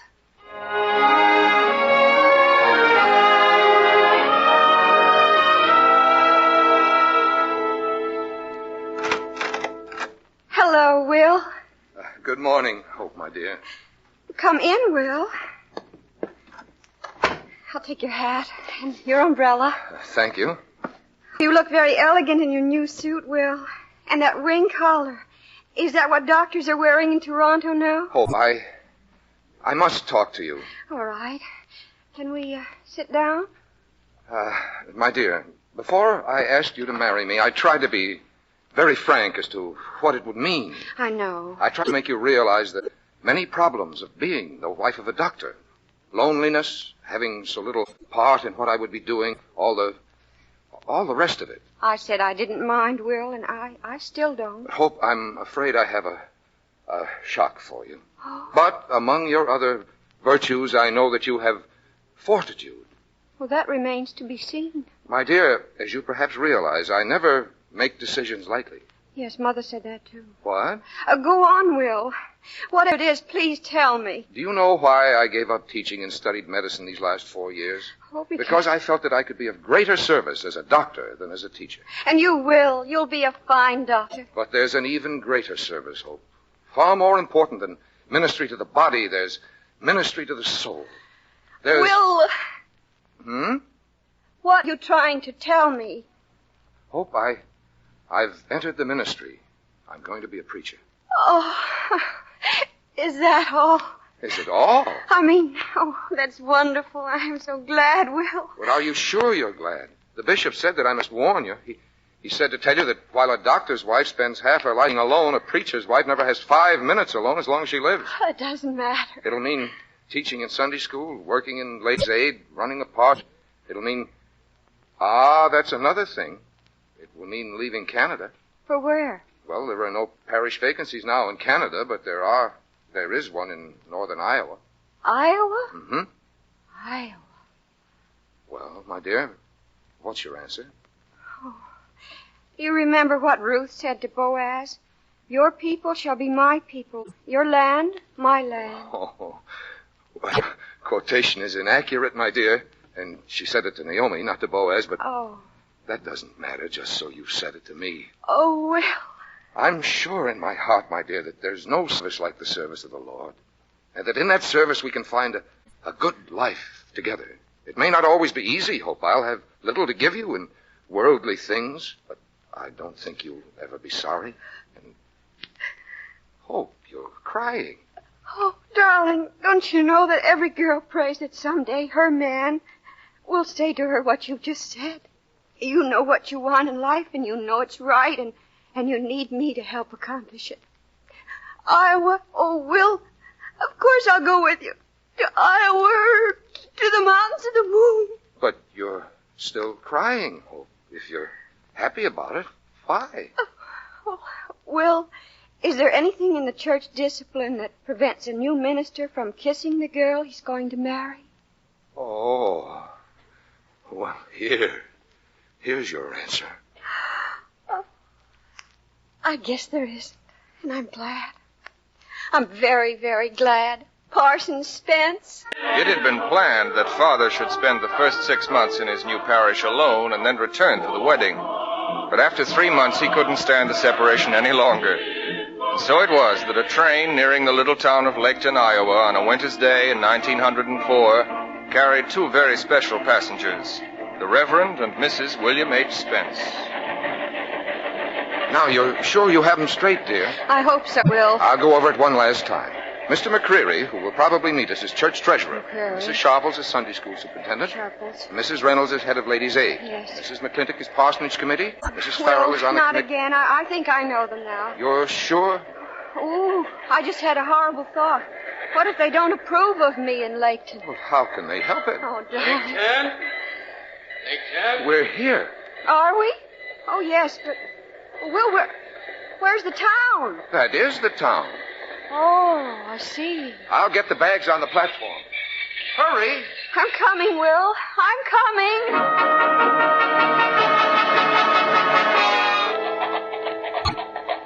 It was most kind of you to meet us, Mr. McCreary. Not at all, Parson Spence. Not at all. Will has told me how busy you are with your feed business. That's right, dear, for you. And also how hard you worked as church treasurer, Mr. McCreary. But he didn't tell me you drove the finest pair of matched bays I've ever seen. Oh? Not bad, are they? Up there, Damon. Up it is. I see you got a good eye for hospice, Mrs. Spence. Hope. The building there is the Carnegie Library. Oh, yes, I see. Oh, Will, that woman on the porch of that house, she's waving. Good morning, Sister Williams. Good morning, Parson Spence. Good morning. Mrs. Williams, Missionary Society. Right again. That's very good, dear. You see Nora Williams' eyes popping out, Parson? I'll bet she's been standing on her porch ever since she heard the train pull in. Just for a first look at your missus driving by. Mr. McCreary, the meeting of the church stewards Wednesday night... We had it. I presided. A good meeting? Not bad. A little matter came up might interest you, especially right now. Matter of the parson's salary. Now, a certain party I can't name, a party who owns a pair of matched bays, said he thought our parson deserved a raise. Oh, that was good of you, Mr. McCreary. Oh, I never said who it was. And there were some other members disagreed. They said $350 a year was enough for any pastor, even Parson Spence. And, what's decided? Well, it was laid on the table. I promise you, next meeting it'll be put across. And not for any measly $20 raise either. You'll get $385 a year, or my name's not McCreary. Oh. After all, this isn't 1880, this is 1904.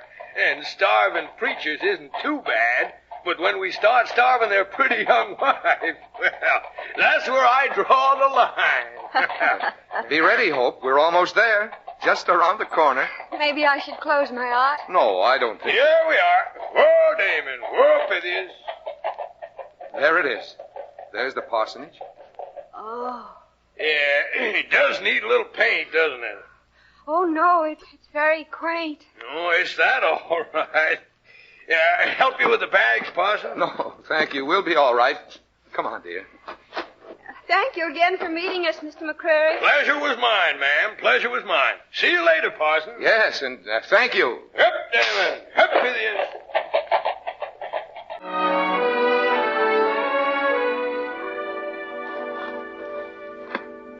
Well, the place does look a little strange, doesn't it? Now, hope we won't despair yet. It may be better inside. Yes. I have a key here somewhere. Oh, good. Oh, yes. It's stuck. Rust. Yeah, very likely. And now it's coming. There you are. Go right in. Good hope, dear. The door's open. Oh, aren't you, Oh, of course. You don't mind. I mean, it isn't too undignified. I'll show you how I mind. Here. Oh, careful now. Welcome, Mrs. Spence. Welcome home. Oh, Ah, thank you, Will, darling. now an inspection tour. This, obviously, is the entrance hall. Hmm? And this would be the The what? parlor. With black curtains and a pew for a sofa? Well, maybe it's a waiting room for weddings. Or funerals? How about in here? The dust. This must be the parlor. Look, a horsehair sofa. It looks comfortable, too. Oh, Will, don't sit on it. The leg's broken. Oh. Oh. Would you be good enough to help me up, my dear? Yes, dear, here. Thank you. You know, this room isn't too bad. With a new sofa, some different curtains, a decent rug. And that picture down. It's awful. Get down now, Will, please. All right. Frightening old buzzard. I wonder who he was. Who could tell behind that beard? Ooh, look at that one. Wonder who she was. Undoubtedly one of the original Salem witches. Oh, this dust is terrible. I'll open the window. The sash weight rope's rotten. Oh, never mind, dear. Let's look in here. Yes. Bedroom? You suppose? Or a closet with a bed in it? I remember someone mentioning the rooms were small. Oh, Will, don't look like that. It's not too bad. We're just both tired now, and it's all kind of a shock. I can fix the place with some fresh paint and new curtains and that awful rug off the parlor floor. We'll do all of it over together, huh? Just to please ourselves. Who's this? The back door. Good morning. Oh, good heavens. Oh, you frightened me. Parson! You're here ahead of me? Oh, but now you can't be. Mrs. McClintock, may I present my wife? How do you do? Oh, how do you do? Oh, Parson Spence, you can't have done this to me. My dear, can you ever forgive us? Oh. If my committee had just known in time. Oh, it'll be all right, Mrs. McClintock. Will and I were just... We have everything planned to fix the place up, just as it was the day Parson Davis left. Oh, but Mrs. McClintock, we didn't the want... dust in this place, and the cobwebs. Just look at it. Oh! Her picture's fallen down. Oh, my goodness. That didn't fall down, Mrs. McClintock. We took it down. You? Parson, you didn't. Is there some reason we shouldn't? My dear, this parsonage was built for the first pastor of our church, Parson Nichols. And one thing never touched is his picture, or that of Mrs. Nichols. Their pictures never come down. Oh. I'll put this one back now. Mrs. McClintock, my wife had some ideas about the house. Well, never mind. Well, she doesn't need to have. Maggie has every last detail planned. Now, those purple drapes in the parlor will be perfect once they're clean. And that lovely orange rug was made by hand by our sewing club. Oh. Then in this bedroom, we're going to put some exquisite magenta flowered wallpaper. It's all picked out.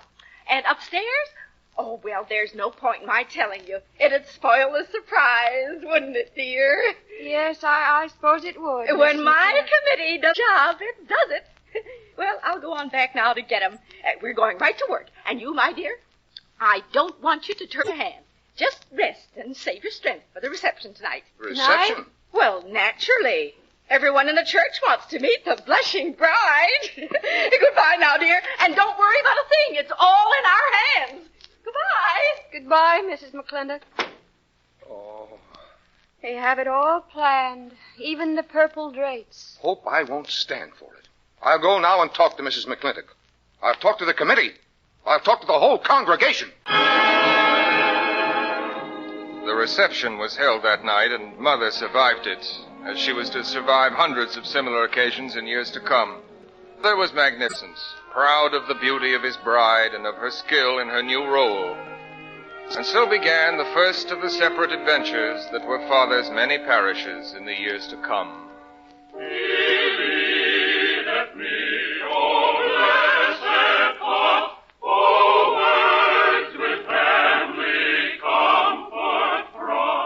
Above all things, Father was pious, but he was also ambitious. In 5 years, many things had happened there in the town of Father's first ministry, including the birth of Irene, my sister, and me. And the church had changed. Father had worked his own peculiar magic upon the congregation. Where once there had been empty seats on Sunday mornings, now they were full and overflowing. Midweek prayer meetings were attended. The Sunday school, the women's auxiliary, the junior league, all were organized. All were at peak efficiency. And Father, restless for further challenge, was looking for new spiritual fields to conquer. Being Father, he always found them. And it is right, Hope. After all, my task is finished here in Laketon. Well, isn't it? Dodge City's the second largest parish in the district, and it's run down, Hope. There's work to be done there, a great deal of work. Yes, sir. Well, after all, it isn't as though the idea of going there originated with me. They asked for me. Some of the members came to hear my commencement speech at the high school there, and it was their suggestion that they should ask the bishop to appoint me. Well, they did ask me how they might go about it, but the initiative was theirs. Hope. Yes, dear? Will you please not just sit there and knit? Will you either tell me you approve or you don't approve? When you first told me you were called to the ministry, I didn't question your decision. Now, if you feel called to a new parish, I don't question that either. You'll do what you must do. Well, the salary is more, Hope, much more. With 2 babies, I'll admit that's a consideration. But there's a more important consideration. You. Oh, Will, of course I approve. You're doing good work. Fine work for the Lord. Why shouldn't the shepherd seek the larger flock? That's true. Yes, Hope, you're right. I should go. It's my duty to accept this challenge. We'll do it. I'm glad you've decided, Will. Yes? Miss Spence, that first trunk's all packed, and I put that label that says Fort Dodge on it like you told me. You want I should pack the next one now? What? Never mind, Opal. We'll discuss it later. You tend to the children now. Yes, ma'am. So, you're glad I decided. And the first trunk is all packed. Oh, Will, we'd both better start getting ready. Well, we can't be late to prayer meeting. Dodge had many advantages, but one that affected us in the family especially had nothing to do with the church itself. This concerned the location of the parsonage. It was just down the block from the county courthouse, and the marriage license clerk was a Methodist. The result was a fortunate combination that often meant shoes for Eileen and me when otherwise we might have gone to school barefoot. The operation involved the assistance of the entire family. Mom! Yes, Hartzell? What is it, Hartzell? Wedding couple. They just come out of the courthouse.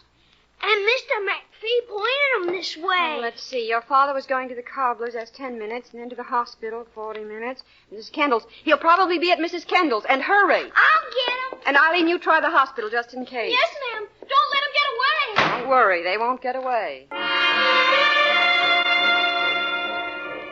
Ma'am, I'm afraid we can't wait no longer. That's right. Oh, really? Well, the pastor will be right here.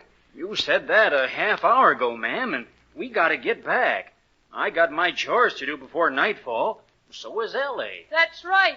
Oh, but being married's very important, Mr. Crandall. And my husband performs the very best marriage in town. Everybody he's ever married has said so. The words is the words. Methodist, Baptist, Holy Roller. Don't matter who says them. That's right. Perhaps you'd like some more tea. No, ma'am. You sure Mr. McPhee made this license out correctly? My husband always checks to be sure everything's legal, you know. The ages, for instance, this says you're 22, Mr. Crandall. Is that right? Sure. That's right. Oh, this must be... Oh, Eileen, did you... No, ma'am. Not at the hospital. Try Dr. Swopes and run. Yes, I will. And now let's see, the birthplace? Ma'am, that license is all right. We gotta go. That's right. Well, I'm sorry. There's your license. One last cup of tea. We're floating now. That's right. Well, goodbye, ma'am, and... Hartzell, did you... Yeah, running up the wall. Well, isn't that fortunate? Here's the pastor now. Hope, did they, No. Oh, good afternoon. I understand you young people wish to be married. We sure do. That's right. Well, please sit down. Now, before I marry any couple, I always want to be sure that they're fully aware of all that marriage means. Now, look here, mister. Will, I think I have covered most of what you usually say, and they do have to get back before dark. Well, very well. Will you stand here, please? Come on, Hep. This is it. Finally. Lester, wilt thou have this woman, Ellie Carolyn, to be thy lawful wedded wife? Wilt thou love her, comfort her, honor and keep her, and forsaking all others, keep thee only unto her so long as ye both shall live? I sure will. Ellie Carolyn, wilt thou have this man, Lester, to be thy wedded husband? Wilt thou love, honor, and obey him in sickness and in health, forsaking all others, so long as ye both shall live? That's right. In fact, I come of purpose. The minister of the Lord shall by his word build temples within the minds of men. My father believed that with all his heart. But he believed, too, that the minister should be concerned with the outward temple of the Lord. He loved in each of his parishes to see the old church improved or a new one erected in its place. The process was never without its complications, but in which they were unique. It all began on a very rainy spring afternoon. I don't like it in this old attic. Why, don't be a sis. Hold the lamp higher. Gee, there are leaks all over. Maybe we didn't bring enough pans. Sure. Give me another here. Hartzell, shh, be quiet. You know Father's writing his sermon. He'll explode if we disturb him. Guess he didn't hear me. Oh, you're just lucky. Here's a pan. I'll put this one over here, over the front bedroom. Hartzell, stay on the boards. Don't balance on that beam. Oh, it's easy. Hartzell. What? Dr. Romer's here. What of it? Dr. Romer comes lots of times. He used to be a minister, only now he's a doctor. Father used to be a doctor, and now he's a preacher. So Father helps him diagram cases. You mean diagnose? Another pan, please. Here. But I know a secret. This time Dr. Romer didn't come to see Father. He came to see Mama. Ah, you're crazy. Doctors don't talk to women. They just talk to their husbands. Now give me those 4 pans that are left. I'll put them over there on top of Father's study. Oh, Hartzell, be careful. You can't carry all of them at once. Sure I can. Piled up like this, I'm a juggler. Look. Go slow, Hartzell. Please go slow. Ah, don't worry, Irene. The champion balancer in all the world, that's me.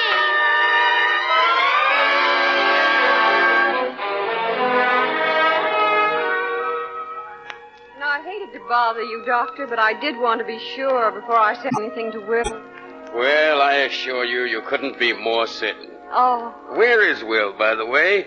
They're in his study. This is Saturday, remember? Silence is golden in this house until tomorrow's sermon is finished. Oh, Will's too conscientious. I used to write my sermons Sunday morning, when I wrote them. And keeping it so quiet must be a little tough with the children. Oh, no, they're wonderful about it. They've learned never to make a sound. In fact... Look out!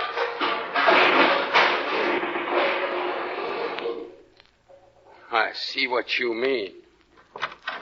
Hope, what is the meaning of that infernal racket? Oh, Doc Romer. Hello, Will. Sorry, dear. I sent the children to the attic. To the attic on Saturday afternoon? With pans for leaks in the roof. Oh. So they must have fallen.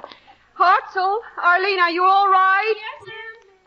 I sort of slipped, Mom. The pans fell. Oh, well, pick them up and put them where they're needed. Quietly. I'm sorry, Will. And why should you be sorry? Is it your fault? Oh, Will, Or the children were... children's? Doc, I'm glad you're here. Matter of fact, so am I. We've got news for you. Yes, As Will. chairman of the church building committee, you'll be pleased to know of a decision by your pastor. I will, eh? Yes. The new church we all agreed we need will not be built 2 years from now or 1 year from now. It'll be built this year. You don't say. Will, that means the parsonage will be torn down to make room for it. And a new one built. Oh. Exactly. So that the parson and his family will no longer be drenched by every passing rainstorm. And who's going to pay for this project that's going to develop overnight? Lydia Sandow? Mrs. Sandow? The one member of the church with more money than all the rest of the members put together. But she's chairman of the parsonage committee. Exactly, and look at the parsonage. For 10 years, she has been responsible for its condition. For 10 years, it's known neglect. Now she's going to make up for that by underwriting the entire building project. A new church, new parsonage, everything. Will, you're crazy. You'll never persuade her. No? If I were a betting man, Doc, I'd bet you a cigar that I do. That is, if I smoked, which I don't. Mother, my hat. Here. Will, I wanted to tell you... And my coat. But there's news that... And my umbrella. Will, you better take it easy. Lydia Sandow hasn't let anyone tell her what to do since her husband died 10 years ago. She's got a will of iron, that one. You know your Bible, Doctor. I refer you to Proverbs 27, verse 15.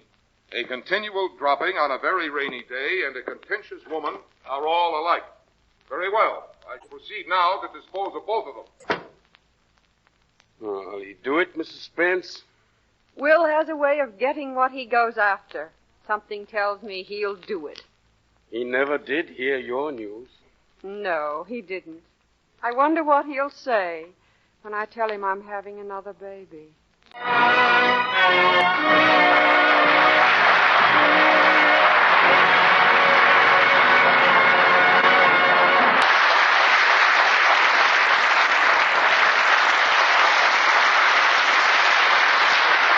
From Studio One, radio celebrated playhouse of dramatic entertainment, you are hearing Mr. Francho Tone, starring with Mary DeCamp in 1 Foot in Heaven, a version for listening by True Boardman based on the Hartzell Spence novel. Our story will resume after the customary pause for station identification. This is CBS, the Columbia Broadcasting System. From Studio One, we continue tonight's full-hour dramatic entertainment. Mr. Francho Tone stars with Rosemary DeCamp in Fletcher Markle's production of 1 Foot in Heaven.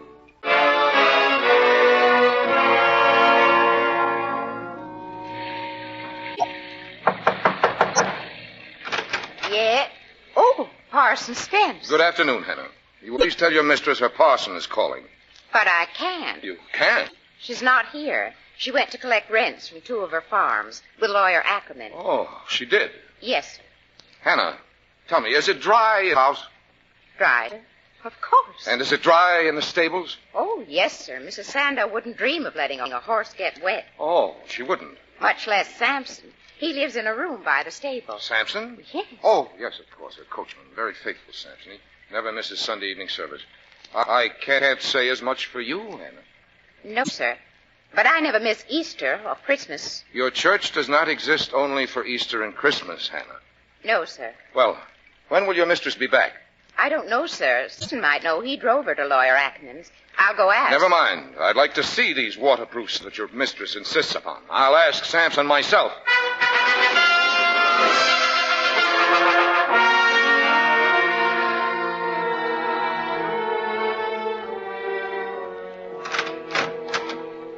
Yes? Good afternoon, Samson.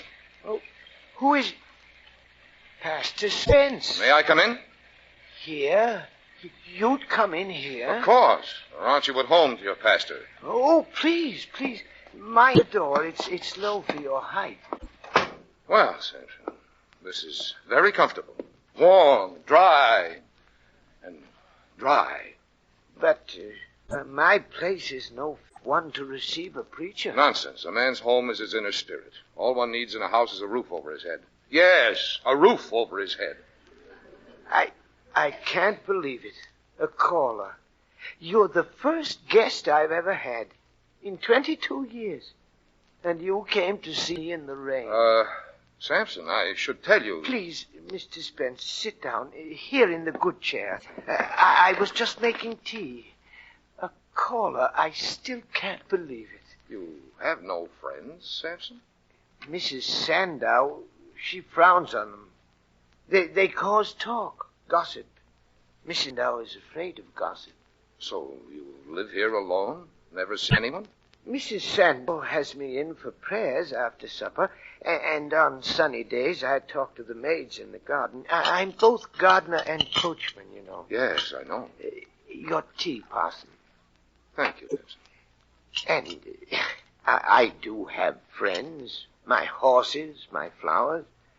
In the winter, I fill the conservatory with my friends, the flowers, and visit them there. I have a very special friend in a night-blooming cereus. I call her Matilda. Of course, I have friends. Are you very lonely here, Samson? Everyone's lonely, Pastor.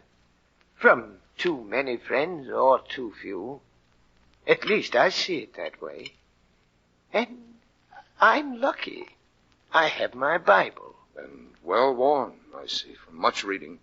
It's my consolation. And I guess life.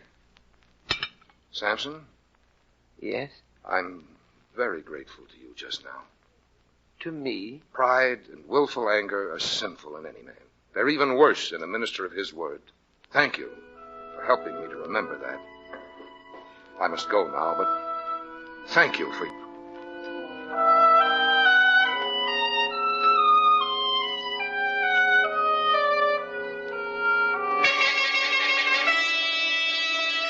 Parson Spence? Why, Sister Sandow, come in. Welcome to the parsonage. I am in. And don't you sister me, Parson Spence. I beg you. I hear you've been calling on my coachman. I have indeed. A fine, devout man. Well, I'll have none of it.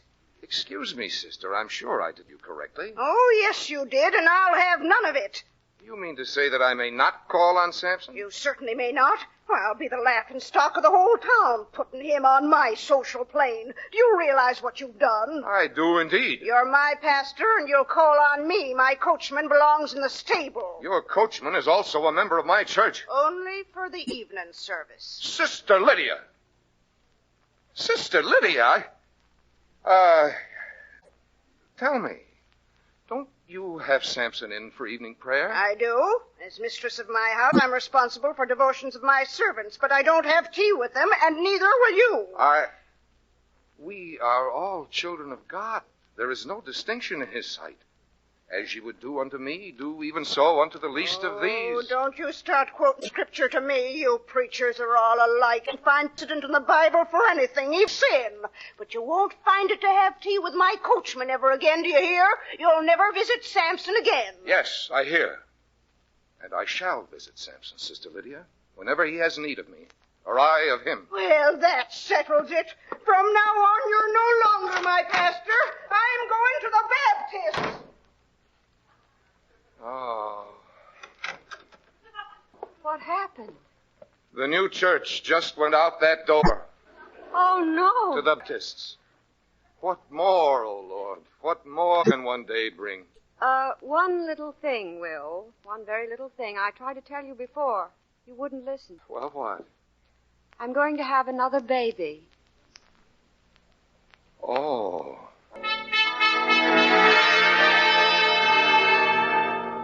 Hope, I phoned Doc Romer a few minutes ago. I've held it in prayer for 3 days. I've asked for guidance and help, and now I'm sure it's right. We're going ahead with a fund for the new church. Even without Mrs. Sandow? Mrs. Sandow's desertion may prove a blessing. At least people have called me to say we can build the church without her. They consider it a challenge. Yes, one thing about Methodists, they love a good battle for the Lord. And a certain Methodist preacher I know loves to lead them in one. Oh, that reminds me. I've made up my mind about something, too, Will. If the new baby's a boy, his name will be William H. Now, Hope, I won't have a junior. Besides, the H in my middle name stands for nothing. Just H. It's ridiculous.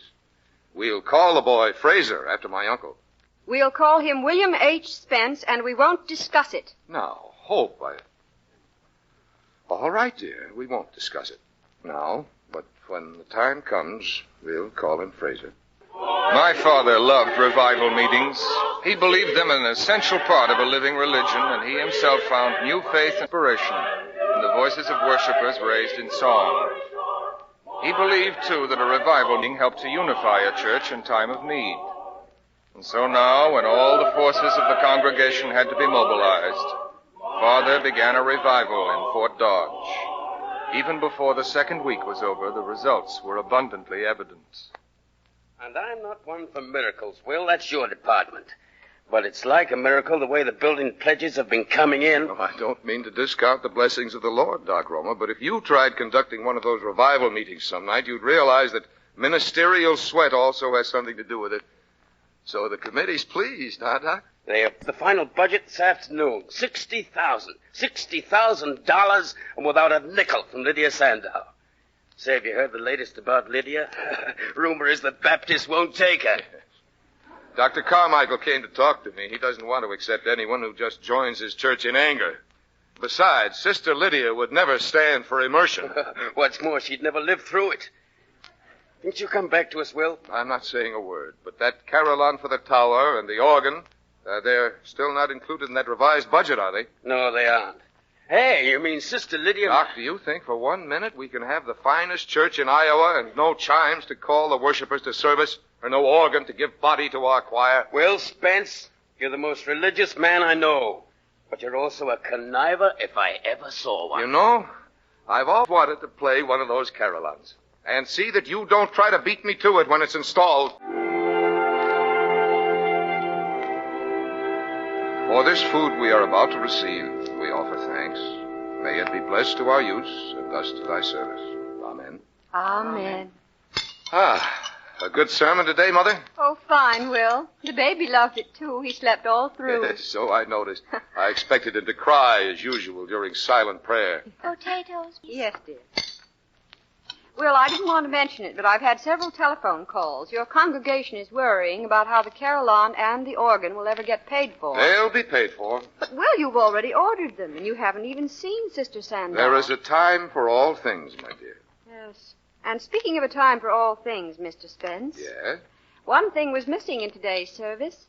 There was no announcement that next Sunday there would be baptism of new babies. I'm afraid the minister forgot. Your own son. Will, how long can a child go on being called just baby? He's 3 months old. William Fraser? William H. Jr. No. Will? H, just H, standing for nothing. No, dear. Will, I want the baby baptized, and I want it done properly and at once. William Hope? No. Henry? Hobart? Harry? Hooligan? Father. Just H. William H. like his... On this will, I won't give in. You won't? No. You insist on the last word? I do. All right, my dear. Next Sunday, I'll announce baptisms. At long last, baby will have a name.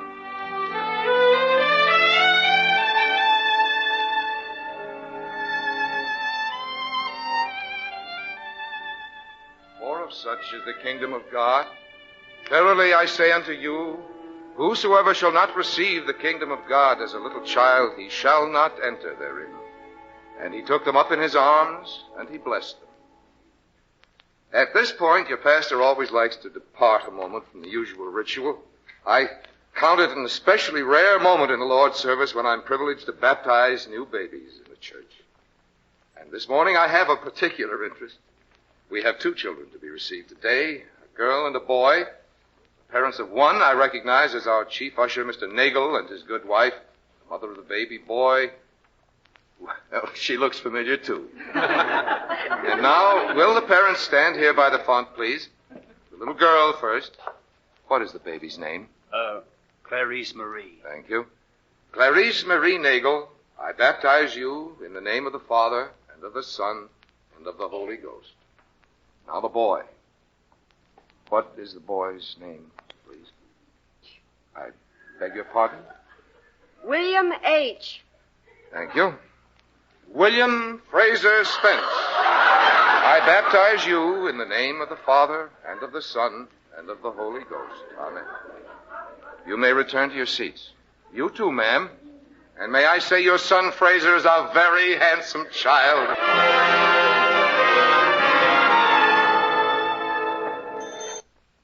Yeah, Roma. Yes, Doc. Well, I'm worried. There's a letter from that company you ordered the Carolyn from.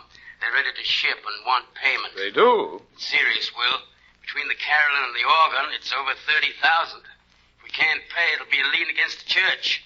It can jeopardize the whole project. Doc, I told you at the start not to worry about the Carolyn or the organ. But you were depending on Lydia Sandow. I still am. She came back? She said 3 days ago that she wanted to see me. Everything will be settled this afternoon.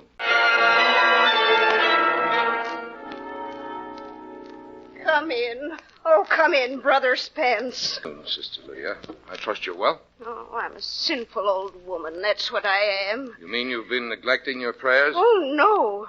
But I went to the Baptists. I don't see any sin in that. Brother Carmichael's flock will get to heaven as fast as we will.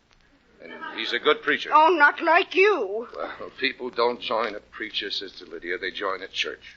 They take the preacher the Lord sends them and give thanks for the privilege of worship, even with the kind of preachers the Methodists have. Oh, Brother Spence, I'm very unhappy. I feel that each day I'm slipping a little farther away from God. Probably are. Have you no sympathy? You don't need sympathy, sister. What you need is a little old-fashioned religion. That's what I mean, the old-time religion. The old-time religion. The old-time religion. The old-time religion is good enough for me. Sister Lydia, is Samson still prohibited from having callers? He's my coachman. Do you still prohibit him from going to morning service? Because you're too proud to have your servant attend church when you do? Oh, take me back, Brother Spence. You haven't answered my question. The whole church built, and I've been no part of it. Thaddeus never forgive me. Your husband was a sinful man, Sister Lydia. But when the pride burned out of him, he found greater richness in the love of the Lord. In our new church, we should have a mighty carillon to peal out as his goodness rang out to rich and poor alike. Well, let me give it in his name. I have more than I'll ever need. We should have a magnificent pipe organ lending warm beauty to worship in God's house, like a rich, deep echo of the prayers of Thaddeus Maximus Sandow. And that, too, I'll give that, too, in his name. And a rose window. He always wanted a rose window. Let me give that, too, in his name. Your gift will be accepted, sister, in your husband's name, on the day that you come in humility to your church. What? But not alone. Only on the day you accept Samson and all men as your equal in the sight of God. Good afternoon, Sister Lydia.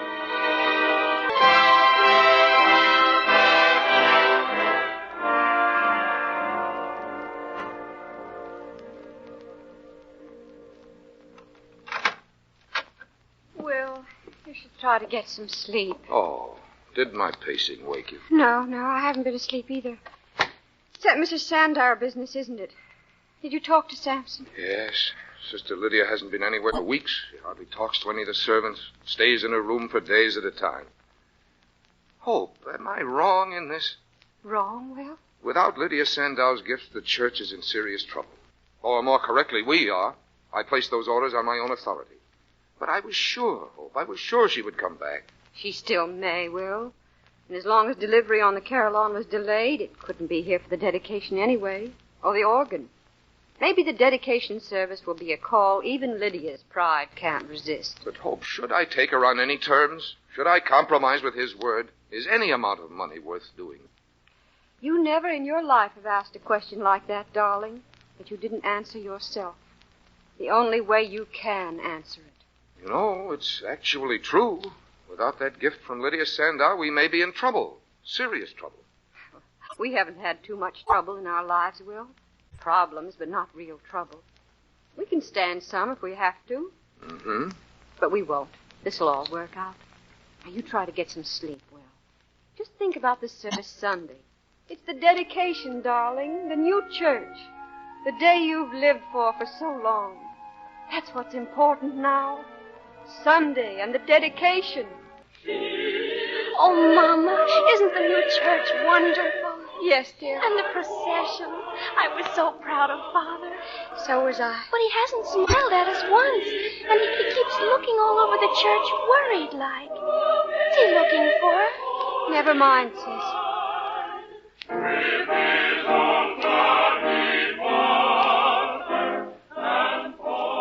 Mama, he did smile just then. And then he looked over toward the side door. What is it? What's there? It's someone who just came in, dear. Mrs. Sandow. Yes, with Samson and Hannah, her maid, and Olga, her cook. Gosh, are they all Methodists? Here, your father. In the lives of all of us, there are moments when we may truly say, my cup runneth over. This, my beloved, is surely such a moment for your pastor. We share in this hour a temple to the Lord, a fine, magnificent structure that stands as eloquent evidence of the labor and sacrifice of each and all of you in his name. Aside from the actual marble cornerstone of this church, there are two others which it is built. They are the determined heart and the humble spirit. Both, my brothers and sisters, are truly good in his eyes. Let us pray. The Lord is in his holy temple, that all the earth keeps silence before him. Almighty God, unto whom all hearts are open, cleanse the thoughts of our hearts with the inspiration of the Holy Spirit, that we may perfectly love thee and worthily magnify thy holy name, through Jesus Christ our Lord. Deliver us from coldness of heart and wanderings of mind, that with steadfast thoughts and kindled affection we love thee in spirit and truth, through Jesus Christ our Lord.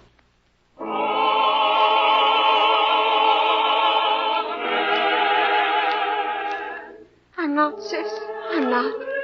It's just that right now I'm like your father. My cup runneth over.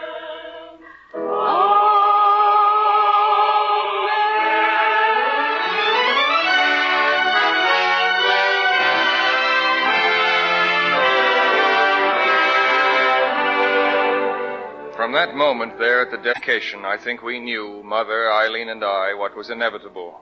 It was only a matter of time.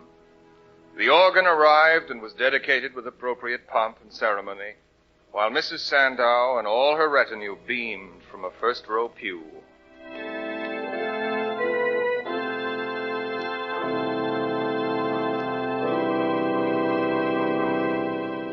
And the long-awaited carillon was installed, with Father himself the first person to play it, sending its rich, full notes out over all the town, like a poem of thanksgiving.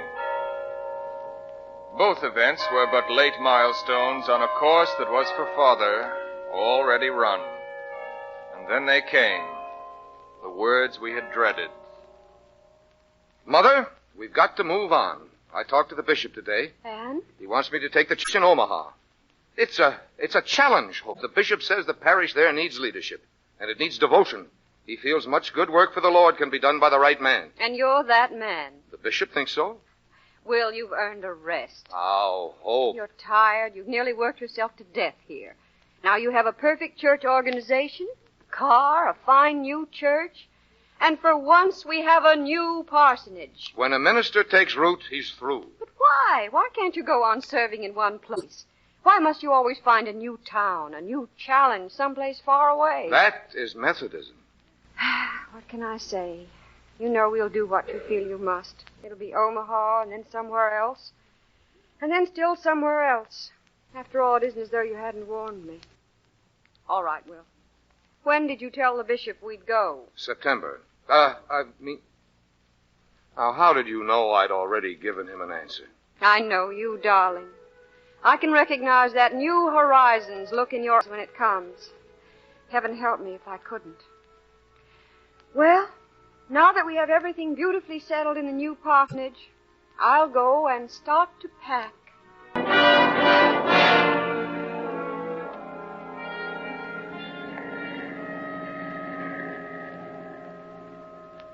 One thing sure, Will.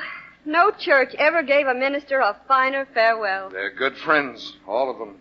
If we hadn't been all packed, I don't think I could have left after all. Why are we stopping? Take a last look, everyone. Back across the river. You too, Hope, unless you're afraid of what happened to Lot's wife. No, I'm not. Say a last goodbye, Fort Dodge, children. I don't want to go. Oh, sis, don't start crying. You'll wake up Fraser. Eileen, dear. There now, sis, you mustn't feel too badly. But all our friends. We'll have new ones where we're going. And after all, that's part of the problem of having a preacher for a father, sis. Oh, you're not a problem. Thank you, but I am. We may have many moves like this before you children are grown up. What Paul said is true of every preacher, Eileen. I have no continuing city. And you love Omaha while we're there, dear? We all will. Listen, the Caroline. Oh, Will, your favorite hymn. That must be Doc Romer. He would think of that way to say goodbye. Thanks, Doc. You know, children, we haven't properly said goodbye to a place that's been very good to us. That's right, dear. We haven't.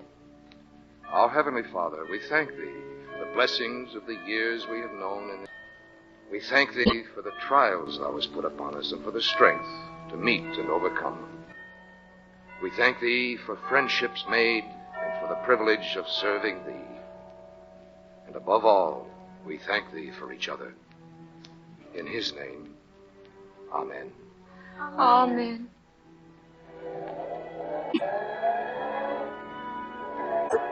Well, we're underway. Goodbye, Fort Dodge.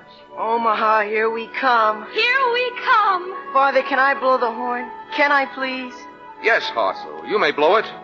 For it is not seemly that the chariot of the Lord should come unheralded to the awaiting city. Blow it, Hartzell. Blow it long and hard.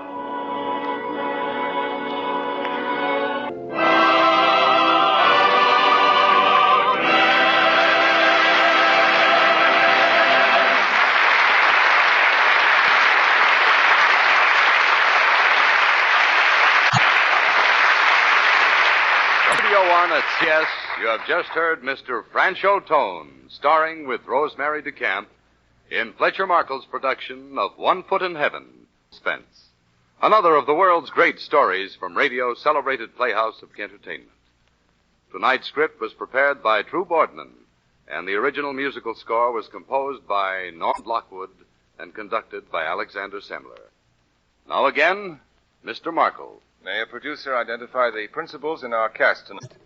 In the foreground, Will Spence was played, of course, by Mr. Tone, soon to be seen in the forthcoming motion picture, Jigsaw. Hope Spence Was played by Rosemary DeCamp. Samson. Was Everett Sloan. Mrs. Sandow. Was Miriam Wolfe. Dr. Romer. Was Hedley Rennie. Mrs. McClintock. Was played by Hester Sondergaard. Actively assisting were Kathy McGregor, Ian McAllister, Ethel Everett, Betty Filson, Peter Griffith, and David Anderson. The narrator was your producer. Next week from Studio One, a comedy about a literary agent and the loves and lions which he pursues after sunset in Manhattan. To play this mercurial gentleman in Richard Meelan's novel Let Me Do the Talking, we welcome to our microphone one of Hollywood's most brilliant comedians, Mr. Melvin. We hope you'll be with us. And now until next week, until Let Me Do the Talking starring Melvin Douglas, this is Fletcher Markle with a good night and thank you from all of us in Studio One. This is Lee Vines, and this is CBS, the Columbia Broadcasting System.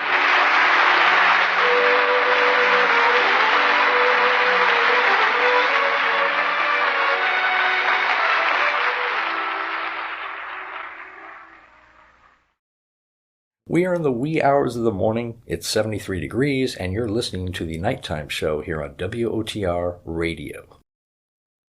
Lucky's Ice Cream Parlor on the corner of Pine and Main Streets has the largest variety of ice cream flavors in the county and is the perfect place to take the family for a cold, delicious treat on these hot summer days. Be sure to come in for a cone, sundae, malt, or shake. And as always, free samples. That's Lucky's Ice Cream Parlor, in business for over 25 years. And men, if you're in need of a haircut or just a trim or a nice soothing shave, visit Jim's Barbershop on Main Street, just 2 doors down from the WOTR studios. Lowest prices in town and the very best service for over 30 years. And now we come to our next show in tonight's lineup, a comedy, Boy Meets Girl, from Theater Guild on the Air, one of the most popular radio drama anthology shows from the golden age of radio. This funny story is an adaptation of the 1935 Broadway play about a Hollywood screenwriter and agent who try to break up a romance between two actors. It was basically a spoof or satire about certain famous Hollywood actors, and it starred Gene Kelly as Bob Law, Frank Lovejoy as Tom Benson, and Ruth Gilbert as Susie Seabrook. I hope you enjoy this one as much as I do. It aired originally on May 26, 1946. I'm Greg, and this is the Nighttime Show on WOTR Radio. United States Steel Corporation, the world's greatest maker of steel, identified by the familiar USS trademark, invites you to listen to the Theater Guild on the Air production of Boy Meets Girl by Bella and Samuel Spiewak, starring Gene Kelly as Bob Law and featuring Frank Lovejoy as Tom Benson and Ruth Gilbert as Susie Seabrook.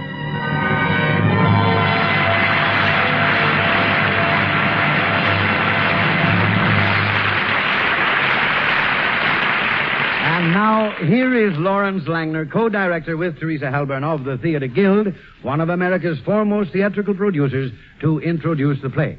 Mr. Langner. Ladies and gentlemen, good evening.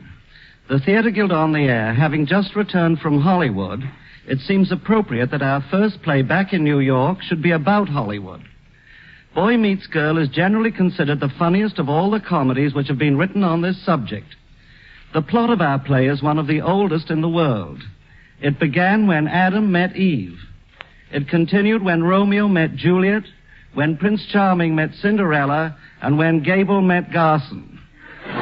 Tonight, the theater and screen star Gene Kelly, who made his first acting appearance with the Theater Guild, is playing a Hollywood author. Frank Lovejoy plays his partner in crime, while the girl who meets the boy is Ruth Gilbert. And now, the 500,000 stockholders and employees of United States Steel invite you to listen to the Theater Guild on the Air production of Sam and Bella Spiewak's rollicking farce, Boy Meets Girl, starring Gene Kelly. Well, here I am back in Vermont again after 6 years in Hollywood writing for the movies. It's a great feeling not to be doing that tripe. To be able to sit down and write anything that comes into my head without having to please the producer, the executive producer, the sound man, the cutter, my secretary, and the washroom attendant. You know what happened to me, don't you? Well, 6 years ago, I wrote a couple of short stories. They were pretty good, and somebody out at the rear guard studio read one of them. Just to prove to himself he could read, I suppose. And they signed me to a contract. I went out for 3 months. I stayed 6 years. So I know Hollywood. When I got out there, they teamed me up with a veteran movie writer named Benson. We became great friends because Benson and I both liked practical jokes.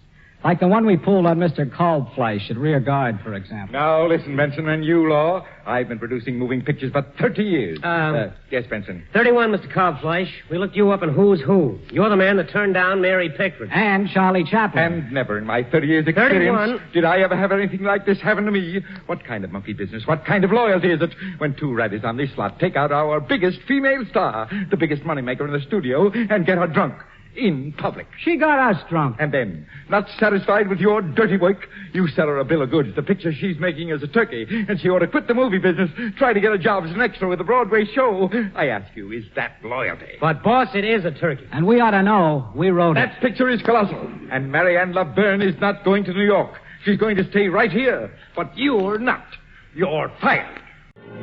From rear guard, Benson and I went to Artistic and then to Mutual. We finally landed at Royal, and what happened to us there shouldn't happen to a dog. It all started one day in CF's office. Mr. CF Friday to you. He was our producer.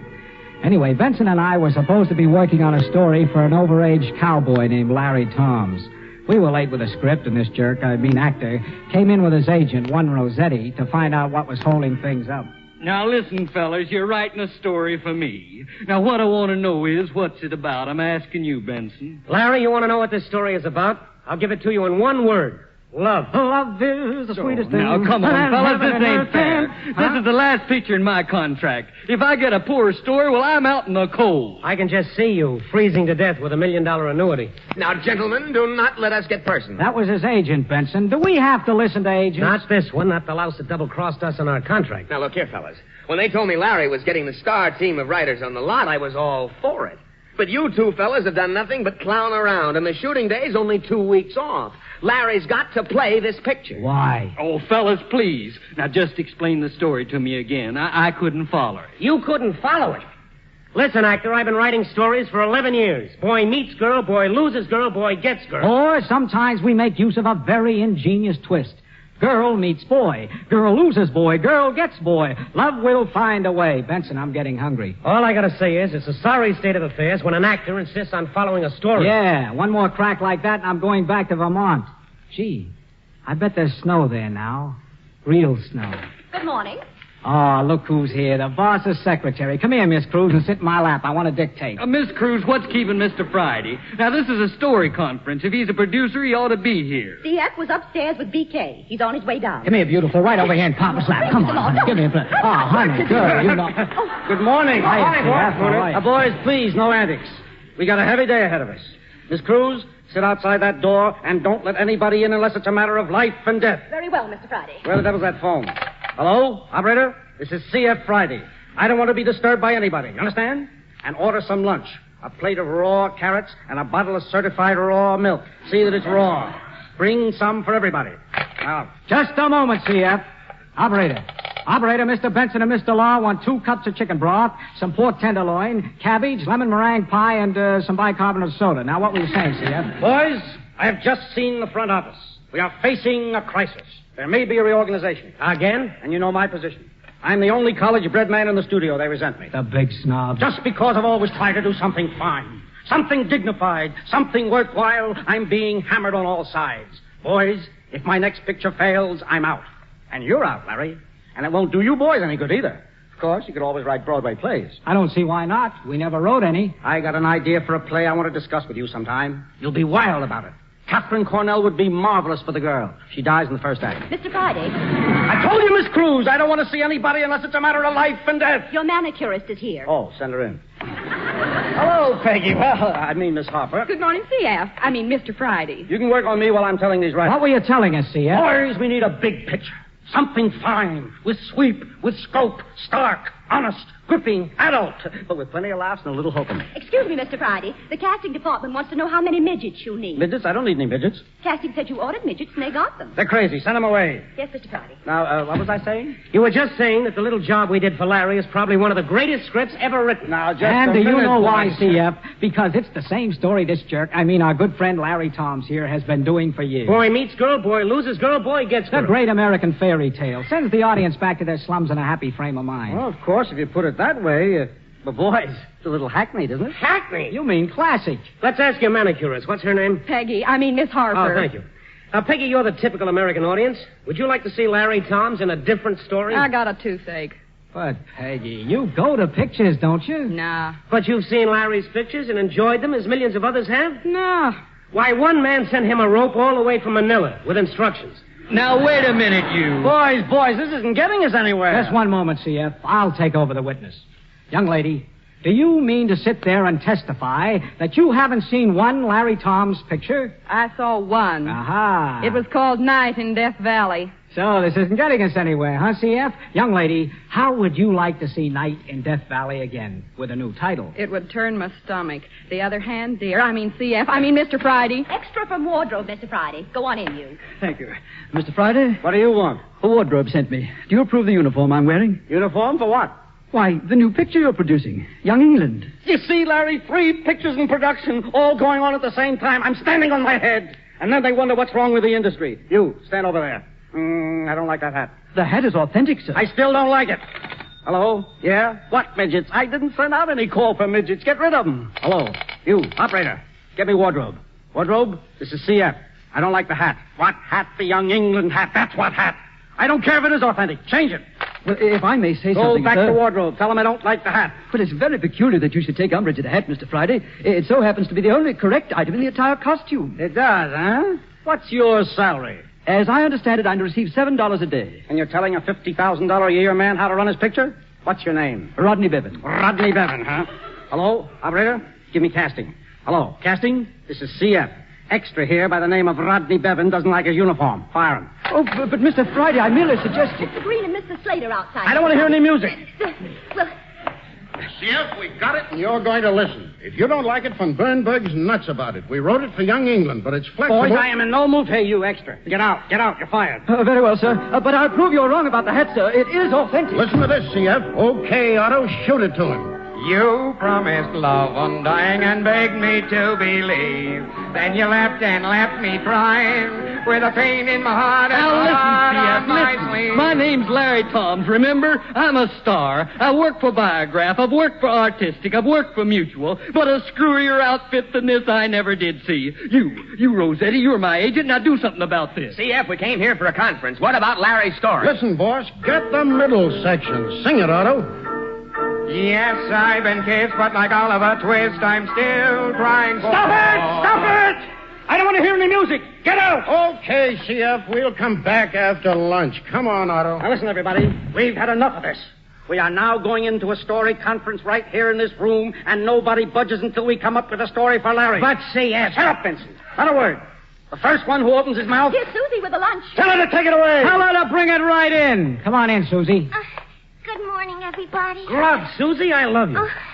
What's the matter, Susie? You look funny. Here, Susie, let me help you with that tray. Oh, please, Mr. Law, be careful. Oh, please, Mr. Benson. Hey, put it right down. Oh, that's all right, Mr. Benson. That's all right, Mr. Law. It's not very heavy. For the love of mine. She fainted. The little lady seems to be upset. Upset? Maybe dropped dead in my office. Hello, operator. Operator, get the doctor over here right away. It's an emergency. Give me some water, somebody. In my office.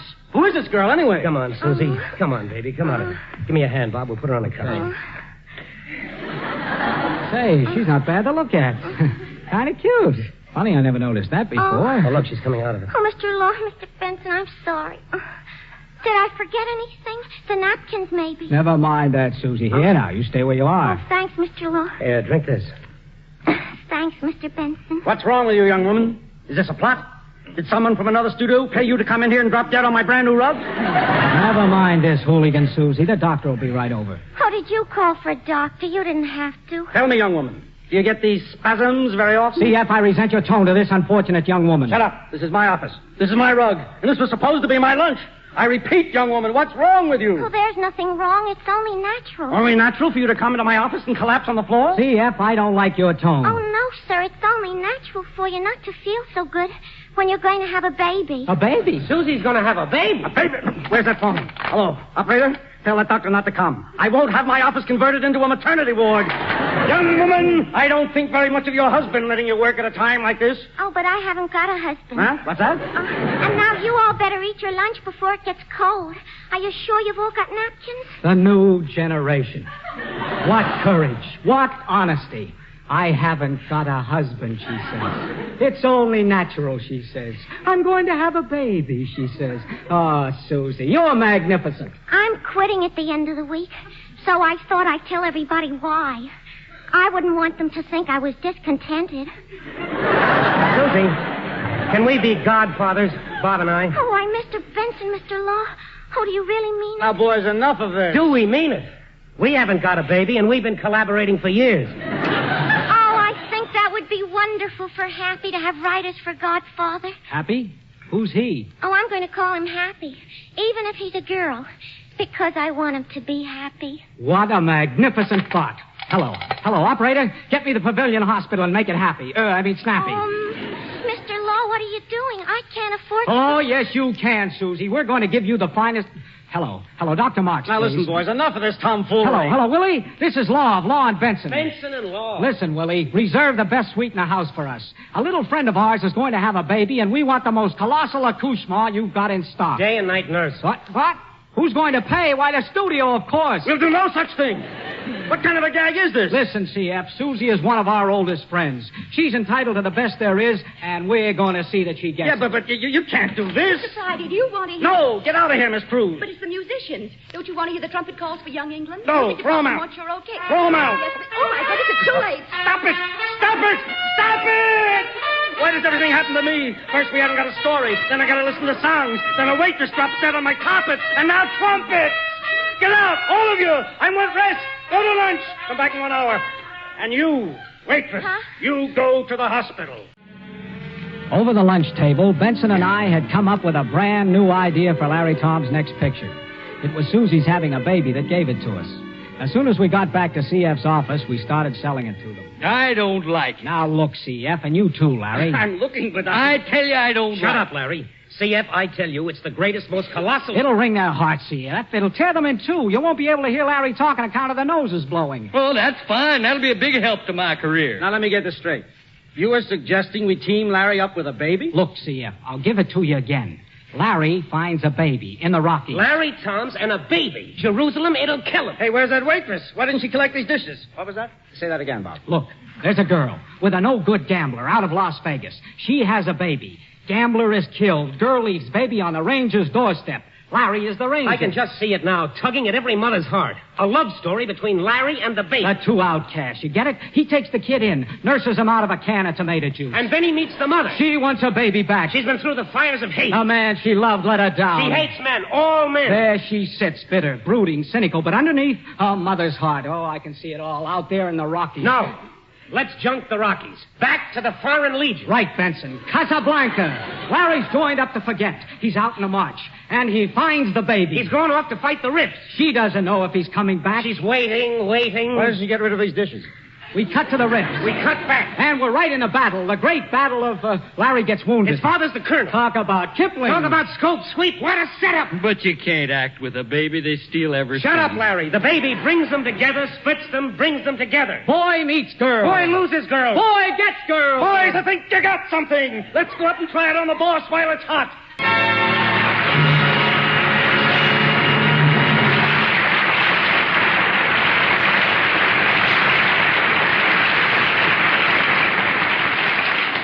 In a moment, we will continue with the second act of Boy Meets Girl, produced by the Theater Guild on the Air and sponsored by the United States Steel Corporation.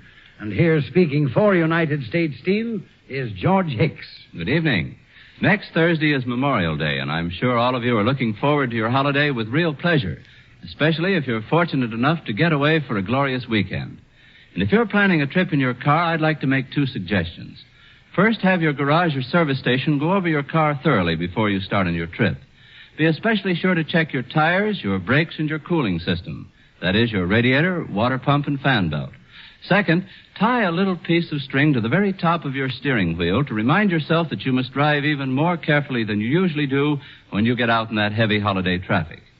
Remember, too, that highway and automotive engineers have done a great deal to safeguard you and your loved ones. Main highways are wide, smooth, and well marked. Modern cars and buses are miracles of protection, thanks to the work of the automobile industry and its many suppliers. United States Steel, for example, has worked with the automotive engineers for years in the development of such vital safety factors as all-steel bodies and fenders.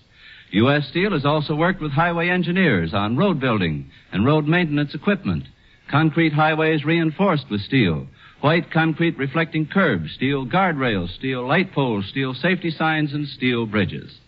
Yes, United States Steel is just as proud of the part it has played in reducing accidents on the road as it is in the amazing on-the-job safety record of its own family of over 200,000 workers.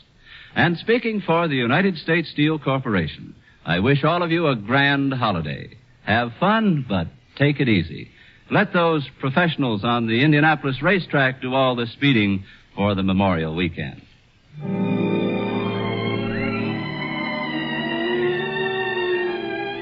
We pause now for station identification. You are listening to the Theater Guild on the Air, sponsored by the industrial family that serves the nation, United States Steel. Tonight's play, Sam and Bella Spivak's hilarious farce, Boy Meets Girl, stars Gene Kelly as Robert Law and features Frank Lovejoy as Tom Benson and Ruth Gilbert as Susie Seabrook. Now the curtain rises on the second act. While we were upstairs selling the story idea to BK, the big boss, Susie came in to collect the dishes.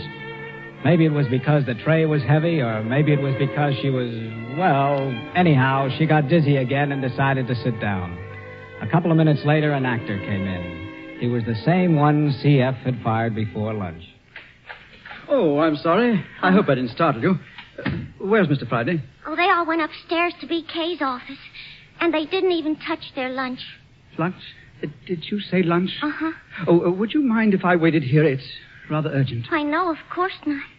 What kind of a uniform is that you're wearing? I'm supposed to be a Buckingham Palace guard, but... Oh, good Lord, what am I doing? You're eating Mr. Friday's crackers. No, I'm awfully sorry. I don't understand. You must be very hungry. Oh, no, not a bit. Not at all. Look, why don't you have something? They'll never eat it.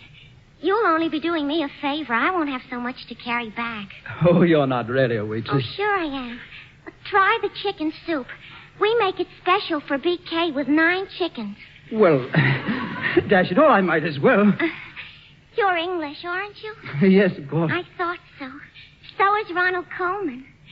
And Herbert Marshall. I say you do go to the movies, don't you? I like the way the English talk. It's very soothing. Of course, that's only my idea. I'm very ignorant. Oh, I think you're very intelligent. Oh, I am. Very intelligent. But I don't know anything. How extraordinary. Well, you see, I've never been to high school. Oh, but someday I'll go. That's my secret ambition. Try the pork tenderloin. Oh, I say, won't you join me? Oh, no, thank you. Happy doesn't like pork. He likes milk. I'm afraid I don't quite follow. Oh, nobody does. Have some mustard. Thank you. You know, I was close to wiring home for funds today, but I didn't. You mean you need money and you can get it, and you won't wire for it? Why, no, a man has pride, you know. You see, my family don't want me to be an actor. Why? Well, they don't think I can act. Can you? No. Well, then why don't you give it up? Well, I told you, pride. That's why I simply must see Mr. Friday. I've got to prove to him that I was right about this uniform. Have some pie. Thank you.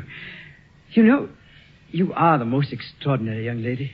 Oh, do you really think so? Oh, yes, I do. I think you're quite extraordinary. You want to know something?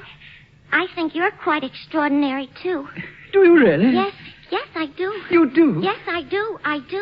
Really, I do. Well, what's this?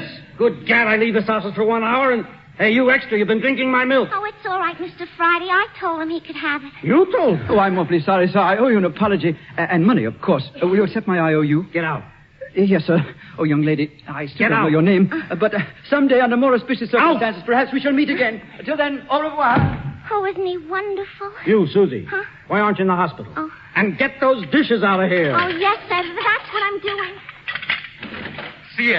CF, I want to tell you this.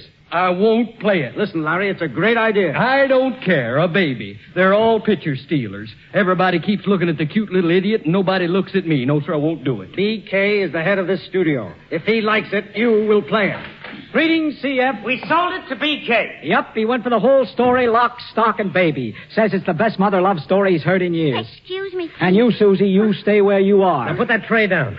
Now, Susie, attention. Your undivided attention. Oh, please, I've got to get back to the commissary with the dirty dishes. Forget the dirty dishes, Susie. Forget everything. From now on... Just a minute. I demand to be heard. Did you or did you not sell this story to BK? Yes. Yes, you did, or yes, you didn't. Yes, what? Yes, jerk. That's all I wanted to know. We'll see if 2 lousy writers can dictate to a star of my magnitude. I'm going up to see BK myself. And then, by gum, I'll see my agent. Poor Mr. Toms. He was angry. Never mind him. Now listen, Susie, and listen carefully. Let me tell her, Benson. Susie, nature meant you for a sucker. You were designed to get the short end of the stick, the girl who gets slapped. You can't help it. You were born that way. But we're changing all that. That's right. Now, Susie, in real life, you'd have your baby in a county hospital. You'd work for him. You'd slave for him. And when your grateful son grew up, he'd squirt tobacco juice in your eye and join the Navy. There you go with your lousy Vermont realism. Never mind him, Susie. Just sign this paper right here, where my finger is. Oh, here? That's it. Thank you. You're welcome. What is it? What did I sign? Just the power of attorney authorizing us to deal for you in all matters with the studio. Wait a minute. You get every nickel that's coming to you, Susie. Not even an agent's fee comes out. What power of attorney? What are you boys up to? Get this, CF, and you too, Susie. We just sold a story about a baby. A newborn baby. We're going to watch that baby. The first hair, the first tooth, the first smile. First time in the history of pictures, that baby's going to grow up before your eyes. Open up like a flower. The minute he's born, we set the cameras on him. We stay with him. That baby's going to gurgle and google and drool his way to stardom. But, Mr. Law... And that baby, Susie, is happy. Oh. Upstairs in BK's office, we just put your unborn child into pictures.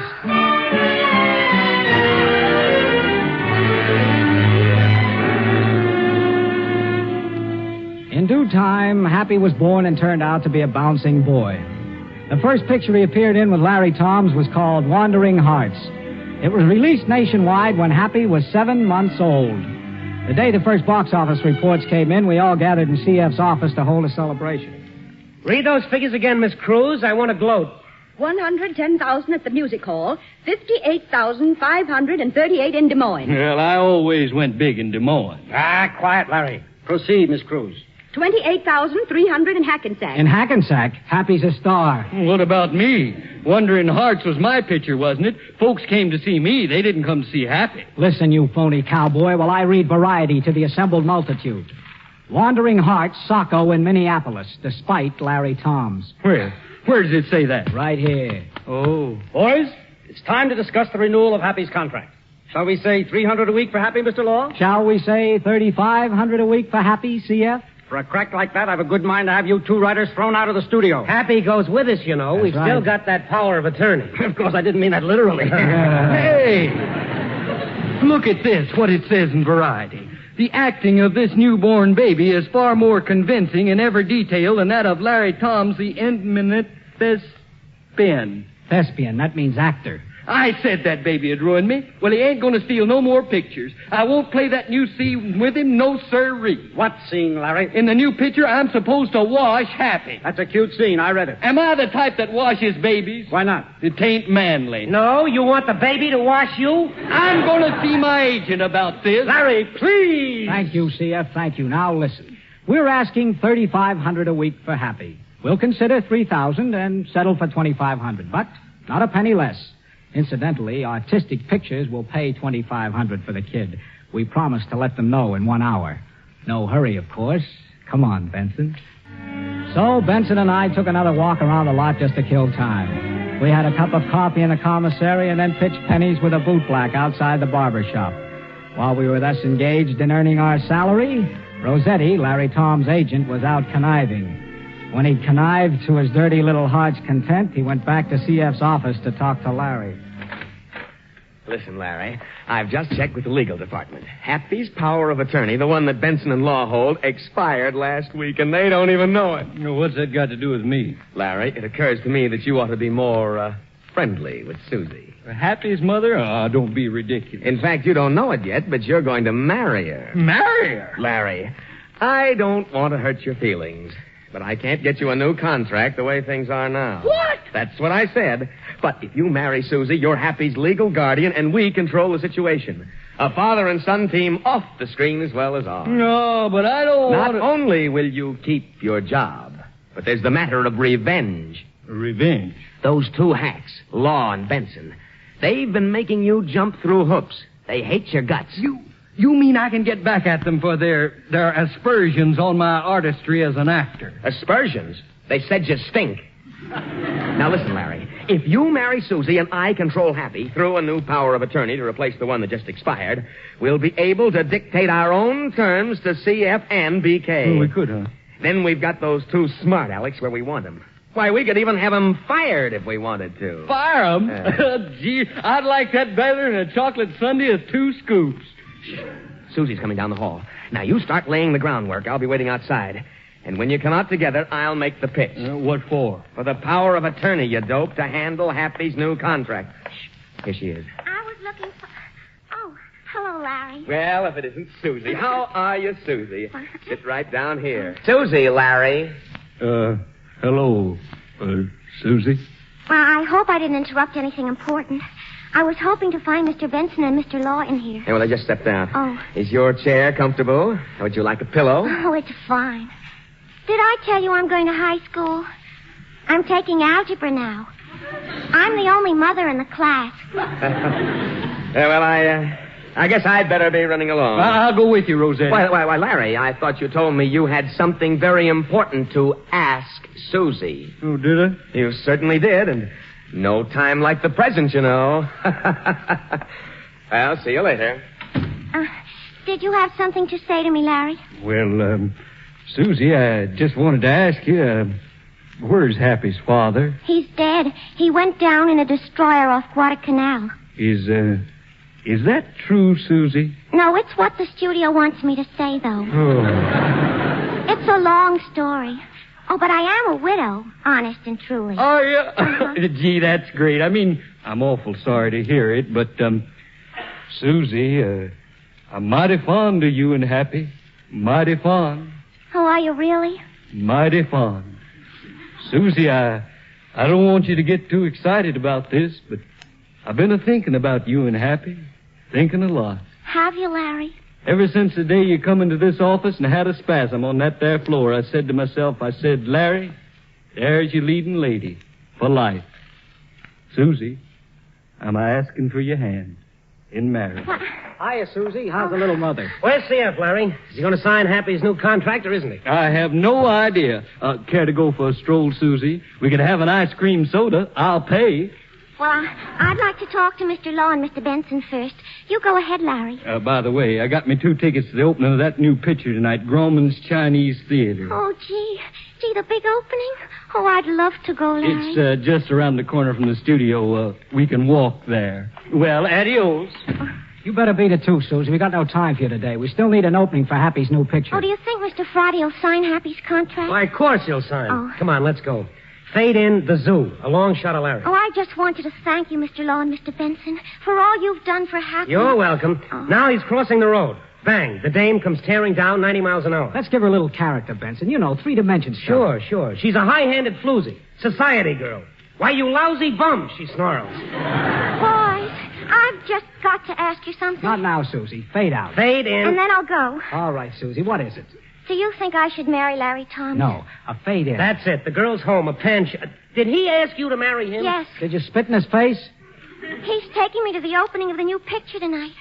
He says he's mighty fond of Happy and me. Mighty fond. Listen, let's get on with this. Introducing the fiancé, a pale, anemic lout. Right. The minute the audience sees him, they yell, "Don't marry that heel." You boys were so sweet to me, but I wanted to ask your advice. Don't marry him. Marry anyone else. But there's no one I like.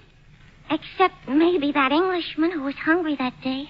I liked him very much. Personally, I would even prefer a hungry Englishman. Now beat it. Yeah, get out. We're busy. But get out. There was something more important. It's about Happy. I've just got to talk to you. Get out. Oh. Where were we, Bob? Long shot on Larry. No. Close up, Happy. Good. Now, a trucking shot. The kid's in his baby buggy. Cut to a medium shot. Stay on it. Fade out. Good.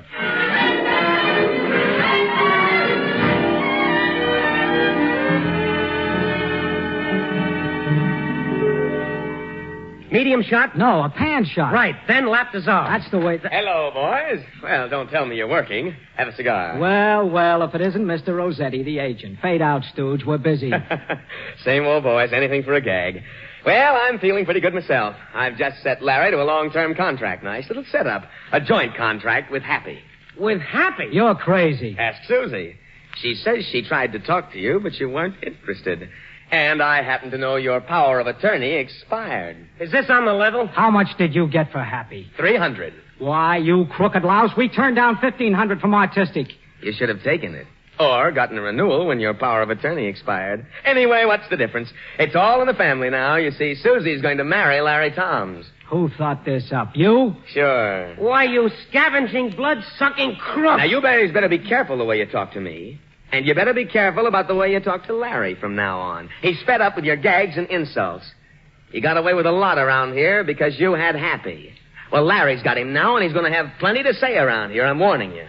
He'd like to see you boys off this lot, and he's in a position to do it now. So be careful if you want to keep your jobs. So long, suckers. Well, what do you know? What do I know? Benson, this is the best thing that ever happened to me. Now they'll fire me, and I'll have to go back to Vermont and write that novel. Don't talk that way.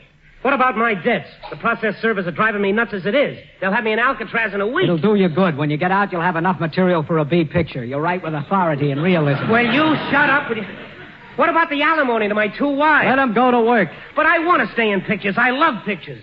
Bob, we got to break up this thing between Susie and Larry. If we don't and I get fired, I think there must be a way. I got to hold on to my job. I will not sully my brain with schemes involving a tawdry $1,500 a week. After all, what is money? Oh, it's not the money I'm thinking about. It's the gag. Huh? If we could only put one over on Larry. That's it. A hoax. A practical joke. The biggest belly laugh this town has ever... What do you mean? But don't you see? If we could turn the tables on that phony cowboy, it'd be the climax of our careers. The climax, huh? The gag to top all gags. That's it. Boy, oh boy, I only wish I could work this out by myself. I wish I didn't have to share the glory. Wait a minute. I think... Benson, I've got it. I know you'd come through. Bob, I know... Benson, do you know what we're going to do? We're going to produce Happy's father on the air tonight. At the opening? When I interview the celebrities? That's great. That's marvelous. Then we'll get rid of him. Hide him out someplace. Where? Where? Who cares where? I'll fix it up with publicity to get Susie interviewed in the lobby. Then when she's on the air, we'll spring it. Oh, the big problem is, where do we get the father? Oh, I beg your pardon. I was looking for Mr. Friday. Wait a minute. Come in, young man. Come in. What is your name? Rodney Bevan. Your face looks familiar. Are you an actor? Oh, well, yes. I saw you two gentlemen in here one day. The day I was wearing a guard's uniform for Young England. You don't say. Benson, what do you think? Do you think he'll do for that part we were discussing? Oh, that part. Why, yes. He's got an English accent. Well, that adds class, distinction. Nothing's too good for Susie. Do you really think I'll do? Yes, I do. Benson, get at the typewriter. Take these lines. Oh, there are lines. Then the fee will be $25, I assume. $100 for you. We're going to shoot this just around the corner in the lobby of Grauman's Chinese Theater at the opening tonight. You know, when the crowds pour in to watch the celebrities. Now, there'll be a girl at the microphone. Her name is Susie. You come running up to her. You're dressed in the uniform of the United States Marine. Right. You run up to her and you say, are you ready, Benson? Shoot. You say, Susie, why did you leave me? Say it. Susie, why did you leave me? With feeling. Susie, why did you leave me? I'm Happy's father. I'm Happy's father. Louder. I'm Happy's father. I did not go down in that destroyer off Guadalcanal as you told the newspapers. I did not go down in that destroyer off Guadalcanal as you told the newspapers. Good. Now get this, Rodney, with feeling. Susie, where is our child? Susie, where is our child? That'll fix it. Brother, that'll fix it good.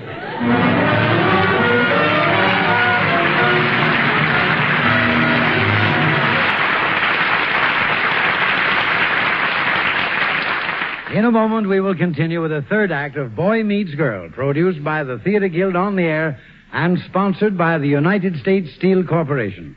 Here again, speaking for United States Steel, is George Hicks. During the past week, groups all over the country have celebrated National Foreign Trade Week.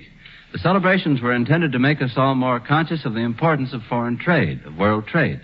Today, more than ever before, the welfare of every nation is firmly linked to that of all others. And one of the things which contributes most to the welfare of all is a healthy flow of international trade.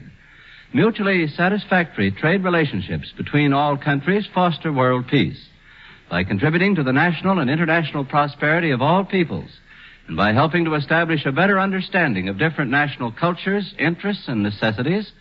International trade has been, and will continue to be, a powerful factor in international peace. The free exchange of goods, services, and ideas among all nations is thus a vitally important factor in achieving the era of peace and prosperity so fervently desired by all of us. One member of the United States Steel family has long been a leader in international trade. For over 40 years, the United States Steel Export Company has been providing steel and products of steel to every nation on earth. Wherever men have needed steel, the export company has been ready to supply it. There are bridges in China, warehouses in Africa, and oil derricks in South America, all serving useful purposes, all contributing to the prosperity of their communities, and all built of lasting steel provided by the United States Steel Export Company.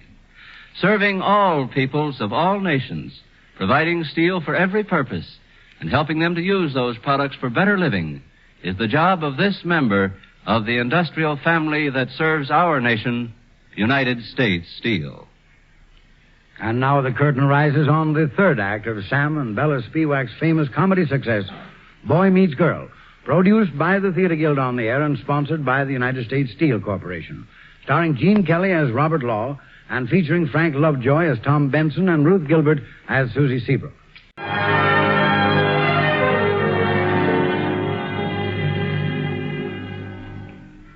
That night, Rodney and I went to the opening at Grauman's Chinese Theater. The crowd of celebrities in the lobby was terrific. Rodney and I remained hidden in a dark corner. I didn't let him see anything of what was going on so that he couldn't get suspicious. Meanwhile, Mr. C.F. Friday was in his office in the studio talking to my collaborator, Benson. They were cutting our new picture, Young England. Benson had one ear cocked to the radio. Benson, turn to page 94 and read that scene. Okay, CF, I'm reading it. Now what? Now be sure to stand by, folks. The big event is about to go on the air. The premiere of Cecil X. D. Christopher's... Benson, I told you to turn the radio on. Wait a minute, CF. I want to hear it.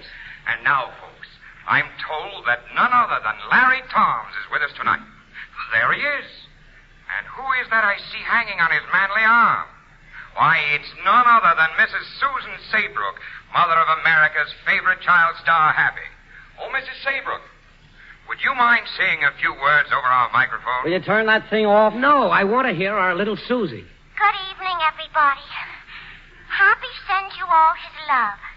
He would love to meet you one by one and thank you from the bottom of his little heart. Not bad. Thank Not you, bad at all. Mrs. Saybrook. And now, folks, meet Larry Toms, the lovable cowboy star. Larry, a little bird has whispered to me that you and Mrs. Saybrook are contemplating marriage. Is that true? Well, to tell you the truth, that is, shucks. Well, I kind of missed a little fellow after the day's work was done. And, yes? So I guess pretty soon he'll be Happy's father off the screen as well as on. Stop! Stop! I am Happy's father. I did not go down in that destroyer of Guadalcanal. Why, it's you, Rod. I've been fighting with the United States Marines. Oh, Susie, I've searched for you in the four corners of the earth. Young man, get away from here. Police! Susie, Police! where is our child? Folks, that voice you heard was a young man, a United States Marine. He threw his arms around Happy's mother and he kissed her. She recognized him. There's some confusion. The crowd is getting out of control. They're pushing. They're shoving. Help! Help! Good gad. What do you make of it, Benson? CF, it's the strangest thing I ever heard. Miss Cruz! Miss Cruz! Yes, Mr. Friday. Get hold of Susie Seabrook immediately. If the newspapers call up, tell them I have nothing to say. Not a word. Except that it's a lie. A dirty lie. Yes, Mr. Friday. Benson, do you think that young man was genuine? Sounded like it to me. Hello? Yes? Well, Mr. Friday's not here. What's that? You think it sounds like his voice? You're nuts! You're nuts! Anyway, I haven't got anything to say to the press.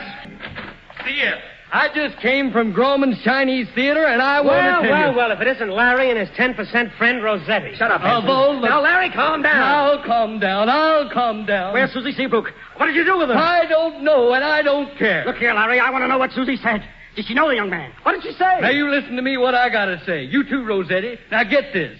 I'm not going to marry Susie. That's great, Larry. Congratulations. Shut up, Benson. But why, Larry? Why? Why? Because she lied to me, that's why. She told me she was a widow, and now this guy appears and says he's Happy's father, and that he was with the Marines on Guadalcanal all this time. But, Larry, suppose this fellow's lying. Lying? How could he be? Didn't he say he was in the Marines? A Marine couldn't lie. Why, they're the greatest, the noblest. Are you inferring that the United States Marines are cowards? Yeah, well, no, God, no, Through, do you hear? Through. There we were on the air with all my fans listening in. Oh, it was awful. I'm serving notice on you now, all of you. I ain't marrying Susie. I ain't getting the United States Marine Corps down on me. And what's more, I ain't doing no more pictures with an unbaptized baby. If it's the last thing I do, I'm breaking my contract.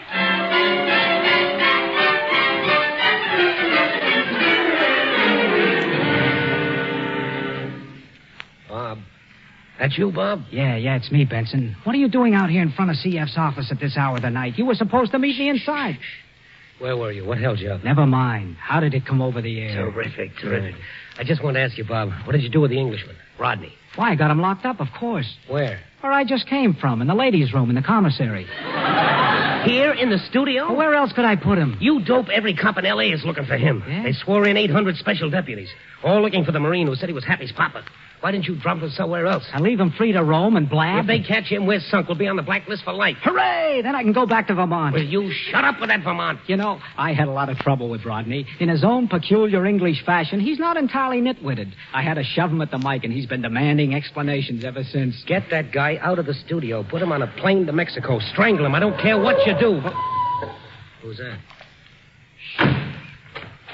Why, it's Susie. Oh, Mr. Law, I tried to reach you at your hotel. Something terrible. I tried to get you to Mr. Benson. Now, Susie, we know. It's all right. Oh, I was so ashamed. I didn't even see the picture. There you are, Law, and you, Benson. I've been looking for you. Why, hello, CF. What are you doing out at this time? Just one moment. Young man, step forward. Why, it's Rodney again. Oh, Rodney, I'm disappointed in you. You told a lie. But... Yes, you did. You're not happy, Spot. But, Susie, I can explain. One moment, please.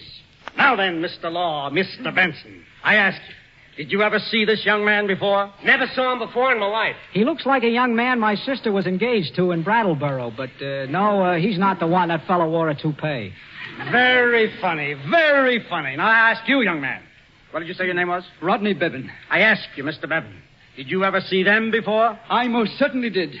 They paid me $100 to say those lines into the microphone at the opening tonight. Then this one here... His name is Law. ...locked me in the ladies' room in the commissary. Why, if it hadn't been for the cleaning woman, I'd be there yet. It's a lie. A false canard spread by our enemies. Rodney, why did you do it? You know you're not Happy's father. Of course not. Boys, this is the last prank you'll ever play. You better go to school and study some other profession. You'll never write another movie in Hollywood. You're through.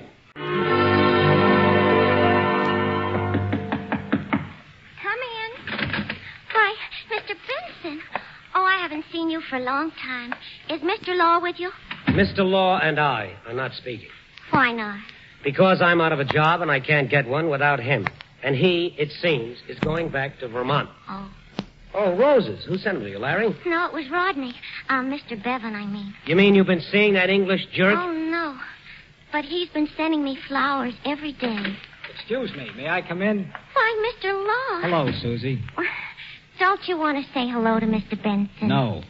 I just came to say goodbye to you and Happy. Oh, where are you going? To Vermont, where I belong. Oh. Where you can touch life and feel it and write it. I am not happy in Hollywood. Really? When does the great exodus begin? In exactly 1 hour, Mr. Benson, I will be on the plane. And in exactly 1 week, Mr. Law, you will be back. Back to what? This lousy sunshine? Listen, I've got me a little shack overlooking the valley, and I'm going to cook my own food, chop my own wood, and write. Benson, what a book that's going to be. I'm going to bare my soul. Going to write life in the raw. I've got the opening all planned. 2 rats in a sewer. Sounds delightful. Oh, my. I'm having a lot of visitors today. Come in. Oh, it's you, Rodney. Go away. And I don't want any more roses. Well, Susie, if you don't want them, I'd like you to give them to Happy. Here. Happy's not allowed to have flowers. He's got the measles. Oh, by the way, there was somebody here looking for you. Major Allingham. Oh, yeah, Yes, that's I me. left word I'd be here. Yeah, he said he had something for you. My passport. I'm going home, Susie. Back to England. Oh. Susie, before I go... look here, I ask you before these 2 gentlemen. Will you marry me? What? Throw him out, Susie. I've thought it all out, Susie, and I want you to marry me. Well, I don't think you'd make a very sensible father for Happy. Of course, I'm not very bright. You can say that again. But I'm not really at my best these days. Most people aren't when they're infatuated. Oh, you couldn't be infatuated with me. Oh, couldn't I? You are free to marry, aren't you? Well, yes. You see, I really am a widow. Although I was never married. It's complicated. This I would like to hear.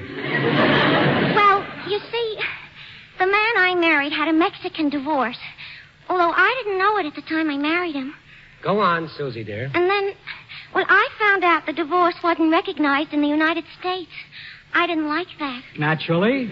So, when I told him I didn't like it, he went to his ex-wife. Oh, she lived in Medicine Hat, Indiana. Isn't that a funny name? I always laugh when I say it. Medicine Hat. That's very funny. Proceed. Well, he went to her, and he asked her for an American divorce. He said she could go to Reno. Well, she said she wouldn't go to Reno. So he said he'd go to Reno. So she said, all right, you go to Reno. So he went to Reno. So he went to Reno. Well, You know, it takes 90 days in Reno. And all this time, his wife was sitting back there in Medicine Hat, brooding.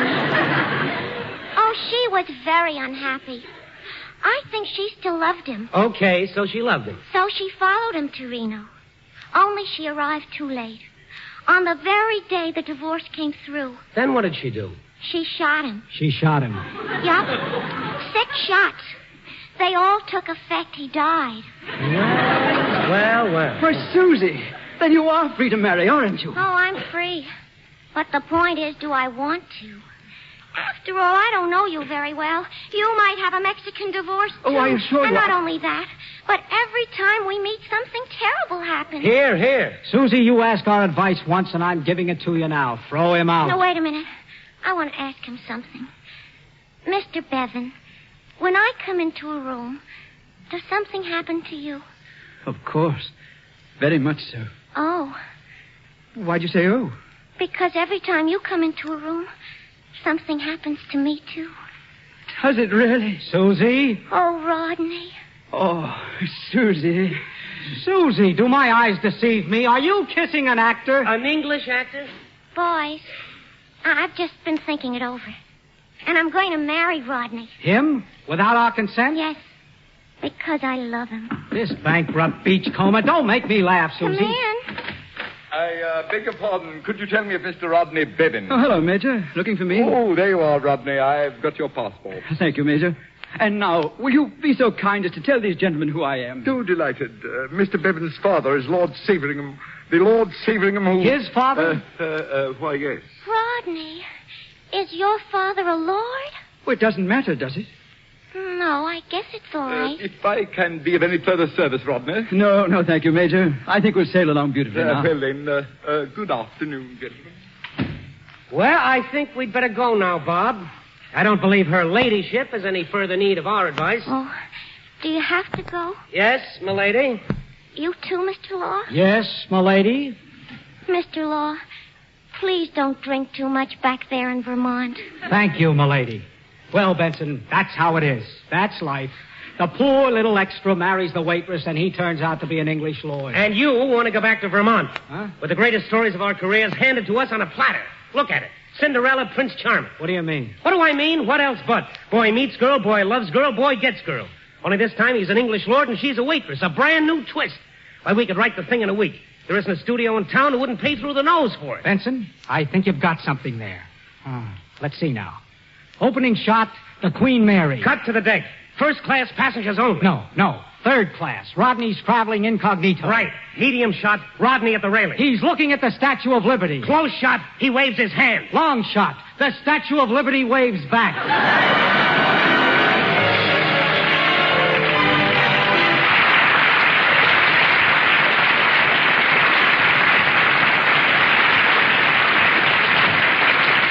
The curtain has fallen on the Theater Guild production of Boy Meets Girl, presented by the United States Steel Corporation. Gene Kelly was starred as Robert Law, Frank Lovejoy was featured as Tom Benson, and Ruth Gilbert as Susie Seabrook. Paul Crabtree played Larry Toms, Philip Loeb, C.F., Chester Stratton, Rodney Bevan, Leon Janney, Rossetti, Edwin Jerome, Kalbfleisch, and Major Allington. Helen Shields was Miss Cruz, Royal Beale was Mr. Green, Helen Wagner, Peggy, and Richard Rober was Slade and the radio announcer. Now here's Lawrence Langner to tell you about next week's Theater Guild play to be presented by the United States Steel Corporation. Mr. Langner.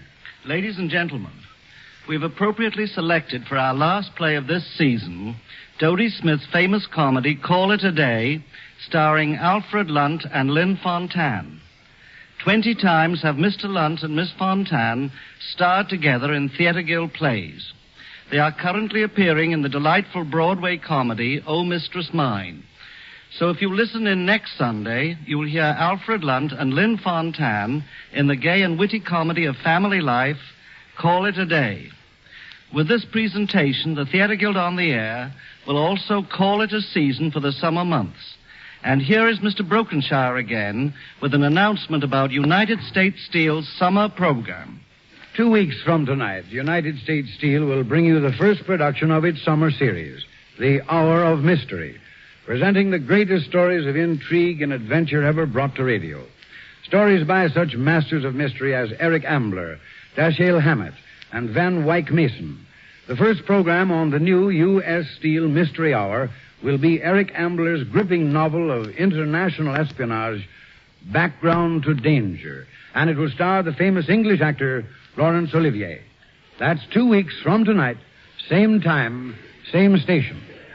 The United States Steel Corporation hopes that you'll be with us next week at this same time when the Theater Guild on the Air will present Dodie Smith's warm and witty comedy, Call It a Day, starring Alfred Lunt and Lynn Fontanne. Remember, next week, Call It a Day.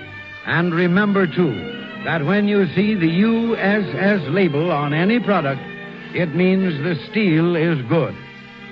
Gene Kelly appeared tonight through the courtesy of Metro-Goldwyn-Mayer, producers of the motion picture Two Sisters from Boston, with Jimmy Durante, who is celebrating his 30th year in show business. The staff for the Theater Guild on the Air includes Homer Thickett, director, George Kondoff, producer, and Armina Marshall, executive director of the radio department. Music for tonight's play was composed and conducted by Harold Levy, and the play adapted for radio by Arthur Aaron. Your announcer, Norman Brokenshire.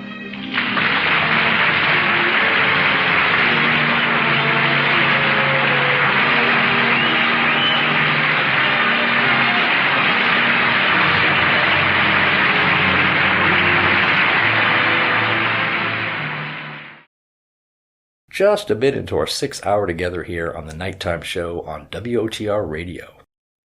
For those of you who have been peacefully sleeping but keeping us playing softly in the background, I hope you're having pleasant dreams.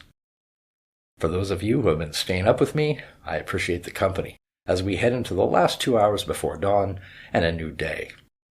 The temperature is 73 degrees in our quiet little town, with light winds from the southwest, and the forecast for tomorrow is a high in the mid-80s with clear, sunny skies. Going into the week, expect more of the same Monday and Tuesday, with clouds rolling in Tuesday night and heavy rains expected through Thursday, with highs in the lower 80s and moderate winds to 20 miles per hour. I'm sure our farmers are looking forward to the rain after a week and a half of hot, dry weather. All right, our next offering for you listeners is another feature from Lux Radio Theater, Quality Street, which aired originally on September 14th, 1936, 89 years ago. Phoebe Throssell, an aging school teacher, impersonates her young niece in order to attract the attention of a well-known doctor, Mr. Valentine Brown. A heartwarming and funny romantic story about love, self-worth, and the ability of people to change and reinvent themselves. You're never too old to fall in love. This starred Ruth Chatterton and Brian Ahim, with Cecil B. DeMille producing. I hope you enjoy it. Hollywood, California, Monday, September 14th. The Lux Radio Theater presents Ruth Chatterton and Brian Ahern in Sir James Barrie's play, Quality Street.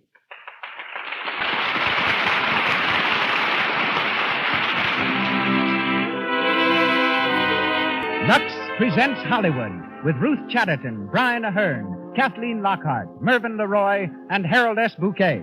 Our producer, Cecil B. DeMille. Our musical director, Louis Silvers. This hour in Hollywood comes to you with greetings from the makers of Lux Toilet Soap. Our welcome also goes to the distinguished audience gathered here in our theater on Hollywood Boulevard, which includes the following Boston dramatic critics who have just returned from Santa Cruz, where the picture Maid of Salem, starring Claudette Colbert, is being filmed. Marjorie Adams, Peggy Doyle, Helen Eager, Prunella Hall, Eleanor Hughes, and Don Messenger. And a hearty welcome also to our old friend, Al Jolson. We hope our program brings you as much pleasure as your presence brings to us.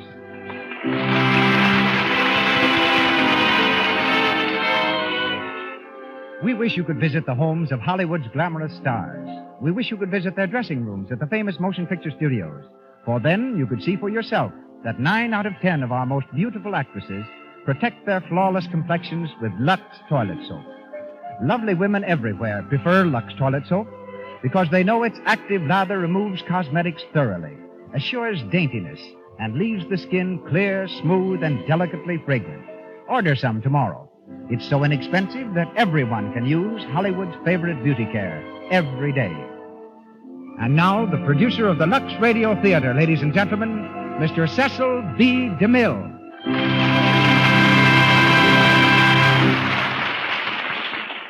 Greetings from Hollywood, ladies and gentlemen.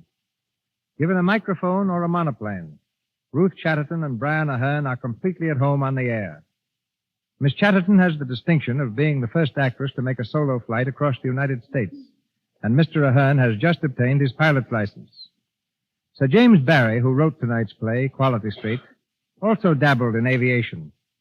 Recalling Peter Pan, you will remember that his character, Wendy, had a great deal of flying to do. To stop children who loved the story from trying to follow Wendy's example, Sir James wrote a warning to them that before they could fly, it would be necessary to sprinkle them with Peter Pan's magic dust. But to rise in the world, tonight's stars needed no magic dust. Brian Ahern was acting on the English stage when he was only 5, while Ruth Chatterton, at 13, gave a song recital in Carnegie Hall. For her first job in stock, Ruth earned $10 a week, 6 of which went to the landlady. Soon after, Henry Miller spoke to Ruth on the telephone and gave her the lead in his new play without even having seen her. She was only 17 then and totally unknown. But at the end of her opening performance, she won an ovation that lasted 10 minutes. Brian Ahern, at the age of 10, went to London and lived all alone, just so he could study acting.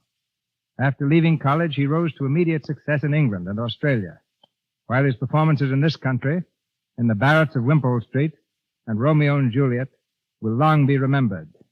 We hear him tonight in the role of a young physician, Valentine Brown.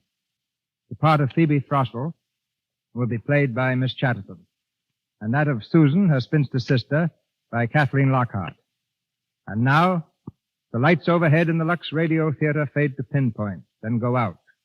Footlights flash on, and the curtain rises on Sir James Barrie's famous play, Quality Street, a gentle love story of the early 19th century, when ladies were incredibly prim and gentlemen endowed with a chivalry little known to our present generation. Quality Street stars Ruth Chatterton and Brian Ahern with Kathleen Lockhart.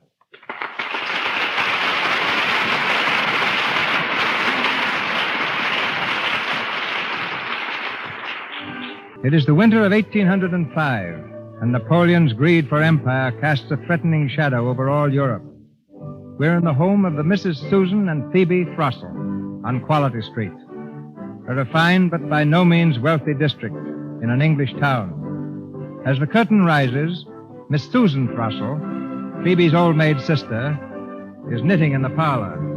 We hear the sound of the doorbell, an old-fashioned pull bell, whose continued tinkling surprises Miss Susan. Patty! Patty, answer the bell, please. Yes, ma'am. Oh, come in, Miss Phoebe. Thank you. Oh, Susan. Susan, I'm so excited. I should think so. I thought you were going to pull that bell out by the roots. What's happened? Patty, will you please take my bonnet and fur tippet into the bedroom? Yes, please. What is it, Phoebe? Just a minute. I didn't want Patty to overhear. Susan, I have met a certain individual. Not Mr. Phoebe. Yes. My dear, you're trembling. No. Oh, no. Oh, yes, you put your hand to your heart. Did I? Has he proposed? Oh, Susan. Then what? I think it is too holy to speak of. Even to your sister? Susan, I was visiting an unhappy woman whose husband has fallen in the war against Napoleon. When I came out of her cottage, he was passing. Yes, Phoebe. He offered me his escort. At first he was very silent. We know why. Please not to say that I know why. Suddenly he stopped and swung his cane. You know how gallantly he swings his cane. Yes, indeed. He said, I have something I am wishful to tell you, Miss Phoebe. Perhaps you can guess what it is. Go on, go on. To say I could guess, sister, would have been unladylike. I said, please not to tell me in the public thoroughfare, to which he instantly replied that I shall call and tell you this afternoon. Phoebe! Susan, to think that it's all happened in a single year. The village doctor, such a genteel competency as he can offer, such a desirable establishment. Oh, I had no thought of that, dear. What a romantic name.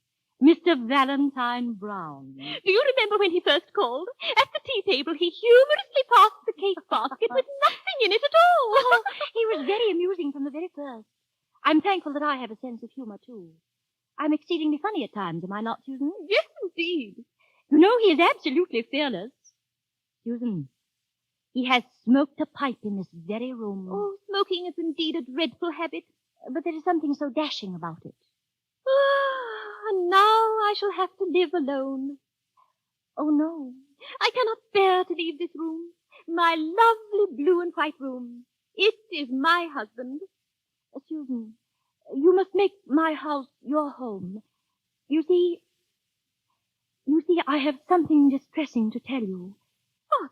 You alarm me. You know Mr. Brown advised us how to invest half of our money. I know it gives us 8%. So why it should do so, I cannot understand. But very obliging, I'm sure. Susan, all that money is lost. Lost? Something burst, dear. A bubble, I believe they called it. And then the officers of the company absconded. But Mr. Brown, oh, I haven't told him yet. He might think it was his fault. How much have we left? Only £60 a year. So you see, you must live with us. Oh, but Mr. Brown... If he is not proud to have my Susan live with us, I shall say at once, Mr. Brown, the door. Dear Phoebe. That knocks. He never rings. He knocks. So dashing. So imperious. Susan, I think he kissed me once. You think? I know he did. He was squiring me home from the concert. It was raining, and my face was wet. He said that was why he did it. Because your face was wet? It doesn't seem a sufficient excuse now. Oh, Phoebe, before he had offered marriage, I feared it was most unladylike. Oh, good afternoon, Mr. Brown. Good afternoon, Betty. Ah, Miss Susan. How do you do, ma'am? And Miss Phoebe? Miss Phoebe of the pretty ringlets? How are you? Always so dashing. May I sit on this chair, Miss Phoebe? I know Miss Susan likes me to break her chairs. Indeed, sir, I do not. Phoebe, how strange that he should think so. The remark was humorous, was it not? How you see through me, Miss Phoebe. Ah. So, I am dashing, eh, Miss Phoebe? A little, I think. Well, I've something to tell you today, which I really think is rather dashing. Oh, dear. I say, Miss Susan, you're not going before you know what it is. Oh, I know, Mr. Brown. Susan. Well, I don't know. I can guess. Oh, please, Phoebe, you explain. Oh, so you both know. And I flattered myself 'twas such a secret. Am I to understand that you had foreseen it all, Miss Phoebe? Nay, sir, you must not ask that. Anyhow, it was you who first put it into my head. Oh, I hope not. Your demure eyes flashed every time the war was mentioned. The war? The war? Mr. Brown, what is it you have to tell us? That I have enlisted, Miss Phoebe. Did you surmise it was something else? You are going to the wars? Mr. Brown, is this a jest? Not at all. I've chafed for months. I want to see whether I have any courage. I think you have done bravely, Mr. Brown. I leave tomorrow for the barracks in London. So this is goodbye. I shall pray that you may be preserved in battle, Mr. Brown. And will you write to me when occasion offers? If you wish it. With all the stirring news of Quality Street. It seems stirring to us. It must have been merely laughable to you who came here from a great city. You delicious Miss Phoebe.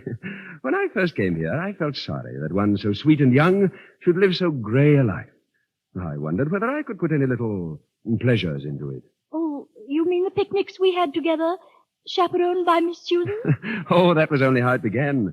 Soon I knew that it was I who got the pleasures, and you who gave them. You have been to me, Miss Phoebe, like a quiet, old-fashioned garden, full of the flowers that Englishmen love best, because they have known them longest.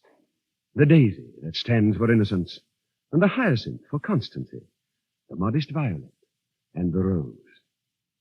When I am far away, ma'am, I shall often think of Miss Phoebe's pretty soul, which is her garden, and I shall shut my eyes and walk in it. May I come back in again? Have you... Is it...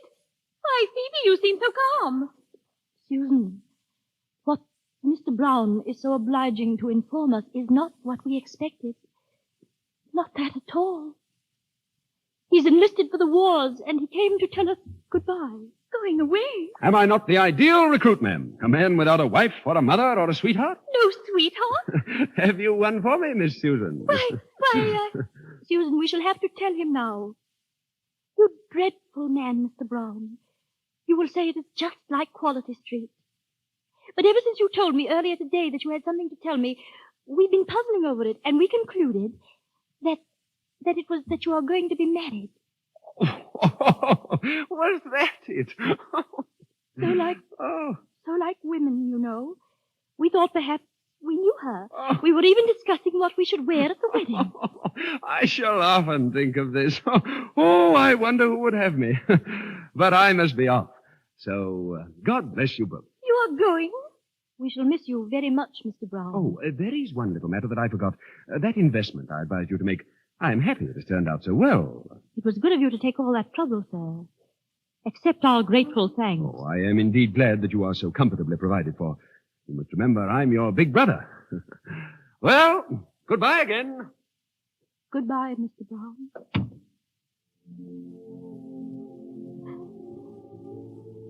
A misunderstanding. Just a mistake. A mistake. Oh, Phoebe, my dear, don't, Susan, don't. He is a fiend in human form. Nay, don't say that either. He's a brave gentleman. The money. Why did you not tell him? So that he might propose marriage to me out of pity? Oh, but Phoebe, how are we to live with half our money gone? We could keep a little school for genteel children. Only, of course, I would do most of the teaching. You, a schoolmistress? Oh, Phoebe of the ringlets. Why, everyone would laugh. I should hide the ringlets away in an old maid's cap, and people will soon forget them. And I shall try to look staid and to grow old quickly. It will not be so hard as you think, dear. Oh, there are other gentlemen who were attracted to you, Phoebe, and you turned them away. I did not want them. Oh, they'll come again, and others too. No, never speak of that to me anymore. I let him kiss me. You could not prevent it. Yes, I could. I know I could now. I wanted him to do it. Oh, never speak to me of others after that. Perhaps he saw that I wanted it and did it to please me, but I meant that I gave him the kiss with all my love. Sister, I could bear all the rest, but I've been unladylike.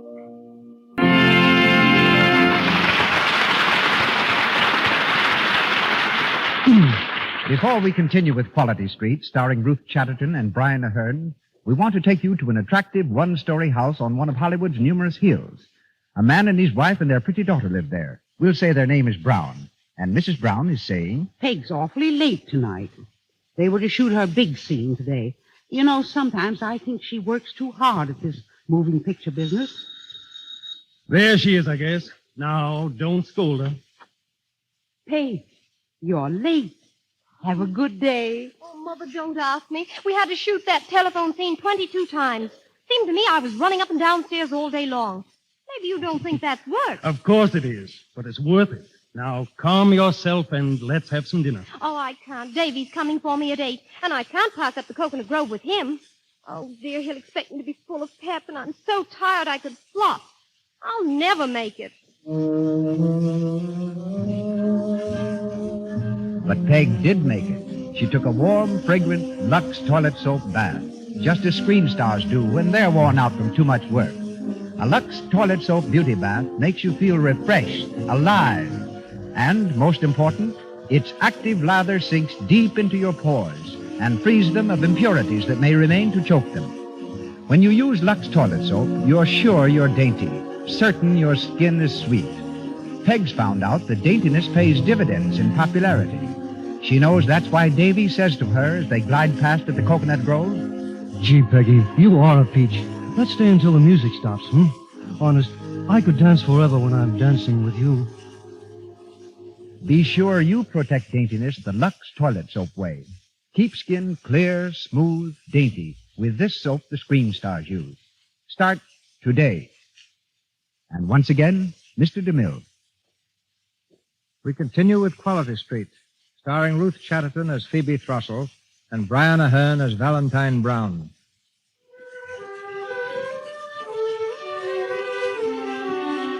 "10 years have passed. Phoebe and Susan are now teaching school, and the once charming sitting room is a jumble of maps and blackboards. Miss Phoebe, her ringlets hidden under an old maid's cap, is seated at a desk, looking careworn and tired. From the classroom comes Miss Susan, looking very agitated. Phoebe, if a herring and a half costs 3 halfpence, how many for 11 pence? 11. William Smith says it's 15, and he's such a big boy. Do you think I ought to contradict him? May I say there are differences of opinion about it? Oh, no one can really be sure, Phoebe. It's 11. I once worked it out with real herrings. Oh, Susan, Isabella's father insists on her acquiring algebra. What is algebra exactly? Is it those 3-cornered things? It's x minus y equals z plus y and things like that. And all the time you're saying they're equal, you feel in your heart they're nothing of the sort. Listen, Phoebe. Huh. Yes. The music for tonight's ball. The ball. Oh, a gay evening for some people. We must not grudge their rejoicing, Susan. It is not everywhere that there is a Waterloo to celebrate. No, I was not thinking of that. I was thinking that he will be at the ball tonight, Valentine Brown. And we've not seen him for 10 years. Yes, 10 years. We shall be glad to welcome our old friend back, won't we, Susan? You're not going to the ball? No. Dancing is not for the village schoolmistress. But he might pay us a call. Oh, dear me, I must get back to the children.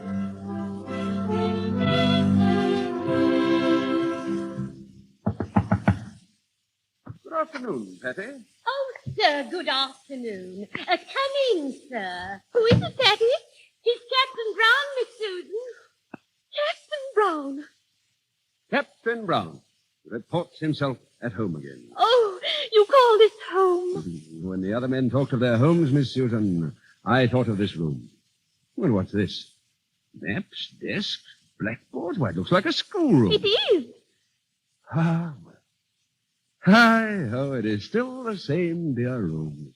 Miss Susan, I rejoice to find no change in you. And Miss Phoebe? Miss Phoebe of the ringlets? I hope there be as little change in her. Phoebe of the ringlets, oh. Ah, Captain Brown, you need not expect to see her. She is not here. I vow it spoils all my homecoming. Susan, that dreadful Smith boy. Oh, Captain Brown. Miss Phoebe? Is it you, Miss Phoebe? Yes, I have changed very much. I have not worn well, Captain. We are both older, Miss Phoebe. Phoebe, dear, the cloth. I think you can dismiss them, dear. The back way, Phoebe. The back way, Susan, and keep them quiet. Yes, dear. Teaching school is sometimes a trial, Captain Brown. The children are very dear. Oh, ma'am. If only you had invested all your money as you laid out part by my advice. What a monstrous pity you did not. We never thought of it. You look so tired. I have the headache today. You did not use to have a headache. Curse those dear children. Nay, do not distress yourself about me. Tell me of yourself. We are so proud of the way in which you won your commission. Will you leave the army now? Yes, and I have some intention of setting up a surgery and pursuing again the old life in Quality Street. I've been here in such high spirits, Miss Phoebe. The change in me depresses you. I was in hopes that you and Miss Susan would be going to the ball. I had brought cards for you to make sure. But now you see that my dancing days are done.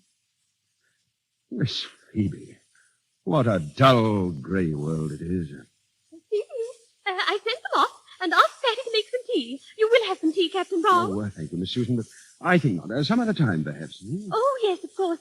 You just returned. There must be many duties to perform. Oh, but just wait a few days. And then the dashing Mr. Brown will drop in as of old. And behold Miss Susan on her knees once more, putting tucks into my little friend, the Ottoman. And Miss Phoebe... Miss Phoebe... Phoebe of the ringlets. I have no ringlets now, Captain Brown. You keep school now, ma'am. There are more important things than ringlets to be considered. You will come again soon, Captain? Oh, I shall regard it as a privilege, Miss Susan. Good day. Good day, Captain. Good day, Miss Phoebe. Good day, sir. I wish you very happy at the ball. Thank you, Miss Phoebe. Phoebe. Susan. He thought me old. My dear. He thought I was old because I am weary. He looked so pityingly at me. How dare he look so pityingly at me? Because I've had to work so hard. Is it a crime when a woman works? Because I've tried to be courageous. Have I been courageous, Susan? Heaven knows you have. But it has given me the headache. It has tired my eyes. Alas, Miss Phoebe, all your charm has gone. For you have the headache and your eyes are tired. My eyes are tired because for 10 years they've seen nothing but naps and death. 10 years ago I went to bed a young girl, and I woke with this spinster's cap on my head. Oh, it isn't fair. This is not me, Susan. This is some other person. Oh, I want to be myself. Phoebe, Phoebe, you who've always been so patient. Oh, no.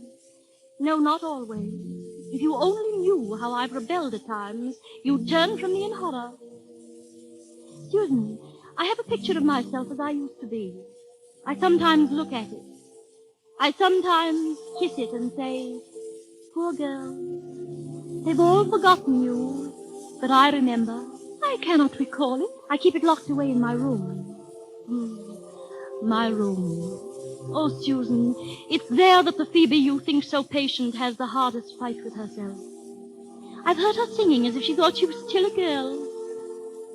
I've heard her weeping. Perhaps it was only I who was weeping. But she seemed to cry to me, let me out of this prison. Give me back the years you have taken from me. Oh, where are my pretty curls, she cried. Where is my youth? My youth, Phoebe. I'm going to my room, Susan. I shall show you the picture of Phoebe. The Phoebe who used to be. Miss Susan. Oh, yes, Patty. Here are the tea things, ma'am. Oh, thank you, Patty. But I don't think we shall have it just now. Captain Brown couldn't stay. Oh. Is Miss Phoebe to go to the ball this evening, ma'am? I'm afraid not, Patty. Oh, 'tis a pity, ma'am. Yes, 10 years ago she might have gone. But now... Ah, the pretty thing that she was, Miss Susan. Do you remember, Patty? I think there's no other person who remembers, unless it be Miss Willoughby or Miss Henrietta. Susan! Susan! Why, Phoebe, what have you done? I brought you the picture of the old Phoebe, Susan. Miss Phoebe, is it really you? It is, Patty. Please to leave us for a while. I wish to speak to my sister. Yes, ma'am. Yes, Miss Phoebe. Phoebe, that dress you're wearing. An old one, Susan, that I've kept away all these years. Is it pretty? Yes, beautiful. And your hair, your ringlets, oh, they're just as they used to be, Phoebe. Yes. Oh, Susan, this is a picture of my old self that I keep locked away in my room and sometimes take out of its box to look at. How marvelous. Perhaps I should not do it, but it's so easy. I have but to put on an old gown and tumble my curls out of the cap. Sister, am I as changed as he says I am? You almost frighten me. You're so young, Phoebe. Oh, you're like a girl again. Like a girl. Listen. The music at the ball is calling to me, Susan. See, my curls have begun to dance. They're so anxious to dance. One dance, Susan, to Phoebe of the ringlets, and then I will put her away in her box and never look at her again. Ma'am, may I have the honor? Nay, then I shall dance alone. Phoebe, there's someone at the door. Phoebe, stop your dancing and hear me. Someone is coming. Miss Phoebe. No, Patty. Not Miss Phoebe. I'm someone else tonight. Let me see. I'm my niece. The door, ma'am. Go down to the hall window, Patty. Look out and see who it is. I did see Miss Susan. 'Tis Captain Brown. Captain Brown. Oh, Phoebe, stop. Go upstairs. Nay, Miss Susan. Let him see her. I'll show him in. I'll not stay here. I'm going to my room, Phoebe. Oh, dear. Come in, Captain Brown. Come in. Thank you. If you'll just step in here, Captain Brown. Thank you. Ah, good afternoon. I'll wager you didn't expect to see me so soon, Miss... Oh, I beg your pardon. Good afternoon, sir. I'm sorry, I thought it was Miss Phoebe. No, sir. 'Tis me mistress's niece. She's on a visit here. Oh, excuse me, ma'am. Patty, I obtained this bottle of medicine at the apothecary's for Miss Phoebe's headache. It should be taken at once. Oh, Miss Phoebe's lying down, sir. Is she asleep? No, sir. I think she's wide awake, Well, sir. it may soothe her. Patty, take it to Aunt Phoebe at once. Yes, miss. Yes, ma'am.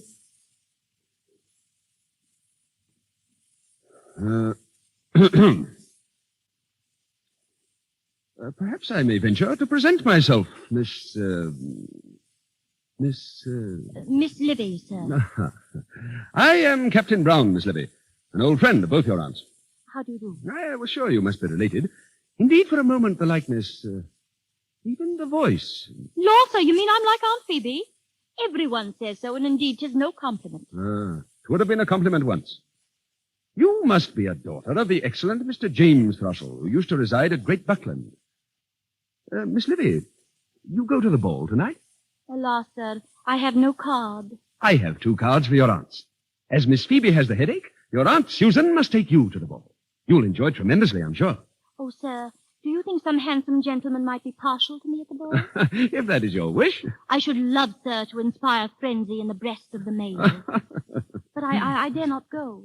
I dare not. Good afternoon, Captain Brown. Ah, Miss Susan, I have ventured to introduce myself to your charming niece. I beg your pardon. Aunt Susan, do not be angry with your Libby. Your Libby, Aunt Susan. This gentleman says he's the dashing Mr. Brown. He has cards for us for the ball, Auntie. Phoebe. Aunt Phoebe wants me to go. If I say she does, you know she does. But my dear. I shall see to it, Miss Susan, that your niece has a charming ball. He means he'll find me sweet partners. Nay, ma'am. I mean that I shall be your partner. Aunt Susan, he still dances. Still, ma'am? Oh, sir, you are indeed dashing. Oh, nay, sir. Please not to scowl. I could not avoid noticing them. Noticing what, Miss Libby? The grey hairs, sir. I vow, ma'am, there is not one in my head. Oh, sir, dissuade her. Nay, I entreat her. Auntie, think, my dear, think. We dare not. No, we dare not. But we will. My dear. No use to talk, Aunt Susan. I fixed my mind. We go to the ball tonight. We shall be bright and gay and thoughtless and merry. And we shall dance for the dashing Captain Brown.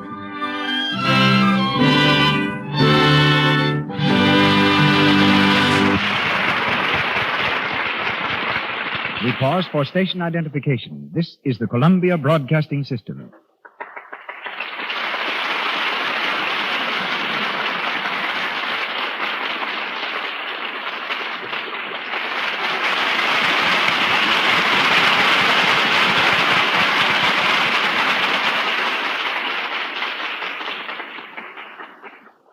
We continue shortly with Quality Street, starring Ruth Chatterton and Brian Ahern. Ambitious newcomers are not the only ones given screen tests. The most famous stars in Hollywood are frequently tested to see if they're suited to certain roles. Tests are expensive and are conducted with great care because they're the talent laboratory of the studio. The gentleman you are about to hear directs the tests at Metro-Goldwyn-Mayer Studio. 20 years ago, he worked for me as a property man. Leaving his job to serve in the war, he has since then been a writer and director. Ladies and gentlemen, Mr. Harold S. Bouquet.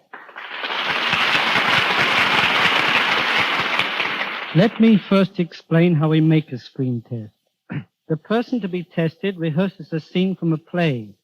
Then in costume, she goes before the camera, and the scene is shot with as much care as is given a full-length picture. In testing a newcomer, we watch especially for these points. Does she photograph well? Can she act? And has she a screen personality? By that I mean, does she have the ability to convey to the audience what she's thinking as well as what she says? In casting a new production, we test established actors to choose the ones best fitted to balance the cast. I remember in one picture starring Joan Crawford, I had to direct and listen to 34 crooners before finding one who could act as well as he crooned. You've certainly suffered for your art. I've always sympathized with the screen test director. He's probably the most unpopular man on the lot, because every performer fears his camera. That goes for some of the biggest actors, too. I've seen them go to pieces and forget their lines when it's a test for themselves. On the other hand, they're always willing to help out a newcomer by playing opposite him, giving him confidence and support. Perhaps you've been told you're the image of Miss Greta Garbo or Mr. Robert Taylor. That won't help you pass a screen test. At best, you'll only be a good imitation. Be yourself. Develop your own dignity, humor, sweetness, or strength. The truth will out in your screen test. Clear, vibrant skin helps immeasurably to convey charm and life. A good way to achieve vibrant skin is by using soap and water. And of course, the soap used so much here in Hollywood is Lux toilet soap. Perhaps you can tell the girls listening to this program how to make their own screen test without a camera. Surely. Just check the following points. Have you an honest, natural smile?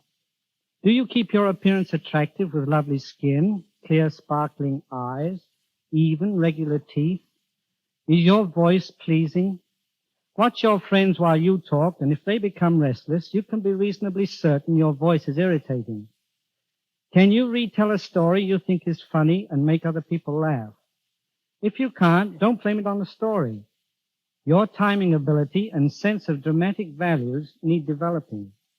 Do you use your hands gracefully? Is your posture good? Do you walk with a spring or a slouch? Let your mirror answer that. Do you keep your friends when you're financially embarrassed? If they don't drop away when you're unable to entertain them, you can be positive you have a personality that stands at least an even chance of success. Thank you. Good night. Good night, Harold.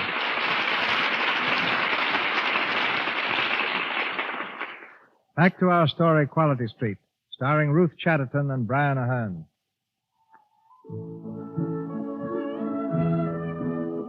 We're at the ball, where Miss Phoebe, disguised as her non-existent niece, Miss Livy, is trying to recapture her lost youth and attract the dashing Captain Brown. On a balcony overlooking the garden, Miss Susan is talking to Miss Willoughby and Miss Henrietta, the oldest and most maidenly ladies the town has to offer. Your niece, Miss Livy, seems to be enjoying herself, Susan. Yes, Miss Willoughby. She loves to dance. The young men are quite infatuated about her. Do you think so, Miss Henrietta? Ensign Blaze and Lieutenant Spicer have claimed her every dance, when the gallant Captain Brown has not. It's remarkable, Susan, how greatly your niece favors her Aunt Phoebe. Oh, yes, yes. Is it not strange, Miss Willoughby? We've often commented on that fact. And how is dear Phoebe, Susan? We have not seen her for nearly a week. Oh, she's poorly, Miss Henrietta. Very poorly. Oh, how sad. Miss Livy is your brother James' child, I believe you said, Susan. Yes, brother James' child. Strange. I cannot remember that your estimable brother ever had a daughter. I thought all the three were sons. Oh, no. 3 sons and a daughter. Surely you remember my speaking of little Livy, Miss Henrietta? No, Susan, I do not. The music has stopped. Your niece is coming this way. Oh, yes, yes. If you'll excuse me. Oh, are we not to meet her, Susan? Oh, yes, certainly. If you wish it. Why, of course. Don't come now. You've been dancing with Lieutenant Spicer all day. Nay, gentlemen, you must excuse me. I must fix my arm. Will you be long, Miss Livy? I shall try not to be. Then we shall try to wait patiently, ma'am. Come, Ensign. Farewell, Miss Livy. Farewell, ma'am. Farewell, gentlemen. Oh, Aunt Susan, Oh, my dear. Oh, I beg your pardon. I didn't know you were engaged. Livy, my dear, these are 2 old friends of mine. My niece, Livy, Miss Willoughby, and Miss Turnbull. How do you do? How do you do? Excuse me, Aunt. but One I'm not moment, really- Miss Livy. May I ask how many brothers you have? 2. 2. I thank you. Oh, that is 2 excluding the unhappy Thomas. The unhappy Thomas. Yes, we never mention him. I think I shall go. Come, Miss Henrietta. Yes, my dear. Good night, Susan. Good night, Miss Livy. Good night. Good night, Susan. You think they suspect? I know they do. How could they help it? Why didn't you tell me they were here? I didn't know myself until they came and sat next to me. Oh, Phoebe, the scandal. You, a schoolmistress, flirting outrageously with every younger lad at the ball.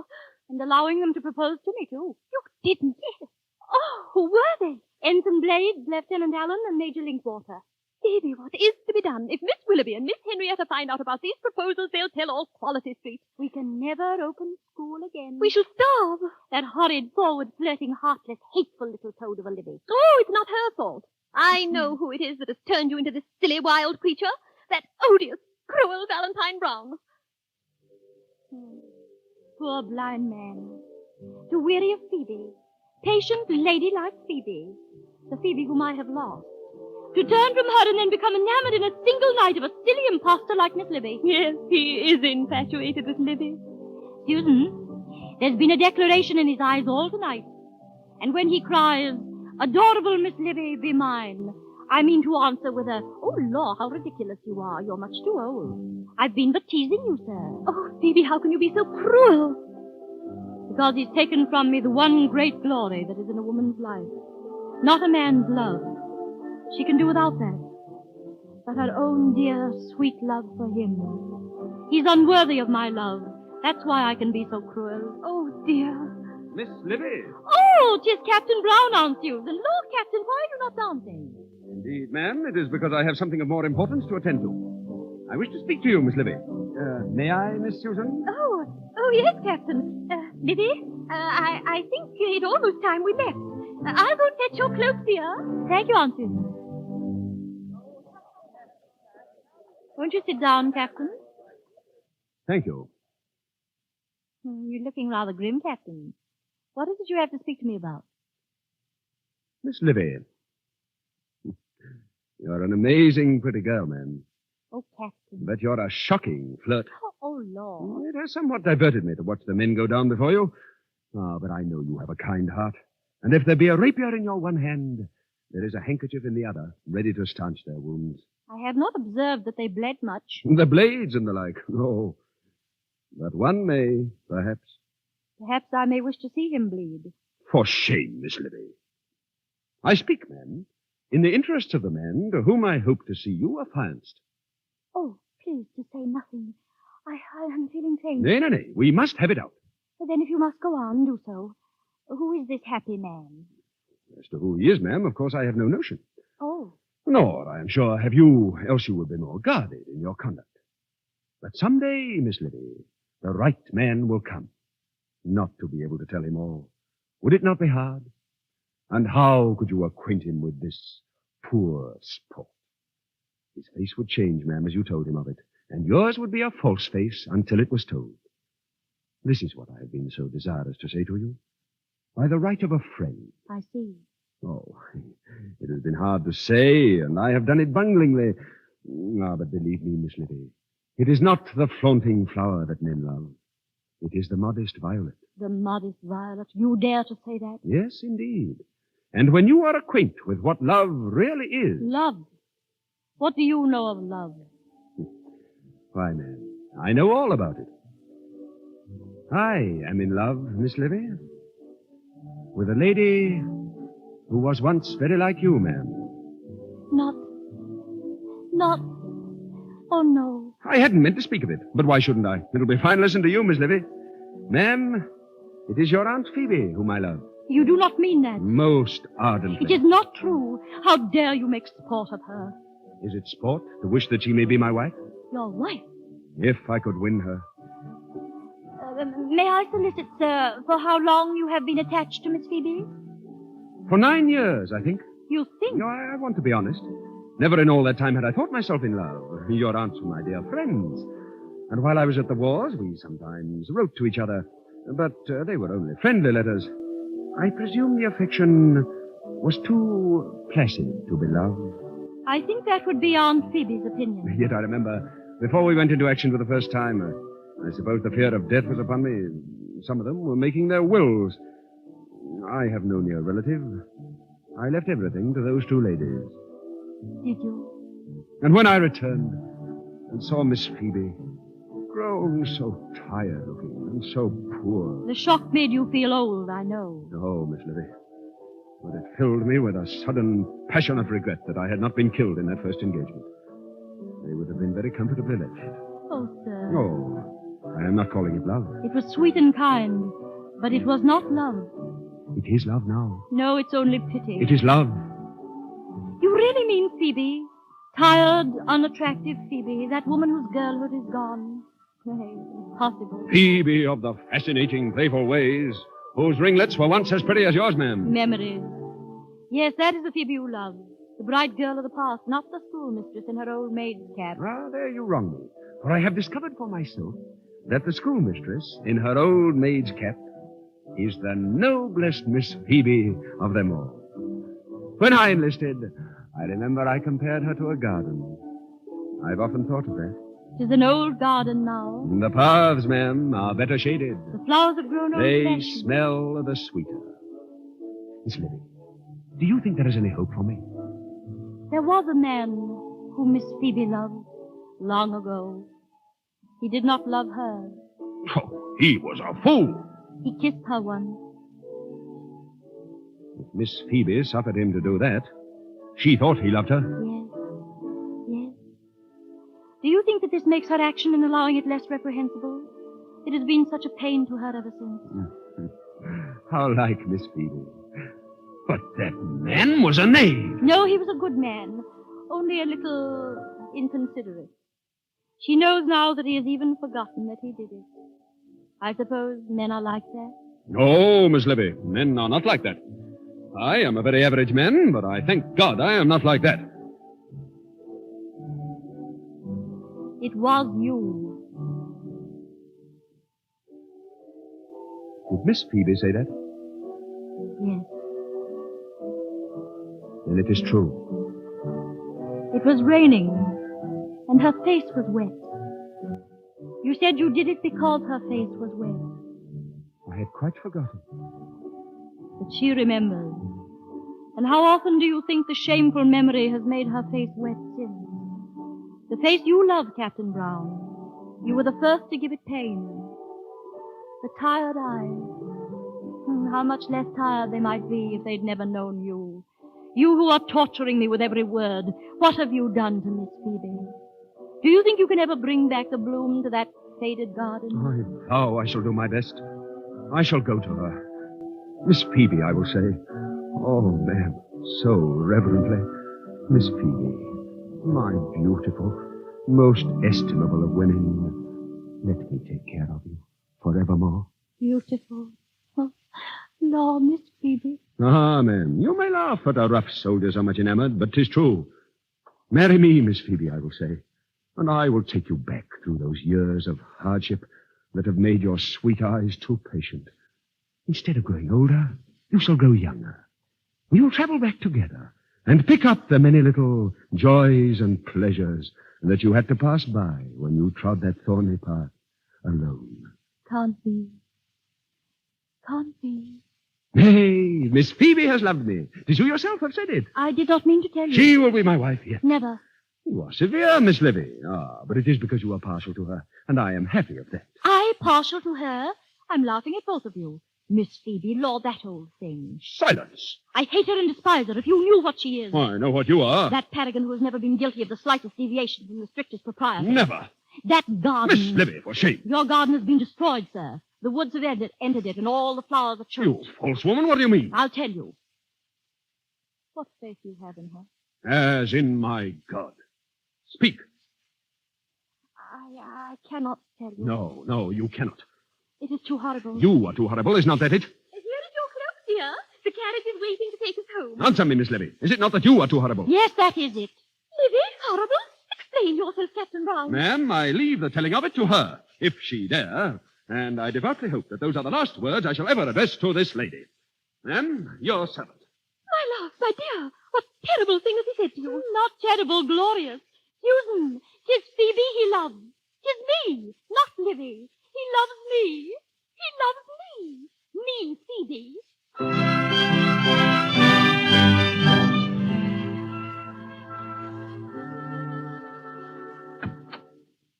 Why, Miss Phoebe, home from the ball so early? Miss Phoebe has had a shock. No, Miss Livy's had a shock, a glorious shock that she richly deserved. Then you must have had a delightful time at the ball, and that's the main thing. Oh, can that be? She's an imperious knock. A military knock. It's a dashing knock. Maybe it's Captain Brown. Oh, he mustn't see me. Patty, don't answer the door till I'm out of sight. Susan, tell him Miss Livy's been taken suddenly ill. I can't see her. I won't see her. Ah, Patty, have the ladies retired? I must speak to Miss Livy. Ah, Miss Susan. Where is Miss Livy? Oh, sir, you cannot see her. She's been taken with a sudden indisposition. She is ill? Where is she? You cannot see her. She's at death's door. But then I must see her. As a physician, it is my duty. Oh, no. Patty, where is Miss Livy's room? I shall go to her at once. No, I beg of you. I shall rouse her and escort her to you. Good. And bring some heavy wraps and a shawl. She mustn't catch a chill. Yes. Patty, why have these dear ladies been deceiving me? Why, whatever do you mean, sir? I have talked to Miss Willoughby and Miss Henrietta at the ball. I feel that their suspicions are correct. Oh, sir, what suspicion? Patty, there is no such person as Livy. Is there? Captain Brown? Miss Phoebe has been posing as Miss Livy, hasn't she? Yes, sir. Why has she done this? It was you that began it all by not recognizing her in a ring list the last time you were there. Why has this deception been kept up for so long? Because you would not see through it. She thought you were infatuated with her when she posed as Miss Livy because she was so young and silly. Oh, it is infamous. It was all in playful innocence at first, but now she's so feared of you that she's weeping her soul to death. That will be all, Patty. You may go now. Yes, sir. Thank you, sir. Captain Brown. Oh, yes, Miss Susan. I am happy to inform you, sir, that Livy finds herself much improved. It is a joy to me to hear it. She's coming in to see you. Oh, I shall be happy to see the poor invalid. Come in, Livy, dear. Yes, Aunt. Oh, your servant, Miss Livy. How do you do? Allow me to help you to the couch, Miss Livy. No, I can walk alone. How do you think she's looking, Captain Brown? A little drawn. But I believe she will recover. Thank heaven. May I say, Miss Livy, it surprises me that you should be said to be like your Aunt Phoebe.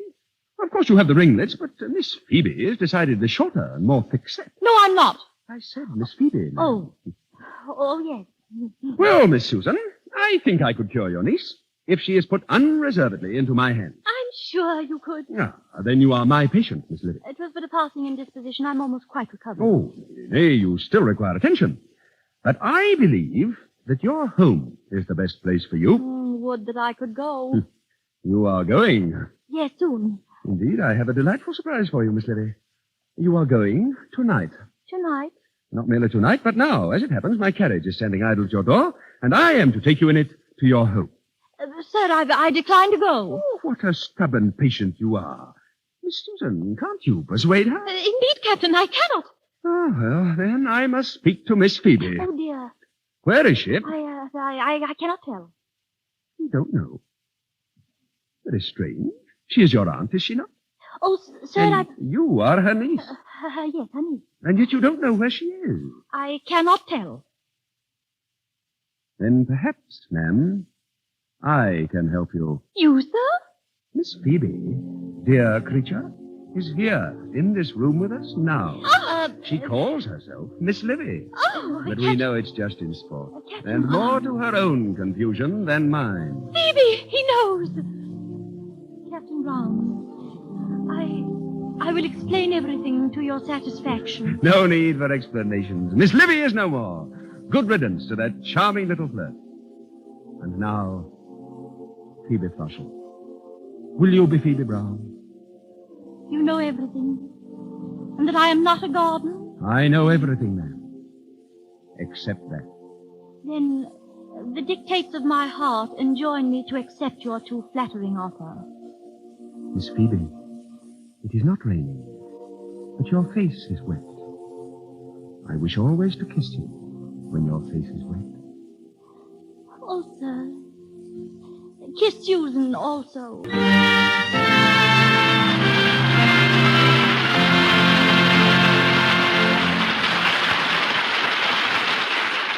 The romance of Phoebe Frossel and Valentine Brown comes to its happy conclusion. But before our program concludes, Ruth Chatterton and Brian Ahern will be back at the microphone. When the late Theodore Roberts, one of the screen's great character actors, was performing on the San Francisco stage, he took a liking to a young newsboy and got him a job in the play Barbara Frietchie. All the boy had to do was perch on the limb of a tree and shout, "The Yankees are coming." During his performance, the lad took a bow. But it was a bow from the tree on which he was sitting, which crashed to the floor with him, creating the biggest laugh in the play. From then on, he insisted he was an actor, and for a $2 raise, agreed to fall at every performance. That literally is how Mervyn LeRoy crashed into the show business. Today, as producer-director at Warner Brothers Studio, he has to his credit such pictures as Tugboat Annie, Little Caesar, Five-Star Final, I Am a Fugitive from a Chain Gang, and the great current hit Anthony Adverse. Ladies and gentlemen, Mr. Mervyn LeRoy.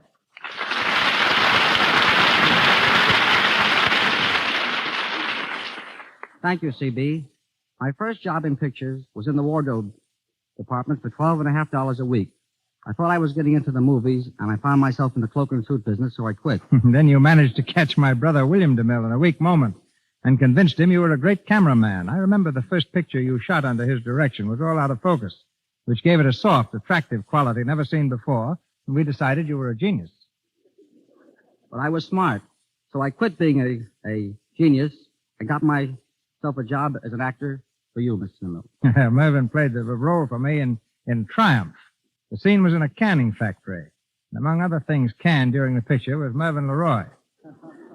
Let's skip over that and just say I became a comedy instructor and then a director. You know, I always wanted to be a big director like you, C.B. Oh, thank you, Mervyn. It's those clothes you wear, those boots and those breeches. Boy, they got me. Why don't you wear them? I haven't got a horse. Then let me give you a plug right now. You did an excellent job on Anthony Adverse. It's a grand piece of work. I had a swell time shooting it, too, with one exception. When I was making the African scenes, I kept the cast at work for 4 days in the drenching rain. I, of course, sat in comfort under a big umbrella. When the scene was finished, Frederick March, Pedro Cordova asked me, meekly, if that was all. "Thanks, boys," I replied. "No more rain." "Oh, yes," said Freddie. "That's what you think." And with that, he and Pedro poured a bucket of water over me. Of course, they offered you a cake of Lux soap with it. That reminds me. You've been knocking me since this interview began, so knock, knock. All right, who's there? Lux soap. Lux soap who? Lux soap the people haven't tuned out. Oh. They won't if you'll stop gagging. Now that you're a producer as well as a director, would you have made any changes in Anthony Adverse? Just one. And that? I would have fired Mervyn LeRoy. Good night, and thank you. Good night, Mervyn.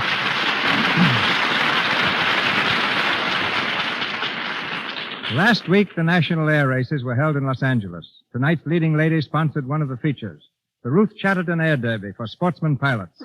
Brian Ahern planned to compete, but his motion picture contract forbids flying, and he found himself grounded on Quality Street. However, it's a one-way street that leads our stars right back to the microphone. Ladies and gentlemen, Ruth Chatterton and Brian Ahern.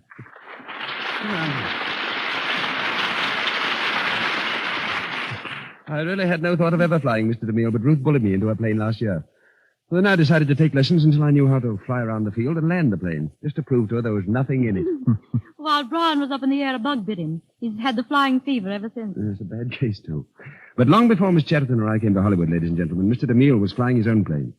And nearly 20 years ago, he started the first air passenger service in the United States. It operated between Los Angeles, San Francisco, and San Diego. Right now, my interests are in the other extreme. I have a diving apparatus. I'm doing a little exploring at the bottom of the ocean. Do you ever dive, Ruth? Only in planes, Mr. DeMille. Oh, well, come down and see me sometime. Gladly would make the date soon, because, you see, I think I'm leaving Hollywood this fall for a season on the New York stage. Brian is, too. Well, success to you both. Are you flying back? Of course, I always fly, weather permitting. I know of nothing more invigorating. It's almost as invigorating to put my ship down and step into a shower with Lux toilet soap. Lux has flown with me all over the country. I'm never without a parachute or Lux. You can depend on either to save your skin. I'm particularly glad to have had you and Brian in a DeMille production before you left. I tried to get him before, but he was afraid of Hollywood. Well, Hollywood no longer terrifies me, but I still can't understand the autograph hunters. They ask me for my signature, but usually they haven't the slightest idea whether I'm King Solomon or Mickey Mouse. So, Mr. DeMille, thanks for a grand show. Good night. Good night, Mr. DeMille. Good night, pilots. Happy landing. Thank you, Miss Chatterton and Mr. Ahern. Ladies and gentlemen, this is your announcer, Melville Ruick. In a moment, Mr. DeMille returns with word of next week's program. Mr. Ahern appeared on this program through courtesy of Samuel Goldwyn Productions. He is now co-starring with Merle Oberon in the Samuel Goldwyn picture Covenant with Death. Mr. Leroy appeared through courtesy of Warner Brothers Studio, where he has just produced and directed Three Men on a Horse. Mr. DeMille through courtesy of Paramount, Mr. Bouquet, Metro-Goldwyn-Mayer, and Mr. Silver's 20th Century Fox, whose new picture Ramona was musically arranged by Mr. Silvers. And now, Mr. DeMille. As a novel, as a play, as a motion picture, Trilby ranks as one of the classics of literature and drama. Next Monday night, we bring you this story of the little French singer and the hypnotist Svengali. Our stars, Miss Grace Moore and Mr. Peter Lorre. This musical and dramatic event will mark the opening of the fall season of the Lux Radio Theater. With Miss Moore in the title role and Mr. Lorre as Svengali, I can assure you a performance worthy of the occasion. Our sponsors, the makers of Lux Toilet Soap, join me in inviting you to be with us next Monday night in the Lux Radio Theater presentation of Trilby, starring Grace Moore and Peter Lorre.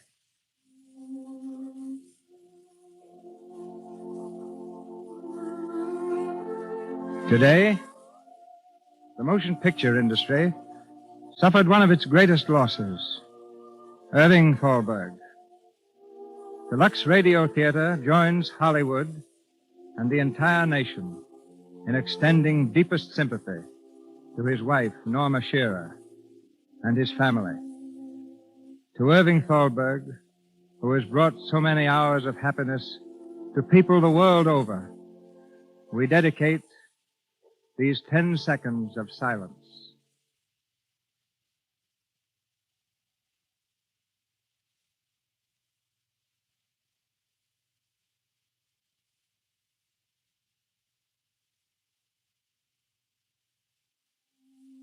This is Cecil B. DeMille saying good night to you from Hollywood.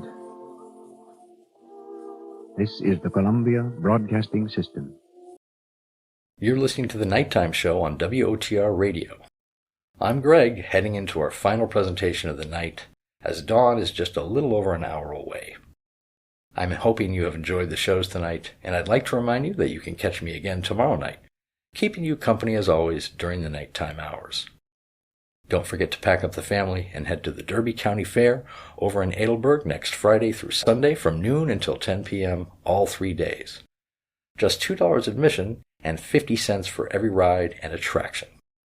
And be sure to save room for all the hot dogs, cheeseburgers, tenderloins, popcorn, ribeye sandwiches, cotton candy, and all the other delicious fair treats. I'll be there. I hope to see you. And now for our last show, Love in a Taxi from the Wayside Theater, which specialized in romantic comedies. It ran from 1938 to 39 and featured original stories written specifically for the show. This is a really entertaining story about a ritzy socialite who gets into a fender bender with a man, Larry Bannister, who has just bought a taxi and is trying to get his burgeoning career off the ground. Now without a taxi, she agrees to lend him her car if he agrees to drive her around between 10 and midnight. Can two people of such different economic and social standings fall in love? A very funny and touching story. This one aired on March 12, 1939, and starred Patricia Dunlap, Olin Sewell, Brett Morrison, Frank Dane, and Herb Butterfield. I hope you enjoy it. The Chicago Motor Club presents the Wayside Theater. Welcome to the Wayside Theater, ladies and gentlemen. The Chicago Motor Club plans this dramatic half hour for your radio enjoyment once a week. But there isn't a single minute of the week when the club doesn't have your motoring enjoyment in mind. And that's been going on for 33 years. Today, 78,000 member families depend on the Chicago Motor Club for the instant solution of every problem connected with owning and driving a car. It doesn't matter where a member is when those problems arise, because the Chicago Motor Club is the only club in this territory affiliated with the AAA, the American Automobile Association. That important tie-up means that members are a part of 1,000 other automobile clubs in this country. What's more, the club's international alliance assures motoring protection and service to members traveling abroad. That in itself is enough to make a membership worthwhile. But there are 25 other benefits, too, and they're all explained in the club's free booklet. If you live in Illinois or Indiana, just send your name and address to the Chicago Motor Club, Chicago, or its nearest branch office. In Chicago, phone Franklin 1818. That free booklet is yours for the asking. And now, ladies and gentlemen, the Wayside Theater presents the first act of tonight's play, Love in a Taxi.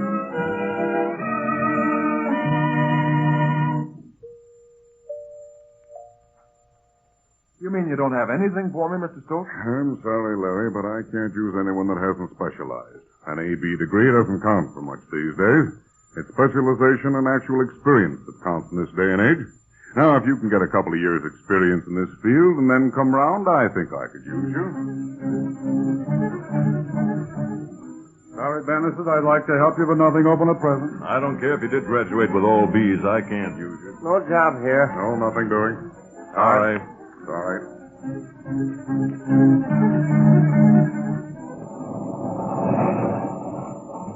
Hello, Mac.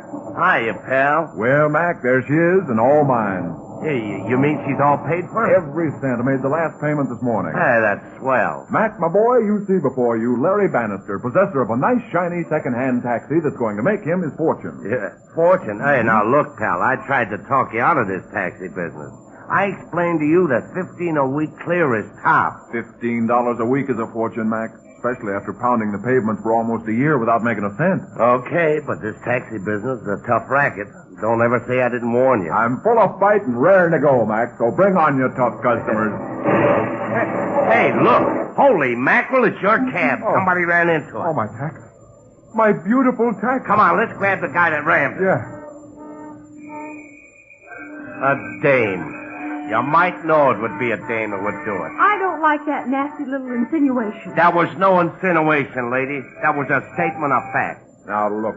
Would you mind telling me just how, out of 10,000 taxis in New York, you selected mine? Well, I just didn't see it. You didn't see it?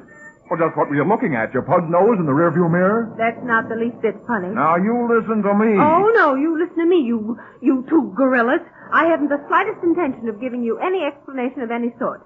Now, then, if you'll unhook my bumper out of your spark plugs, I'll leave. Oh. So it's just as simple as that, eh?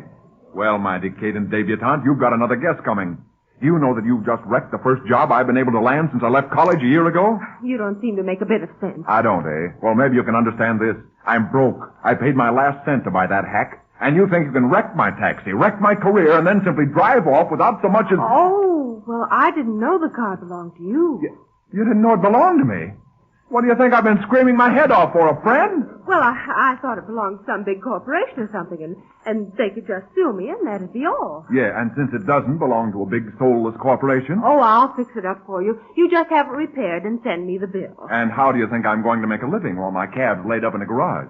Oh, I hadn't thought of that. No, of course not. You pampered darlings from Park Avenue get behind the wheels of your high-powered car, step on the accelerator, and then depend on your checkbook to keep you out of trouble. Oh, please. Now, I really am sorry about this. How much money would you want? To forget the whole thing. Well, yes. Yeah, you see, the old checkbook complex.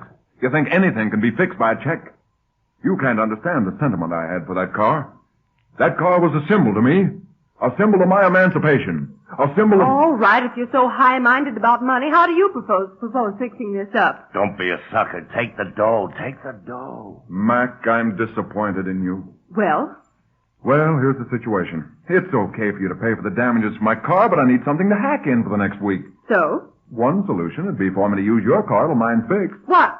Well, I never heard of such a thing. This is an imported car. It has a custom-built body, made specially for me. Okay, I'm sorry. I guess I made a mistake about you. A mistake about me? Yes, I thought maybe you had a little sporting blood in you, a sense of decency and fair play. But I was wrong, I guess. You're no different than all the rest of them. Well, get out your checkbook if that's your way. Well, if I give you my car to use, how do I know you won't run off? You don't. You have to trust me. All right, then. You can have the car for a week. Well, say, maybe I did misjudge you. Don't bother to change your opinions, because I really don't care what you think anyway. You're an insufferable egotist. Yeah, now you sound more natural. There's one condition to this deal, however. You have to drive me around from 10 to midnight any evening I may need you. Oh, now wait a minute. I'm not going to be your lackey or chauffeur. I'll pay you the regular taxi rates.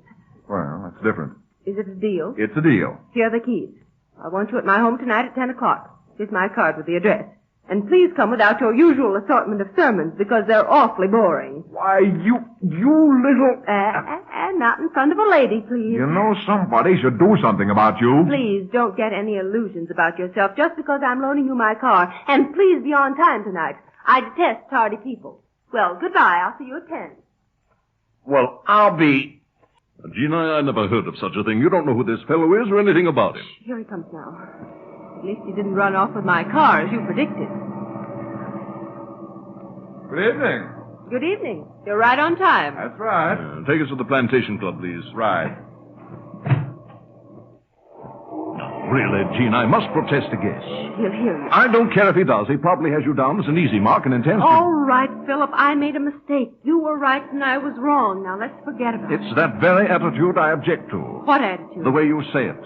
I can tell you're just trying to shut me up. For once you're right, Philip. I am trying to shut you up. Well, you shan't. Not until this thing is thrashed out, and you promise to stop all these crazy stunts. Philip, I explained to you. I smashed his cab. It was entirely my fault.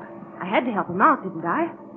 You see, we don't seem to be getting any place. No, we don't. Why don't you give up this aimless sort of life you've been leading? Really, you should marry me, you know. You need a steadying hand. You need the benefit of my age and experience, Gina.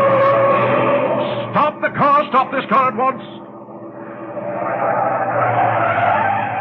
Now, come, Gene. We aren't going to ride with this maniac another block. Really, Mr. Bannister, you're driving very badly. What in blazes is the idea? Well, I'll explain. You see, we cabbies are some mighty funny stuff from our customers, but we can't laugh because the customer might get mad.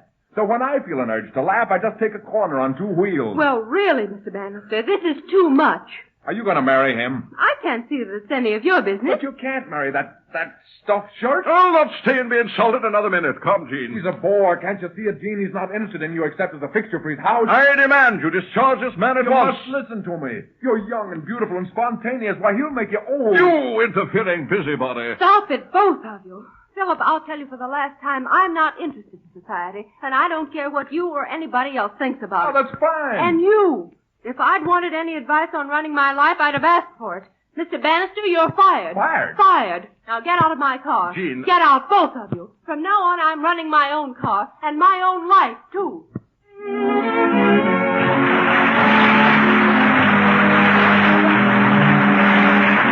First act of Love in a Taxi comes to a close.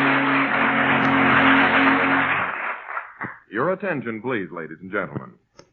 You know, it's a problem sometimes to figure out just how to be sure of holding the interest of a radio audience when a message of real importance is about to be given.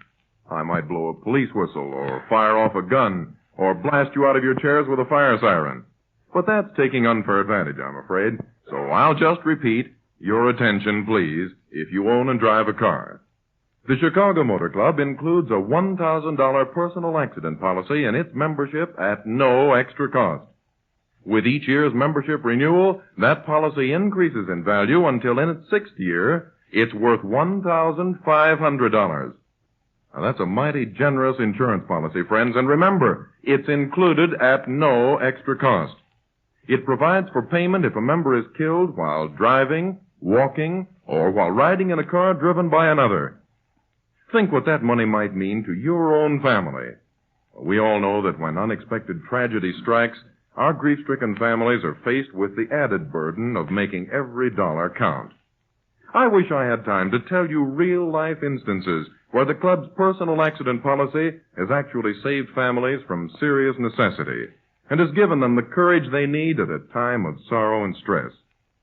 This one benefit and protection alone is more than worth the small annual membership fee, aside from all the other 25 money-saving services. You owe it to yourself and your family to at least read about the Chicago Motor Club's amazing motoring advantages in a free booklet, yours for the asking, without charge or obligation. Now, just to make sure you write the club or call Franklin 1818 tonight, we're going to give you an immediate opportunity a little later on in this program.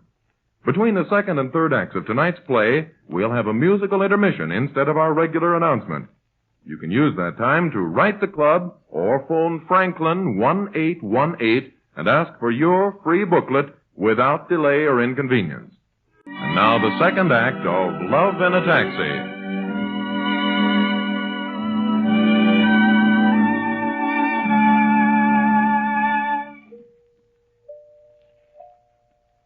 Yes, sir, Mac, and with those big blue eyes of hers flashing fire, she climbs into her car and drives away, leaving me in the stuffed shirt standing there, open-mouthed. And you ain't seen the dame since? Nope, but I will, because I have a plan. Oh, now look, pal, she'll get you into more trouble. Why don't you call things quit? You got your cab fixed up and a little money left over. You made a profit out of her. What more do you want? I want to marry her. Maybe I'm getting hard of hearing, but it sounded just like you said I want to marry her. I did. I'm in love, Mac. I see her in my sleep. I think of her all day long. Oh, wait a minute now. I got some advice for you. No, sorry, Mac. All I need from you now is a little help. What can I do? Well, isn't there something you can swipe out of an automobile that'll keep the engine from running? Sure, lots of things. You could swipe the distributor cap. Okay. Now, I want you to swipe the distributor cap out of her car. Yeah. What for?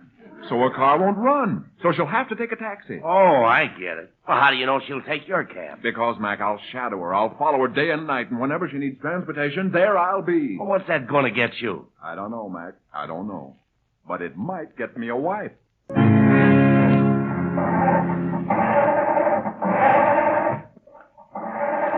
the matter with this car? Oh, darn it, just when I'm in a hurry. Henry! Yes, Miss Jean. Call the garage and tell them the car won't start. Right away, Miss Jean. I'll take a taxi. Taxi? Taxi! Yeah, taxi, lady? Savoy Plaza, please. And hurry. Yes, ma'am. Hey, what's going on at the Savoy this afternoon? Why, it's he for Lady Twillum. Why do you ask? Oh, I have a much better plan. You have a Wait a minute. Your voice sounds familiar to me. Would you mind turning around a minute so I can see your face? Why don't we go for a ride up the Hudson? Swell this time of year. Have you ever seen the George Washington Bridge on a day like this? It looks like a Will giant... you please turn around? So, it's you. What? Why, Miss Jean Williams. Well, bless my soul, I didn't know it was you. Not much you didn't. You know, I was just saying to myself this morning, Larry, I said, this Williams gal really has something if it could only be brought out. Stop this cab. Oh, now, look, don't be angry. I only wanted to apologize for the other night. No apologies are necessary. I understand perfectly. But you don't. I wasn't trying to tell you how to run your life. Not much you weren't. Every time I see you, you interfere with my plans. Now stop this car. I'll not stop it until you listen to me. Hey, wait. Hey, what are you doing? I'm going to jump. Don't do that. I'll stop the car. You pig-headed little fool.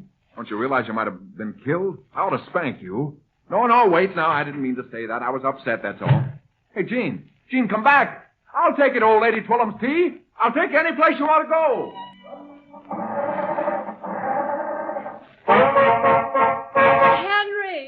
Henry! Did the garage man arrive yesterday to fix this car? Yes, Miss Jean. It was running like a top last night. Well, it won't run this morning. What did he find wrong with it? He said that somebody must have stolen part of the ignition system, I think it was. Stolen it? I wonder why anybody'd want to see it. Wait a minute. Yes, Miss Jean. I think I'm beginning to see the light. Now listen, Henry, you call that garage. Tell him that thing's gone again. Thieves, you think? Yes, Henry, thieves. Shouldn't we, that is, I mean to say... Yes, Henry, we should. That's where I'm going right now, to the police station. I don't like this, Larry. Now, look, you aren't going back on me, are you, Mac? No, it ain't that. Well, what is it then? Well, if the dame ain't giving you a tumble yet, swiping part of her car every night sure ain't going to make her like you none the better. Ah, you don't understand women, Mac. You have to wear some of the stubborn ones down. Yeah? Persistence is what does it. If you keep it up long enough, they begin to say to themselves, hey, this guy must really love me, or he wouldn't spend all his time chasing me around. Oh. Then, as soon as they're convinced that you love them, well, then it's no time at all before they fall in love with you. No time at all. Yeah? Oh! What happened? I got a shock. Hey, they had something hooked up to that distributor cap. It's a burglar alarm they had hooked up. Come on, let's get out of here. Yeah, and fast. Roll up your hands. The cops. Come on up with them. Now, you see what that dame got us into? Just keep your mouth shut, Mac, and I'll get us out of this. All right, Dugan, turn off that alarm. Look. So you're the two that's been prowling in here and committing sabotage. Hey, look here, copper. You can't call me that. All I did was... Mac, Shut up, you fool. Well, ain't no cop going to call me those kind of names and get away with it. As a matter of fact, officer, you've made a grave mistake. A mistake, eh? Yeah, we're employees of Miss Williams. You see, this is Jeeves, her mechanic, and I am her, her chauffeur. Now, ain't that a likely story? Come on, let's get going. Now, wait a minute, officer. I tell you, we work for Miss Williams. You take me to jail, and I'll sue you for false arrest. Now, shut up. The both of you. Can save the rest of it for the judge. Well, now, look here. If you don't believe me, why don't you ask Miss Williams herself? That's not a bad idea, and here she comes now. Good evening, Sergeant. Good evening to you, Miss Williams. We caught your thieves, all right. So I see. Oh, good evening, Miss Williams. This is a joke, eh, what? This bloody constable here must stick Jeeves and myself for some interlopers. Comical, don't you think? What's he talking about, Sergeant? You got me, miss. Something about his being your chauffeur and the other one there being your mechanic. Yes, I was out here wiping down the cars you instructed, Miss Williams, and Jeeves here came along to tune up the motor when... Well, do they work for you or not, Miss Williams? Of course not. That settles it then. Okay, you mugs, let's go. Hey, cut it out. Who you pushing? Yes, that's the good one on you, Sergeant. Okay, Gene, tell him who I am. Oh, boy, that was funny. Go on, tell him who I am. How can I? I never saw you before in my life. Oh, now, wait a minute. Hey, I'm sorry for the way I've acted, but don't do this to me. I mean, after all, that'd be going a little bit too far, don't you think? Get going, you two. Come on. You aren't going to send me to prison. Tell him who I am. Gene, I'll reform. I'll go to Africa. I'll do anything you want. Gene! Gene!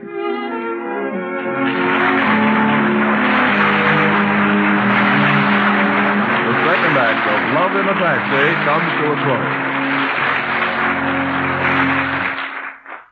Ladies and gentlemen, before we continue with the third act of tonight's play, we're going to present an opportunity rarely given to radio audiences.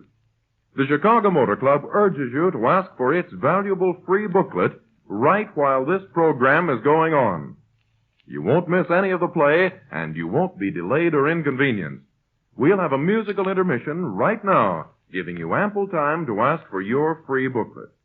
While our orchestra plays, just write down your name and address if you live in Illinois or Indiana, and have it all ready to mail to the Chicago Motor Club, Chicago, or its nearest branch office. If you live in Chicago, simply call Franklin 1818 immediately. Now here we go, friends, a musical intermission while you write the club or call Franklin 1818. Ladies and gentlemen, the third act of Love in a Taxi.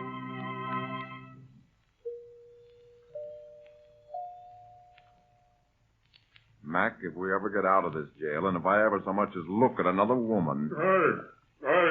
Which one of you is Larry Bannister? I am. Why? You got a visitor. Yeah, who is it? Said her name is Williams. Miss Williams. Don't know her. Huh? You mean you don't want her? That's exactly what I mean. Hello, Larry. Did somebody speak to me, Mac? Yeah, a dame. Oh, a dame, huh? Anybody we know? No. Never saw her before in our lives. Please, now, I want to talk to you, Larry. Mac, will you explain to the lady that we don't talk to strangers? Now, stop it and listen to me. I've come to get you out. Will you repeat that, please? I said I'm going to get you out. And what occasioned the change of heart? Well, I only intended to keep you in jail overnight. I figured it would teach you a lesson. Why, you dizzy dame. Quiet, Mac. So you were teaching us a lesson. Well, now, really, Larry, you must admit you needed it. Do you remember once when you told me how you hated people who tried to run your life for you? Yes. Well, then you must know how I feel right now. I hate these smug, complacent people that get you into disagreeable situations and then smirk and say, I did it for your own good. Oh, now, I don't blame you for being angry, but... Angry? I'm not angry. My eyes are open for the first time, that's all. I see now what kind of person you really are. But I'm going to get you out. And you think that makes everything square, I suppose. No, thank you. I'll stay in and serve my 15 to 20 years. Oh, they don't give you that much for stealing a distributor head, lady. A distributor head? I don't know what prison sentence I'll get, but it makes no difference. I'd be more able to lead my own life in jail than I would outside if you got it into your head to do anything more for my own good. Oh, now you're talking like a Keep her. Yeah, what's all the fuss about? Keeper, this lady wants to be shown the way out. Larry Bannister, you are the most stubborn, ungrateful... Sure, the same to you and many of them. Oh, I never want to speak to you again. Never. And Keeper, don't let her in here again. My partner and I need a little rest and quiet.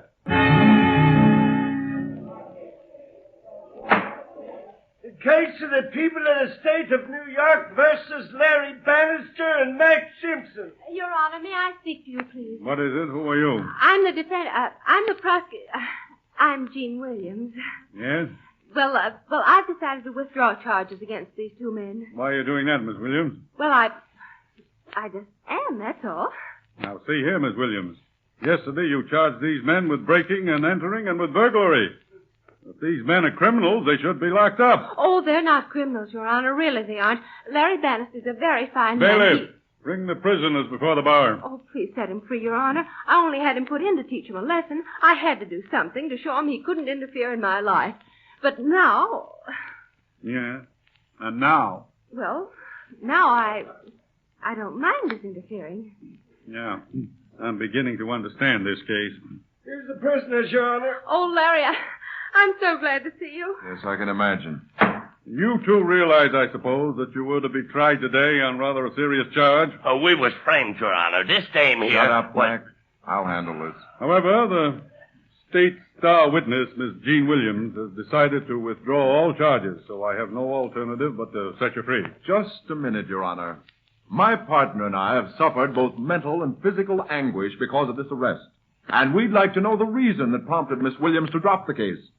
Does she not admit that we were employed by her and had a right to be in the garage the night we were arrested? Do you admit that these men were employed by you, Miss Williams? Well, I... Answer yes or no. Are these men employed by you? Well, yes, Your Honor. That's why I'm withdrawing all charges. Then, Your Honor, I ask that you place Miss Jean Williams under arrest. Oh, Order in the courtroom. Mr. Bannister, on what grounds do you ask this? She's guilty of causing a false arrest, of defamation of character, and of perjury. If I was in her employ, as she now says, then she had me arrested falsely and damaged my character.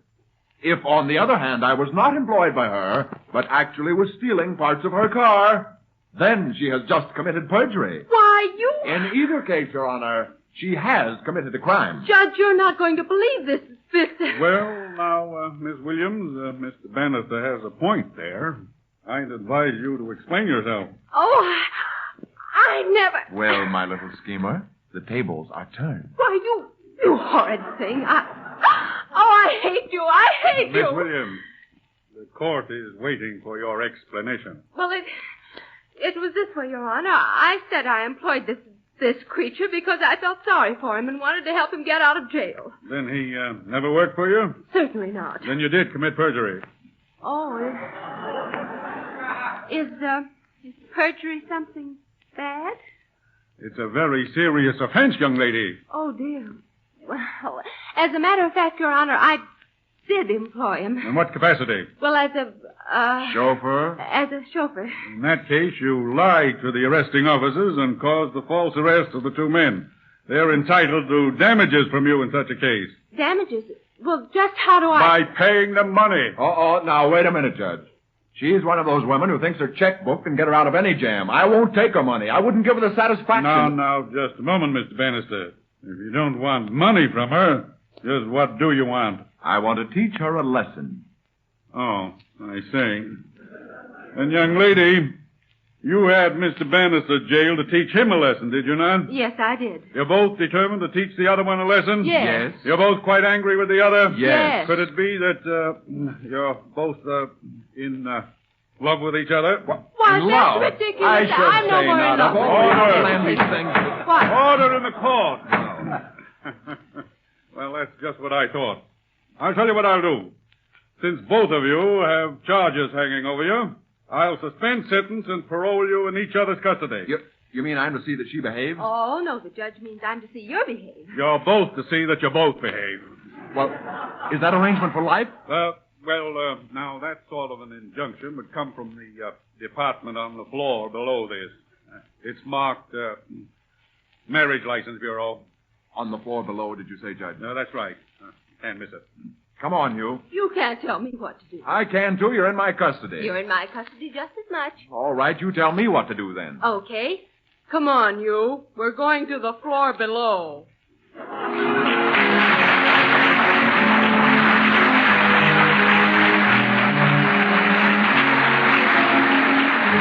Chicago Motor Club's Wayside Theater presentation of Love in a Taxi comes to a close.